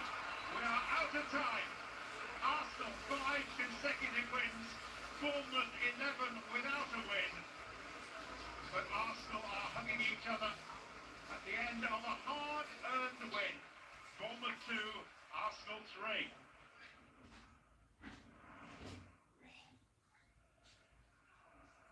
Winning at Manchester City is hard enough. Doing it without a manager is harder still. With Enzo Maresca leaving Chelsea on New Year's Day, good luck to under-21's coach Callum McFarlane, temporarily stepping into the breach against Pep Guardiola. Andy Townsend and Conor McNamara are at the Etihad. Now Neto. Just see the defenders back here. It's a good ball in, and that's Estevao, and a big block by Poniol. Well, the Croatian gave away possession down the other end. He was back to make a very important block there. And looked really inviting, didn't it, from Estevao, as that rolled across between the 6-yard box and penalty spot. But Guardiola, as you say, Conor, doing really well to get back and put something in front of that. Estevao has got a goal or an assist in his last 10 Premier League games. It's the best chance of the game so far for him. Here's Foden arriving. What a great first touch. Phil Foden! A whisker away from giving Manchester City the lead. Wasn't that typified Manchester City? Seconds before they could have conceded. A seconds later, Phil Foden does this wonderful first touch. Through the legs, I think, of Badia Shield. It's a quick City can travel from one end to the other.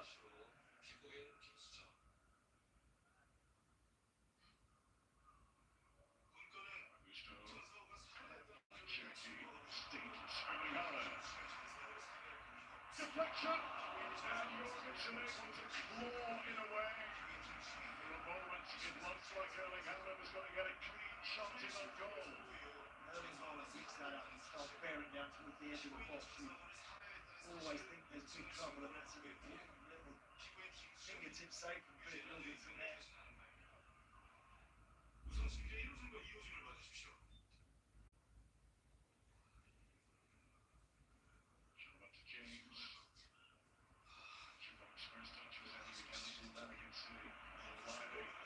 Laundry. Haaland. Seeing more of it now. Erling Haaland! It's come back off the frame of the goal. Switch reverse touch when he arrives to him, Erling Haaland. Great play from Nico O'Reilly. Here's the switch. First touch. Perfect. Onto the left foot then. Oh, that is so unlucky.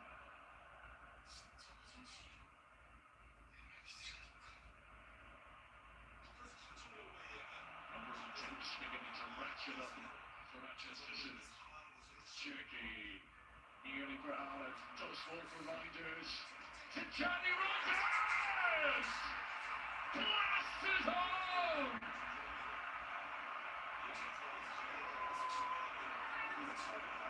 He's got this great ability, Reinders. Running, as I mentioned, running beyond Erling Haaland, running in behind defences. He does exactly the right thing. He doesn't have a tremendous amount of options. The angle is a difficult one. It's so sweaty. Badia Shield, the shot, it takes nothing away from him. It is very, very accurate and powerfully struck.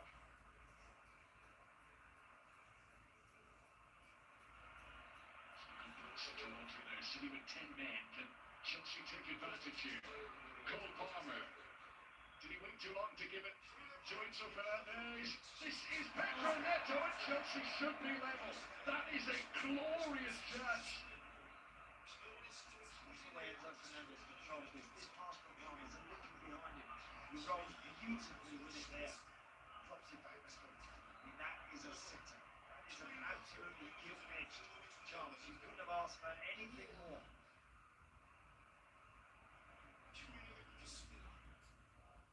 Great ball into it. Liam Delap and stopped by Donnarumma. Well, that's more direct from Chelsea. That's what their supporters want to see more of. Let's go into it. Lovely touch. Why not hit it? Tight angle. Donnarumma there in the post. Smugler of that, but good play.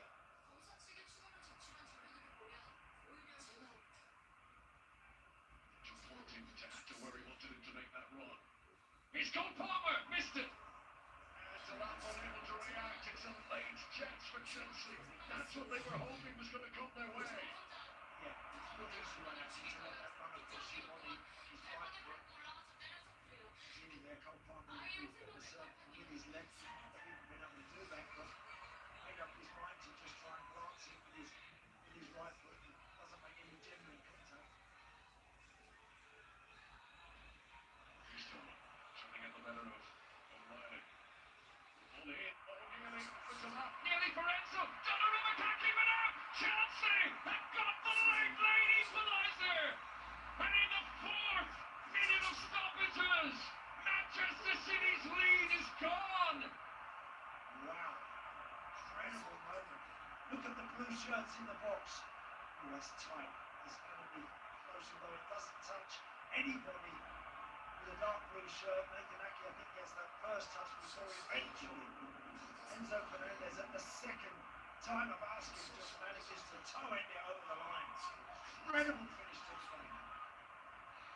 This goal is going to stand the late equaliser for Chelsea.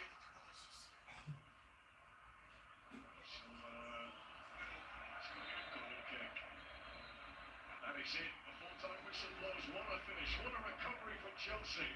A day that Callum McFarlane will never forget. From behind, he has come to draw level with the great Pep Guardiola. It finishes Manchester City 1, Chelsea 1.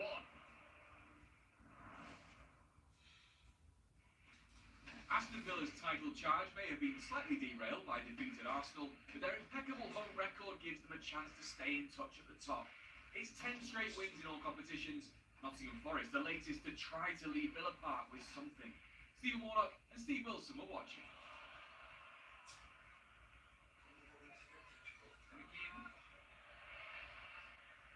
Elliot Anderson and Dominguez dispossessing. Captain, oh, it's just a shade to Watkins. What a good save by Jean-Victor. Emi Buendia and Martin. Martin just has tied himself in a bit of a knot there. And Ollie Watkins turns away knowing that a huge chance inside the first 2 minutes has gone. Yeah, really impressive from Morgan Rogers. Brilliant save from the goalkeeper so early on in this game.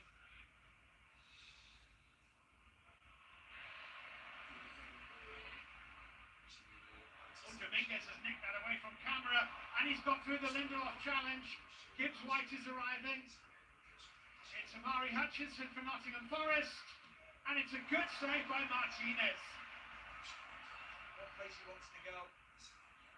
Save for Martinez.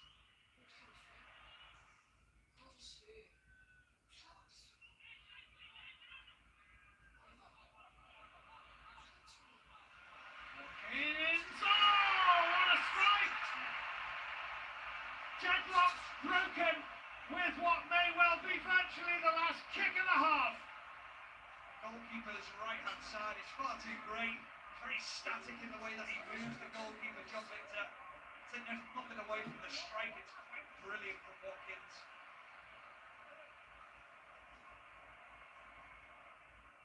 Villa will be keen to get a second goal if they can as soon as possible.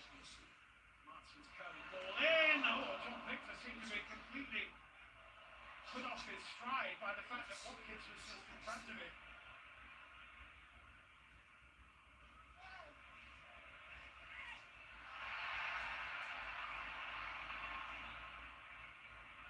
Here's Watkins as it ricocheted off Tielemans. Camera. Cash. McGinn! A goal for Aston Villa right at the end of the first half. And a goal for Aston Villa in the early moments of the second half. They have a 2-goal advantage against Nottingham Forest. The ball from Camera again, and he checks that pace into it. And a good pick-up from Matty Cash. And look at the finish from McGinn. It's not right-footed, it's left-footed. I'm thinking he might have just missed that opportunity with the Petkovic coming across, but he just opens his foot out. Here's Petkovic.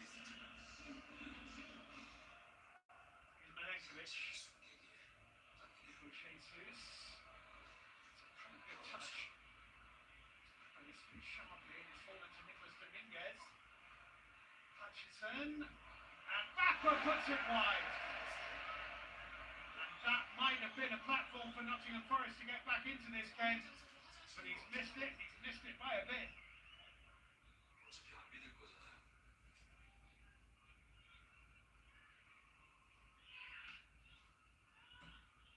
Bacco, it took a deflection and found its way to Gibbs White. Gibbs White for Nottingham Forest, huge moment. Lovely finish. They're back in the game. He almost narrows his own angle down, but then has the confidence just to lift it beyond Emi Martinez. It's a quite beautiful finish. It really is from Morgan Gibbs White.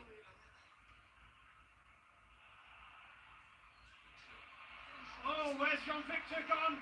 John McGinn for Aston Villa. It's an absolute gift from the Nottingham Forest goalkeeper. Great pick up from Tielemans, who spots the run of John McGinn from outside to in. But where does the goalkeeper go? Why does he need to make that decision? Yes, he's high up the pitch, but there's just simply no need. Just covering, getting round, great finish from McGinn. Just to spot it, to be aware of where the goalkeeper is as well, to see him in his eye line, just to open the goal up. The goalkeeper has found himself injured in this process as well. And John Victor here, he looks absolutely devastated by the error he's just made. I wonder whether he's tweaked his knee when he actually stopped when he went forward, which is a real concern for the goalkeeper. Matt Sells has no opportunity to warm up. Of course, his last appearance for Forest was in a 3-0 defeat at Everton. Nico Williams charging forward here. Gibbs White, oh, it's a really good save. Here's McAtee, settled for the corner. Wow. Yeah, they're a little bit vulnerable, Aston Villa, in the counter-attack at the moment, and a really nice height for Martinez. So Simon Cooper blows his whistle, and Aston Villa have made it 11 consecutive home victories in all competitions and are back to winning ways. It finishes at Villa Park. Aston Villa 3, Nottingham Forest 1. We're heading Thameside. Fulham were on their best run of the top flight campaign when Liverpool came calling.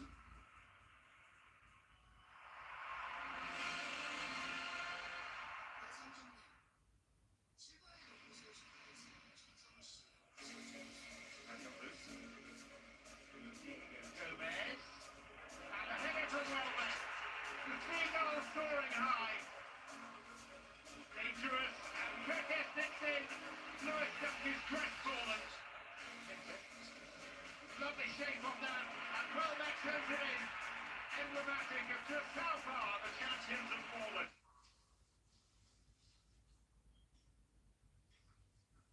Regiment's the wrong way. Here they come, hungry for more. And they might have another penalty. Now the referee had a long, hard look at that. Samad went down. He's twisting him on at the other end. That puts it in. 1-1-1. It's an opportunity for him. But it's Swung in it. Manchester United back ahead. Emma Nielsen giving a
He's won, and he scores, and it is 3-0.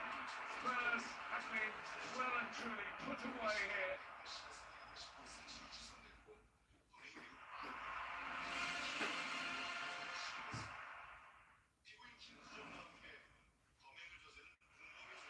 Leeds and Manchester United do not like each other, but despite the heat off the pitch, this fixture has been one-sided on it.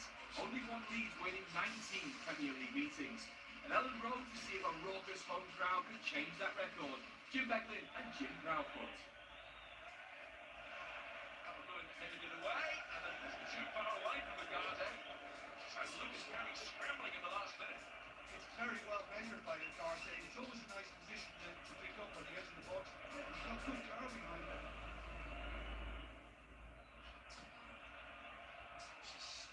The aerial targets, 4-1 although the offside flag is up. It's Fuji arrivals in and doesn't count.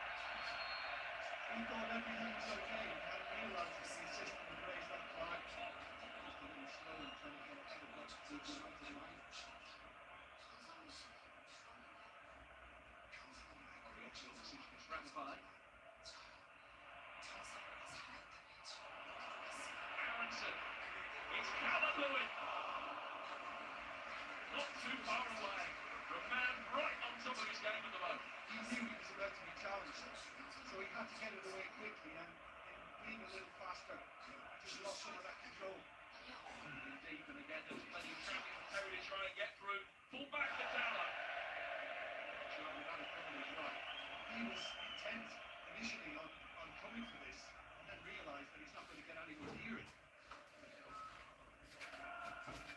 Looking into the sun, but still able to get off the Stroud.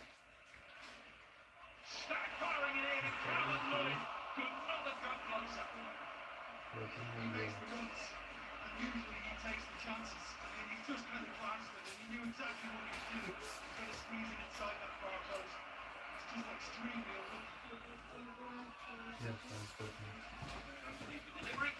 Окей. To ljudi, posle ovog meča se gasimo.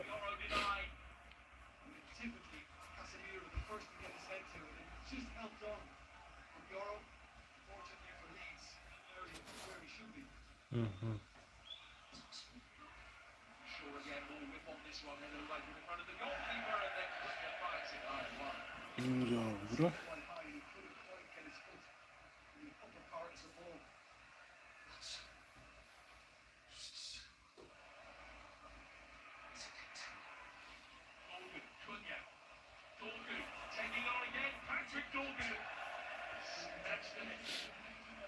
Okay.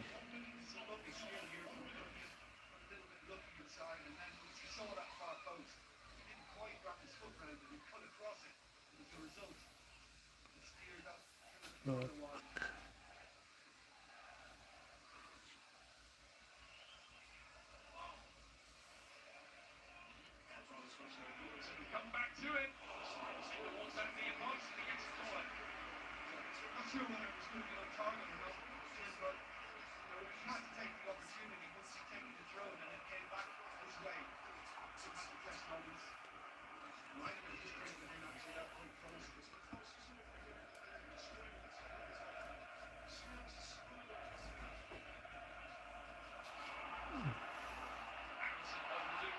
He's in! Brandon Aronson lights the touchmaker. Dobro.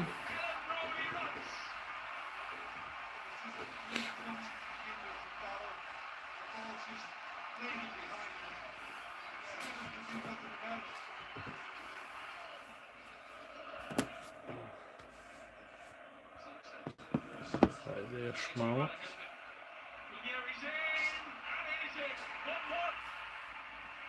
Manchester United back on level terms within 3 minutes. Certainly, this is what he's done. He's just managed to get it straight in behind and let Cunha go on the run. I'm not sure what Terry is doing here because he gets caught in no man's land. I think he would have been better off possibly holding his ground, but he afforded the space for Cunha to find. And what a quick response this has been for the visitors. Improvisation and a fine save.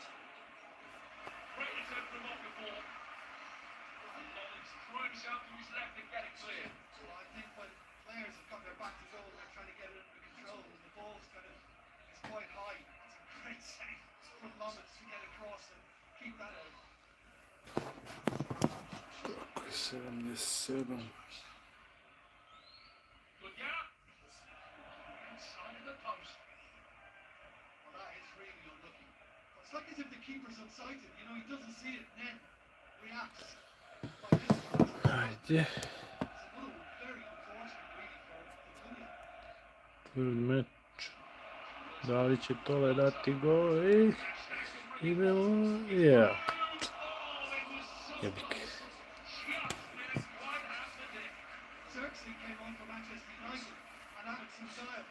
Dobro, poslije ćemo vidjeti utakmice, tabelu i gasimo se. Da baš ne preterujemo, već smo dugo live. Znam da je vreme pomerano, sat, tako da je vreme da se gasimo. Da li je kampanja sa Flamengom bila uspješna, vidjet ćemo. Dobro.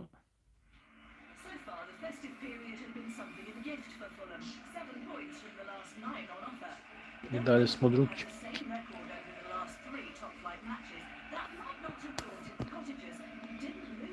To je to. Juan Sebastian Verona, da imamo malo tekme. Dobro, 2 pobjede smo vezali, ono ovdje jedno. Dobro. To nam je to, imamo tabelu. Pa skoro smo ga stigli. 4 dana. Da, možda ga i prestignemo. 52 pobjede je dosta, imamo 45. Dobro, nije loše. Dobro, to je to, ljudi. Vreme je da se gasimo. Evo mi bude ovako s tabelom. Top 10. 43 pobjede za 3 dana. Dobro, to je to, ljudi. Gasimo se.